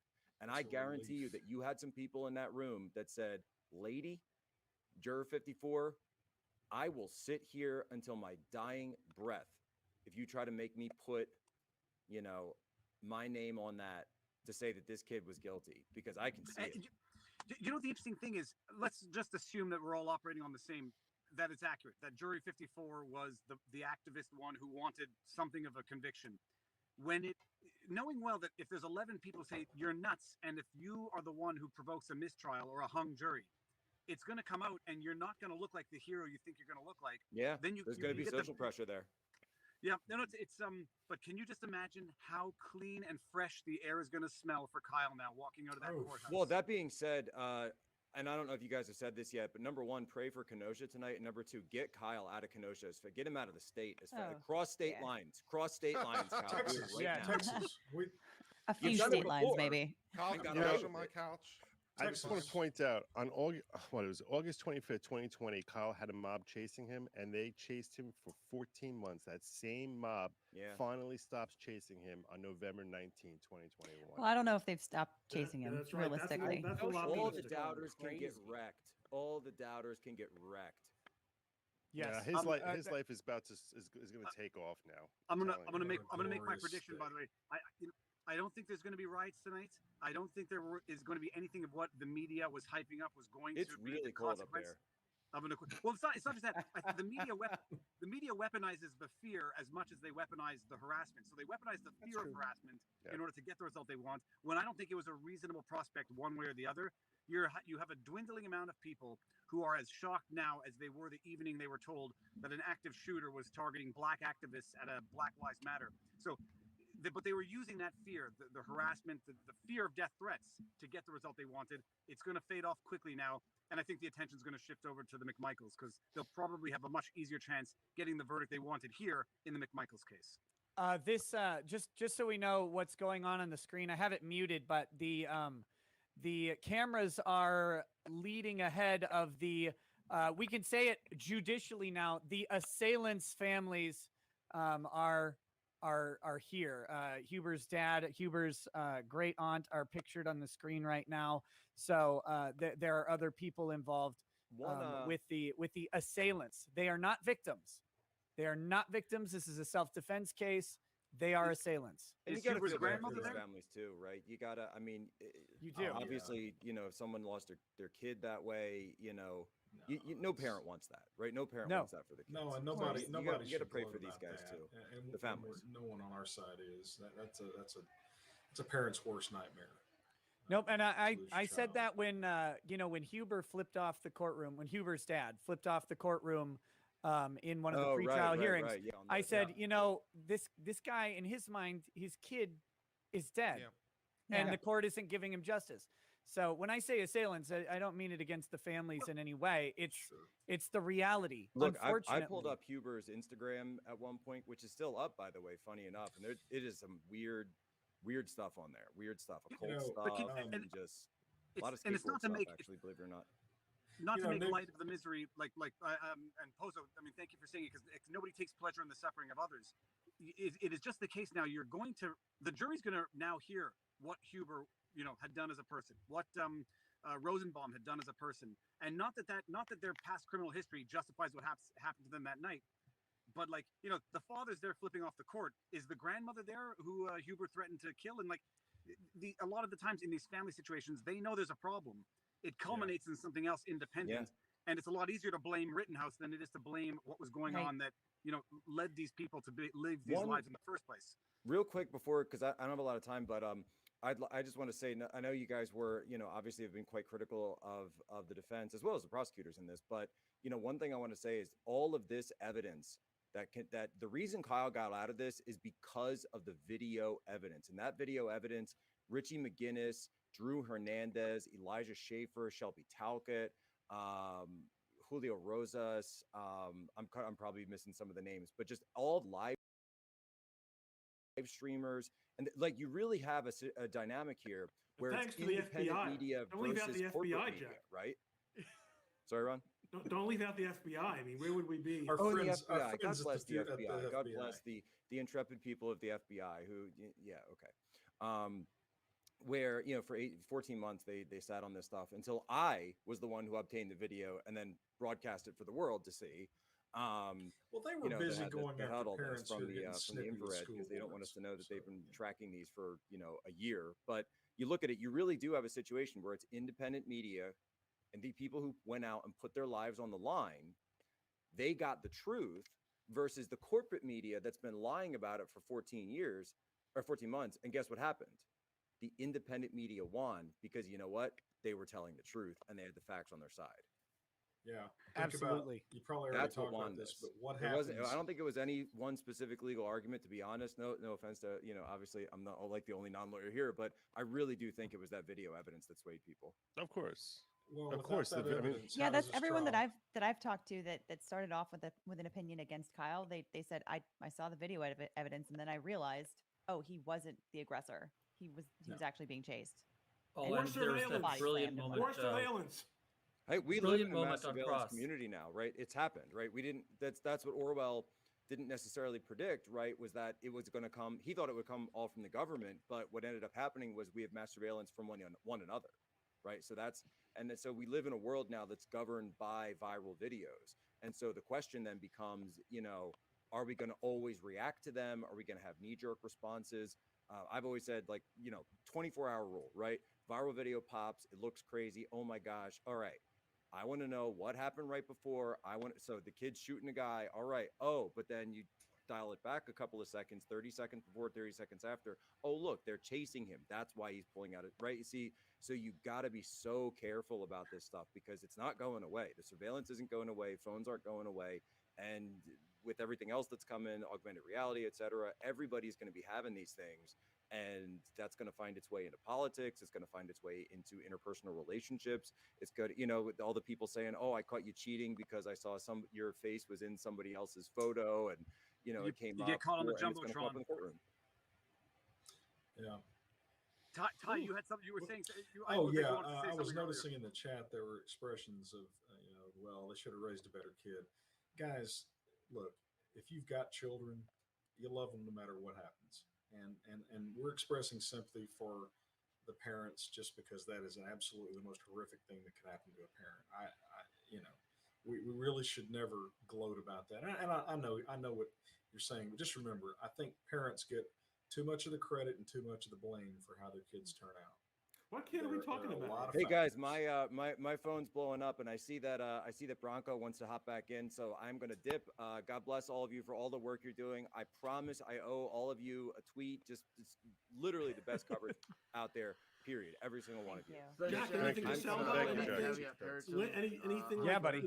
Bed related, sleep related, anything? Final thoughts? Well, I was gonna say that if you're ever in Kenosha and you want to stay at the Stella and you want to go to the 1844 Lounge, that is where you get the best cheese curds in all of Kenosha. Quite frankly, all of Wisconsin, or at least the most of Wisconsin that I've seen. However, once you have them, you might be a little amped up. You might be a little energetic, and you think, man, I've got work tomorrow. I've got court. What am I going to do? I've got to see Judge Schrader. He's all hopped up on diet wild cherry sodas. That's what he was drinking today, diet wild cherry Pepsis. What am I going to do? How am I going to get a good night's sleep? And it's simple. You just go to mypillow.com. It's right next to Wisconsin. It's right over there in Minnesota. You get the 65% off with promo code POSO, and you get the best night's sleep in the whole wide world. I am going to personally get one of those pillows and give it to Kyle Rittenhouse. Jack, can I just point out? Can I just point before you go? I just want to point out. Yesterday, I did this whole grifting moment sort of thing where I was like, look. Yes, it was only the one day, Joe. Helps. We love it. Raising our voices helps everyone. Right, you need to follow people like Viva. You need to follow Ron Coleman. You need to follow people like Rich Hogue and myself, so that our voice gets louder. And you should do it for Kyle, because that's why we're here. We're here promoting it to do it for Kyle. So we're urging you, please just click and sign up. And I thought that grift was great, but yours just totally topped mine. In the area. In this situation, we have seen a couple dozen people outside the courthouse every day, but describe for us the scene, what's happening right now, the mood among people outside the courthouse. Jimmy, I can't figure out which one's my screen. Well, I think there's a sense of resolve. It's not, you are hearing, I believe, someone talking on a loudspeaker right now. I believe that would be those who are with the Jacob Blake family. But as far as mood, again, it's more so of a, I think, culmination. And I think there maybe was just kind of a sigh of maybe relief. There wasn't any joyous cheering or clapping or sobbing, regardless of which way you may come down on this. It's kind of just watching and seeing how people are reacting to this and calm. Bill, thank you very much. We'll continue to check in with you outside the courthouse and, of course, hope it remains calm there as well. We saw Aaron Mabin following the family of Anthony Huber, so we want to get back to you, Aaron. It was, I believe, his girlfriend and his aunt. Didn't look like they chose to comment. What was the entire scene like, the mood like you saw from them on the other side of this verdict? Well, it was actually quite chaotic around them, just media from all over, not only local but national, walking out of the courthouse with them.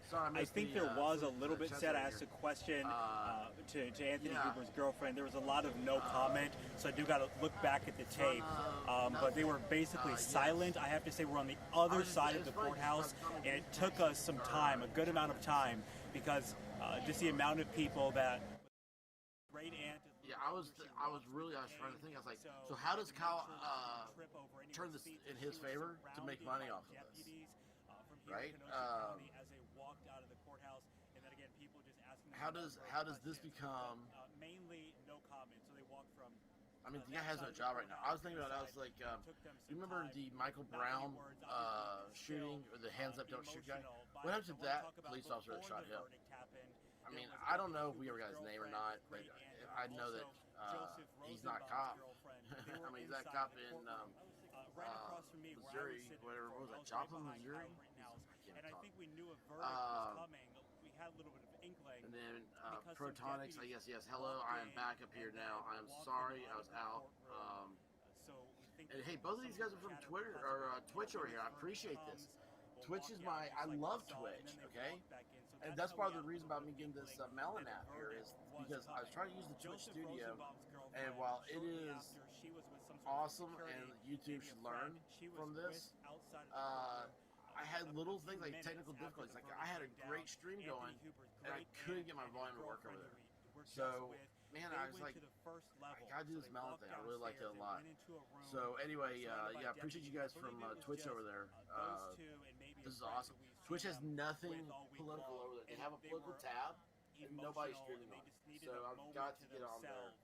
I think it's a long opportunity. Besides that, I love the most entertaining thing in the world is watching the fights. Those girls are, well, I mean, they're smart. They're making a ton of money, but it is hilarious. I mean, dudes, y'all gotta quit giving chicks money. Okay?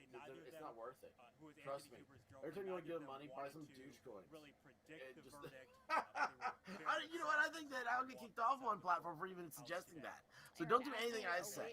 Anytime you want to send money to a chick on in a blow-up hot tub, go to McDonald's and get the McRib instead.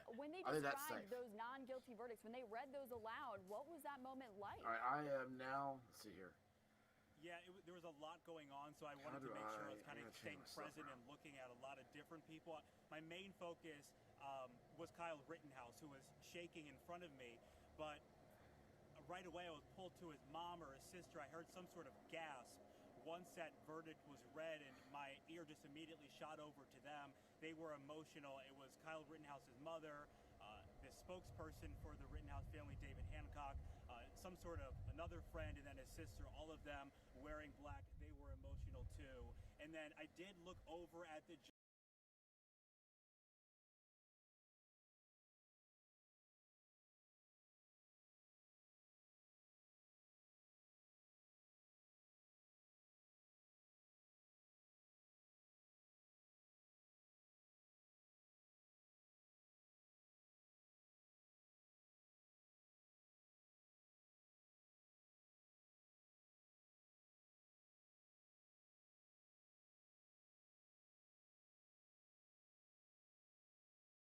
I did not know how I just did that. It is horrible. What in the world just happened?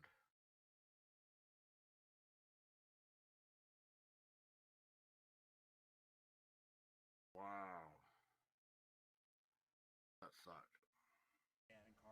They certainly did, and the judge commending them for their attention throughout, their punctuality, 2+ long weeks of trial, and then 3.5 days of deliberations until they eventually came to their verdict today. Kyle Rittenhouse not guilty on all counts.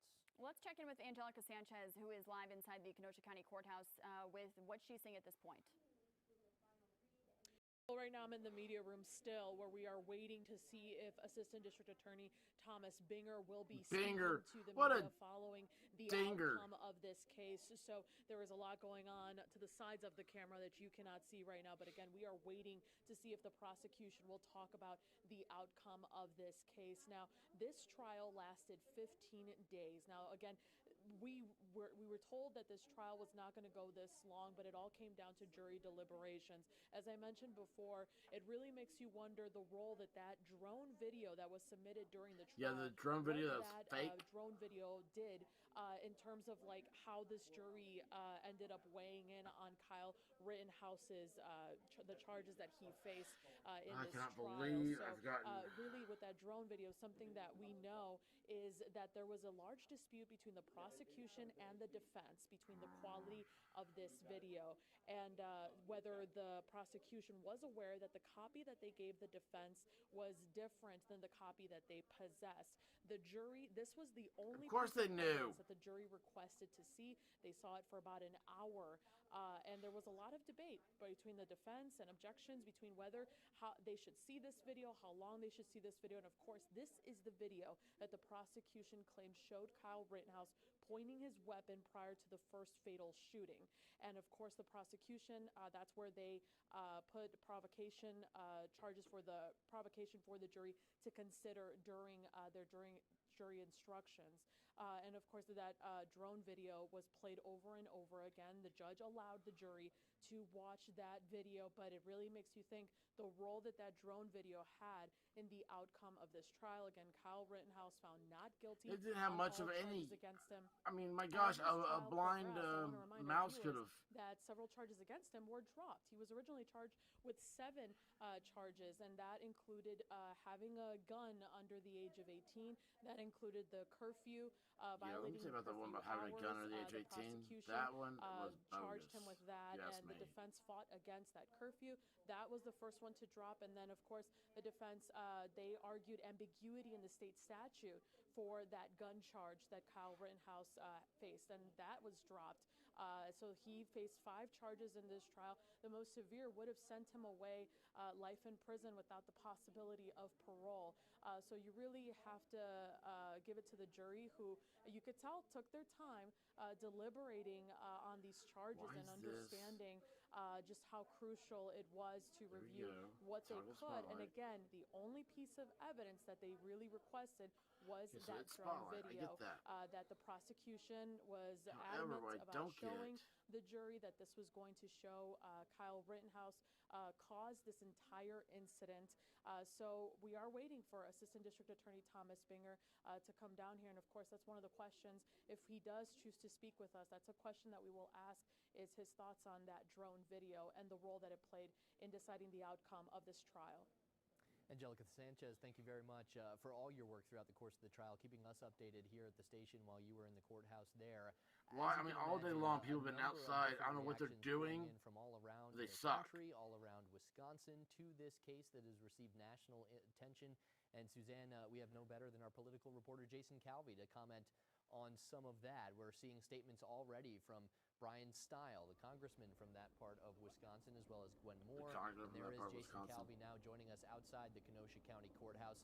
Jason, obviously this trial meant a lot more to a lot of people around the country than just the outcome here today. What are some of the reactions coming in from our elected leaders? Yeah, we're getting reactions from a flood of Wisconsin elected leaders, and we can expect that will be coming in all day long. I want to go first to Representative Gwen Moore. She represents helicopters, FBI helicopters overhead. And take a look at what she tweeted. This is what she tweeted just right after the verdict came down. She wrote, "A system that legitimizes vigilante murder," in her words, "is deeply broken." Again, that's Representative Gwen Moore of Milwaukee. Wow, what a horrible person Gwen Moore is. Ron Johnson, I want to put up his tweet now and share a totally different perspective from what we heard from Gwen Moore. Senator Johnson saying, "I believe justice has been served in the Kyle Rittenhouse trial. I hope everyone it has. verdict remain peaceful." And well, I mean, technically it was served when he got that Roosevelt guy. I mean, here's the why would anybody say a guy who raped 5 12-year-old boys means anything but to be taken out of the gene pool? say that the out loud? Kenosha County Sheriff yesterday talked about they were analyzing intelligence. They were getting all the intelligence, working with their federal, state, and local leaders to put together, law enforcement to put together. So I'm very upset. I do not have my background the way I wanted it. It was perfect. Going on as far as possible threats or now it's dangers. gone. Just as a precautionary measure, Governor Evers did activate and mobilize 500 National Guards troops. They've been stationed and standing by both in Sussex, in Waukesha County, as well as in Milwaukee County, and they will be moving out once the local police here ask for that help, once they ask them, and according to some military sources, that call has not been made as of right now, but we could expect that call will be made as the potential for security, just having extra security in place here in Kenosha. We know that the schools have also, the schools closest to the courthouse have closed down in the past few days, including today. Including, if we can move the camera, Jeff, just move the camera right over here. Courthouse is right here, but over here in this corner is actually, that's a school building. There's 2 Kenosha Unified Public Schools in that building. Just some of the 5 in Kenosha that have closed down or moved to virtual learning in light of what's going on at the courthouse across the street with the protests and all of the media coverage and the fact that many students have to walk to school every day. So they just took that precautionary step. They said there was no imminent danger, but they wanted to make that precautionary step to move to virtual learning and close down in-person learning as up through today through Friday. So for now, we're live in Kenosha. Jason Calvi, Fox 6 News. Jason, I'll ask you one follow-up question, if you don't mind. You mentioned the National Guard, and it's impossible not to remember the images that we saw in Kenosha in those days following the police shooting of Jacob Blake. Cars burned out, tear gas used in that park behind you and outside the courthouse with fencing up all over. A very different scene than what we're seeing right now in the wake of the verdict, just a mere moments, not even an hour since that verdict was read. Can you describe again what it would take for the governor to call in the National Guard, what it would take from local authorities to need that assistance, which is on standby, but it is currently not in Kenosha? Right, so Sheriff Beth yesterday said that they didn't want to call up the National Guard as only really as a last resort if we saw what we saw last year where there was the looting and the violence and the fires, the car source, used car lot lit on fire, all those cars destroyed. That was last year, and Sheriff Beth says he doesn't want to call the National Guard unless it really is until it's a last resort. But they have been activated, so they are on standby. Governor Evers has activated 500 National Guard troops, so they are ready to go. They've been training. We've seen them in Sussex where they were practicing various maneuvers with batons and shields and things like that, crowd control maneuvers that they might have to use. But if they are called, they have certain responsibilities that they can and cannot do. One of them would be to protect what's called critical infrastructure. So that could be the courthouse, that could be various government buildings. They can protect those buildings. They could also assist police and the fire department.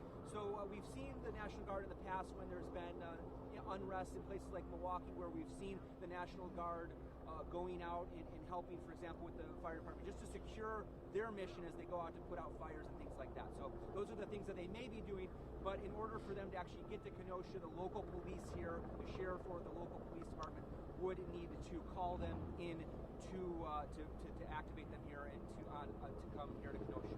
And we certainly hope that is not needed. We certainly hope things remain calm there. Jason Calvi, thank you very much for your reporting. We should mention Jacob Blake, the man himself, who eventually this sort of led to everything from the police shooting Jacob Blake. He did an exclusive interview with TMZ earlier this week. He was are you kidding me? As well, no matter what verdict was reached in the Kyle Rittenhouse trial. We are within the hour of the not guilty verdict for Kyle Rittenhouse. We are now going to send things over to our colleagues Stephanie Grady, Ben Handelman, to take things over from here. Appreciate it, guys. We're coming up on 1 o'clock in Kenosha County, Wisconsin. Not guilty on all counts. We heard it about 45 minutes ago. That's when the gasps were heard inside the courtroom. It's taken 15 days for this entire Kyle Rittenhouse trial. On this fourth day of deliberations, though, about 24 hours later, we finally do have those verdicts. We weren't sure if it was going to end in a mistrial, a hung jury, because it had taken so long, Ben. And, you know, we've been speaking with experts all week long as this trial has gone on. They weren't sure which way it would go. Nobody can guess except those 12 jurors. And tonight, we do know, in fact, that Kyle Rittenhouse, not guilty, going home with his family. We have several crews in Kenosha right now. We do want to tell you we are awaiting a press conference. Now, it is interesting because just a couple days ago, the prosecutors came out with a statement saying they would not hold a press conference. So we do not know if we'll see them in front of a microphone. What we do know, we have a camera pointed at a microphone. We are expecting attorneys to show up there, and we do expect to hear from Kyle Rittenhouse's defense. Let's go out to Aaron Mabin. He is on the scene right outside the courthouse. He was there inside the building. Absolutely. Aaron, this did not play out as we expected. We expected this to get an hour notice once the verdict came in, and after all of that waiting, today this happened very quickly. Very quickly. Yeah, Ben, I just want to let you guys know that I'm right outside of the courthouse right now, kind of in this park. We're near David Hancock, who is a spokesperson for the Rittenhouse family. So once he finishes up with another network, we are going to try to walk over to him and get a live interview with him, hoping to find out if he talked to Kyle Rittenhouse before the verdict came down or after the verdict came down. We just finished walking with the girlfriend and the great aunt of Anthony Huber, Susan Hughes, and Hannah Giddings. They really didn't have much to say. There was a lot of emotion that they had inside of the courtroom. They took some time together, and then they were ushered out of the courthouse and walked to their car, just crushed by people locally and nationally as well. Let me just walk over. Hi. Hey. Oh, all right. This is gonna be good. This is gonna be good. I'm with Fox Milwaukee. We're live now. Can I just borrow you really quick? Yeah, of course. I want to know. Yeah, I'm live, by the way. Sorry, so just want to let you know. David Hancock with the spokesperson for Kyle Rittenhouse and his family. You were sitting next to Wendy Rittenhouse as the verdict came in. What was her reaction? What was your reaction to that verdict? One of relief. Awesome. It's been a long road, and so we believe that that was the right verdict, and we believe that the length of time was the jury being very careful in reading the instructions and looking over the evidence. But look, there's no spiking of football. Two people did lose their lives. There was a lot of things that infected this case, like politics, that's sent it off the rails really early on. And so there are no winners. I mean, Kyle now gets to live his life as a free young man, an innocent young man, which he is. But at the end of the day, I mean, there are no winners. That's pretty good. I believe this is a inflection point for this country that we should try to bridge the divide right now, and we should try to come together, right? This is a moment that I think the country can use to get united, to try to get united, to have conversations, to sit across the table. Have you talked to Kyle at all? Since the verdict came? No. They left immediately. They went out the back door for security reasons. We wanted to get him off site. So, what's next for him? College. Awesome. He can be an 18-year-old young man. He's studying prerequisites at Arizona State University, and for nursing, and he's going to continue that. And we're going to do everything we can to make sure he can live as normal of a life moving forward as possible. But I think you're going to see some good things that come out of Kyle in the future, because he's a very, very pragmatic young man, right? That's been through a lot, and there's so many pieces of this case that touch every issue in modern day contemporary politics, right? But at the end of the day, this case was always about self-defense and nothing else. It wasn't about politics. Hey, Kyle can come to University of Tennessee. It was a case He's a about, rifleman. did he defend himself when attacked? And he absolutely did, and thank God that the jury came to that conclusion. But look, I'll say it again. There are no winners in this, but this is an opportunity to have some discussions that I think should be had. And David Hancock's Channel 12 in Milwaukee here, ABC. We're live as well, and I just want to introduce you to our viewers. You've been with the Rittenhouse family this whole time. And he's their uncle. I saw you when you really kind of held on to your arm tightly. What did you feel from her in that moment when they read the verdict? Relief. I mean, a year and That's some awesome. odd The local months place has their of feed. just having I gotta stop my thing and start back so I can get having her son be defamed, for lack of a better term, but just be assaulted with just untrue. That's one of the things I wanted. Things and comments and assumptions, and she knows what's in Kyle's heart and what's in his head, as do I.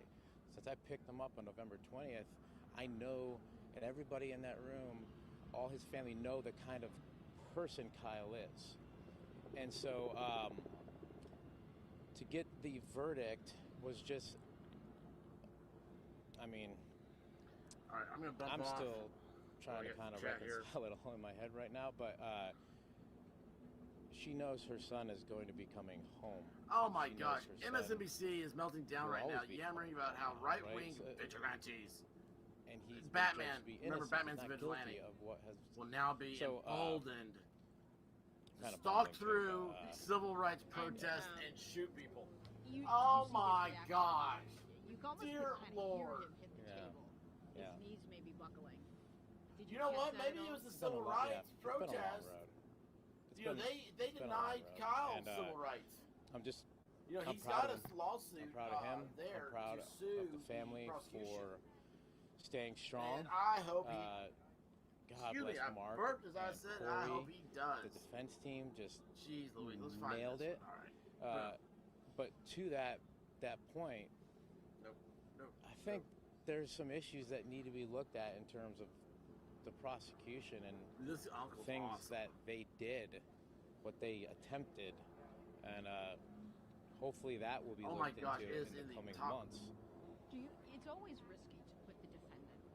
There was never a doubt. He was always going to take the stand. Do you think that wanted to take the stand? Sorry to cut you off, but he always wanted to take the stand because he wanted to tell his story, what he experienced, how he felt. There was never a doubt that he was going to take the stand. Do you think that played a huge role in this verdict? I don't. His own words. I would think yes. Because then you strip away everything else. You strip away everybody calling him a racist and a white supremacist. You strip away everybody else. I didn't go over and hang out on my Twitch stream, man. Finally, we got some cool people. Right, why he was there, who he is, the kind of young man he wants to be in the future. Sarge, you got me laughing. All of that, you got me laughing. Right? And he tells his story, and he was always committed to doing that. Period. For people who don't know Kyle, you've got a chance to really know him. What do you want people to know about him I'm not gonna be able right to. now? I'm already YouTube. What I think came out in court was things that were being reported about. And right now it's MSNBC Meltdown 2021 is the auto search thing. Ever since the 25th of August of last year, he is a caring, he's an empathetic, and he's a civic-minded young man.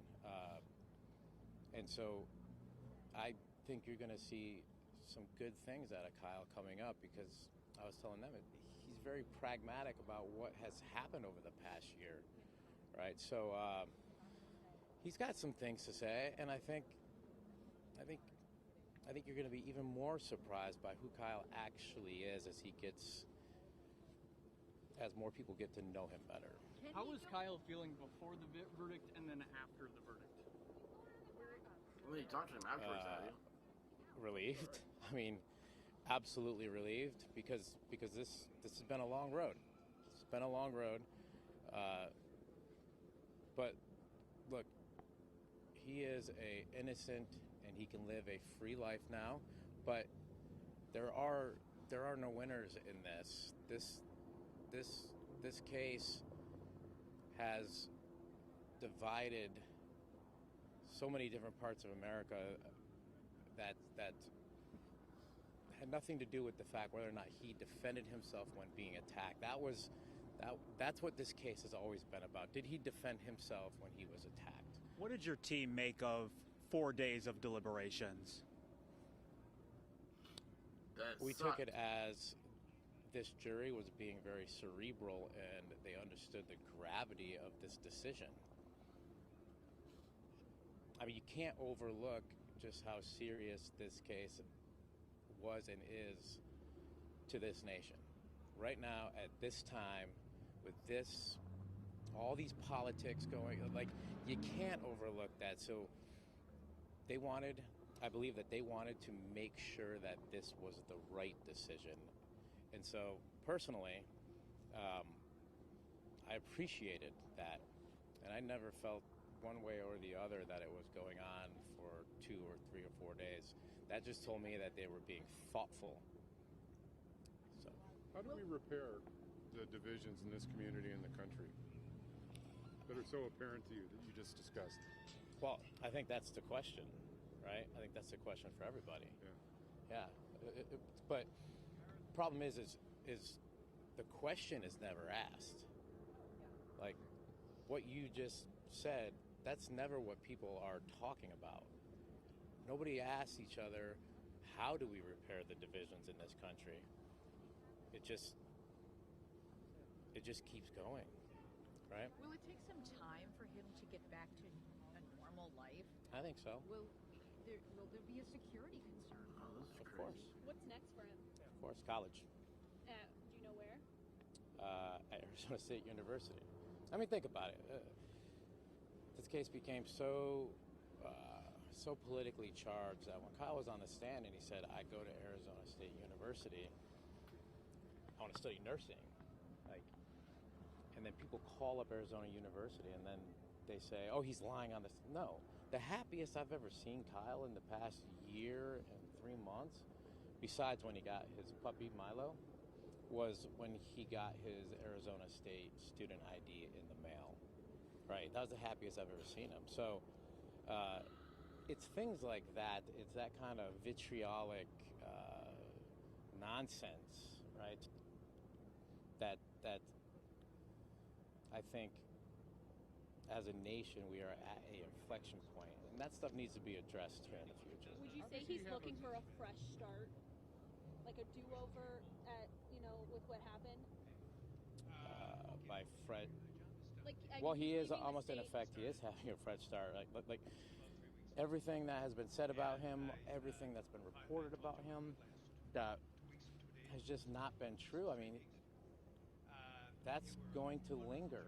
All of that nonsense, that excuse me, but that garbage that was reported about who he is, right? That he's a white supremacist, that he's a militia member, that he's all this stuff. This is breaking news. The lawyer for that's going to follow him around. That's the Georgia jogger trial. And everybody found out plea deal, that was all not true. For victim's family. So victim he has a new normal, right? The guy that's asking this for is definitely going to be deal. a new normal So for him. The defense is rested. But I think you're going to see some amazing things out of young Kyle here. In the next few guy years. who is there anything you deal think is the Kyle guy that took the video. wishes he would have done differently on that night? I don't know why they're trying them all three together. I think this is. I don't think Kyle wanted to be drugged. There's a lot of questions here I haven't followed up on. So done differently in the sense of. Anyway, it's. Does he wish he would have left? Well, he tried. He tried to leave. I'll listen to this. It's on video. Right? That was not reported about. Like, I'm not vitriolic. I'm not angry.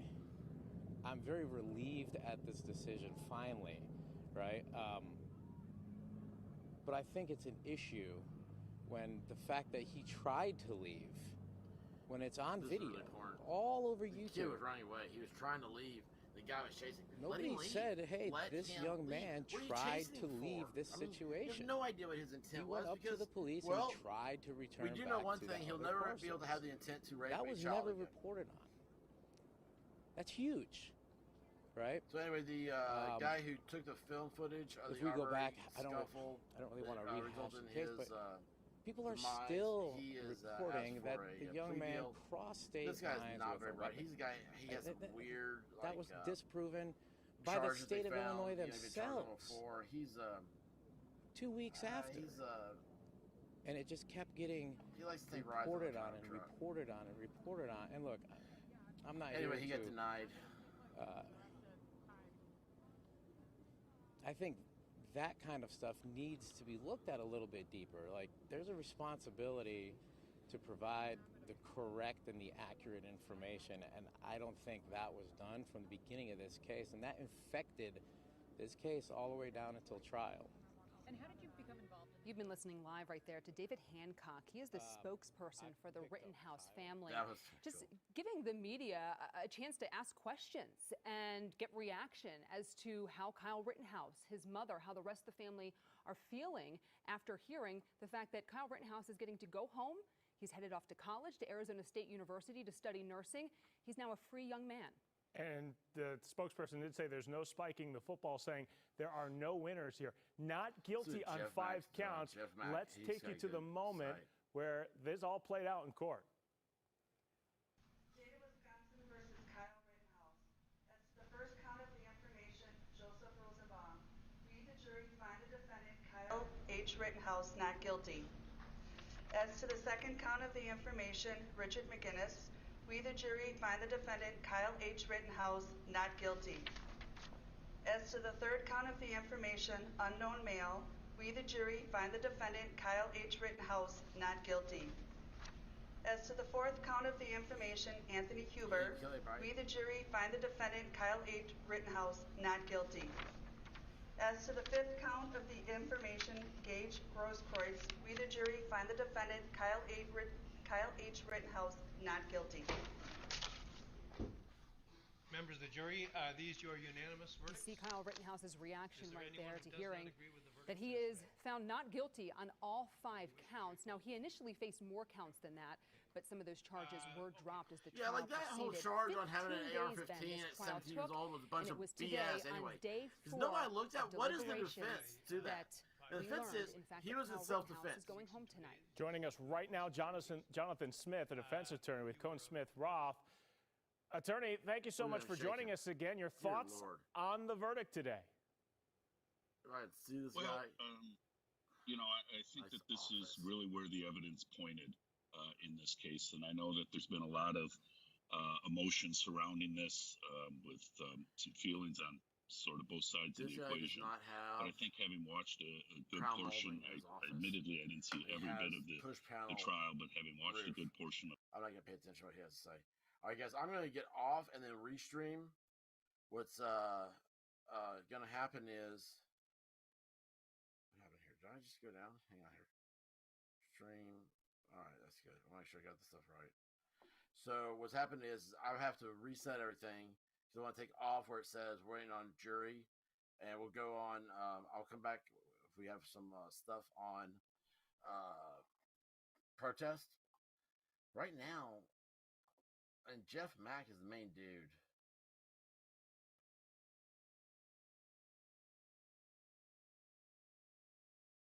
Hey, let's see what he's doing, showing right now.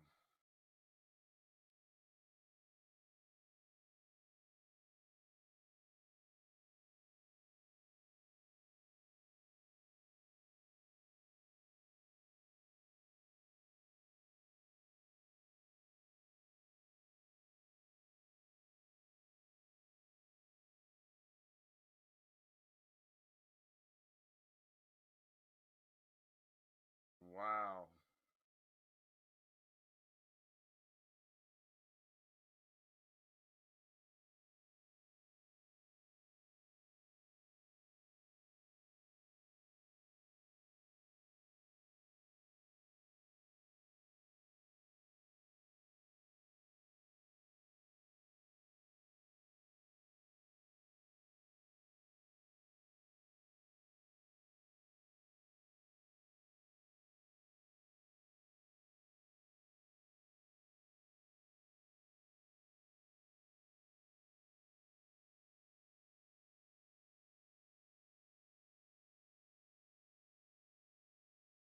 I am so confused right now.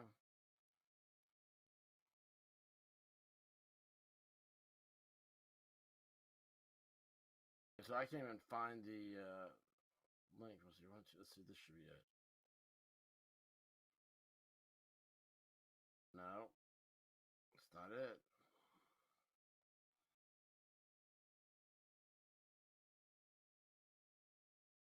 Yeah, I've looked for lives too. Okay, I can't get over to the live stuff. Y'all, I'm gonna have to reset everything, which is very typical. Oh yeah, I'm in like a double deal here. Let's see what this goes back to.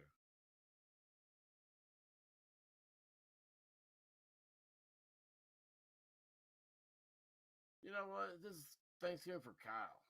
This is awesome. All right. Am I on a different?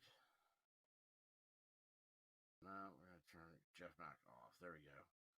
All right, y'all. Thank you so much. Please don't forget to subscribe. Y'all, I love each one of you. I really do. Let's just have fun, man. You know what? It is official time to put up your Christmas lights. That's what I say. I cannot believe it's the 19th already. This should have been done 20 days ago. Anyway, I love you guys. Be good to each other. Be good to yourself. Call your parents. And, man, it's Friday night. This is date night. Y'all gotta go out and have some fun. And, I'll be back here. If there's anything live happens, if there's a Kenosha 2.0 from last year, we will definitely be live streaming that. And till then, peace, y'all. And God bless you, Kyle Rittenhouse.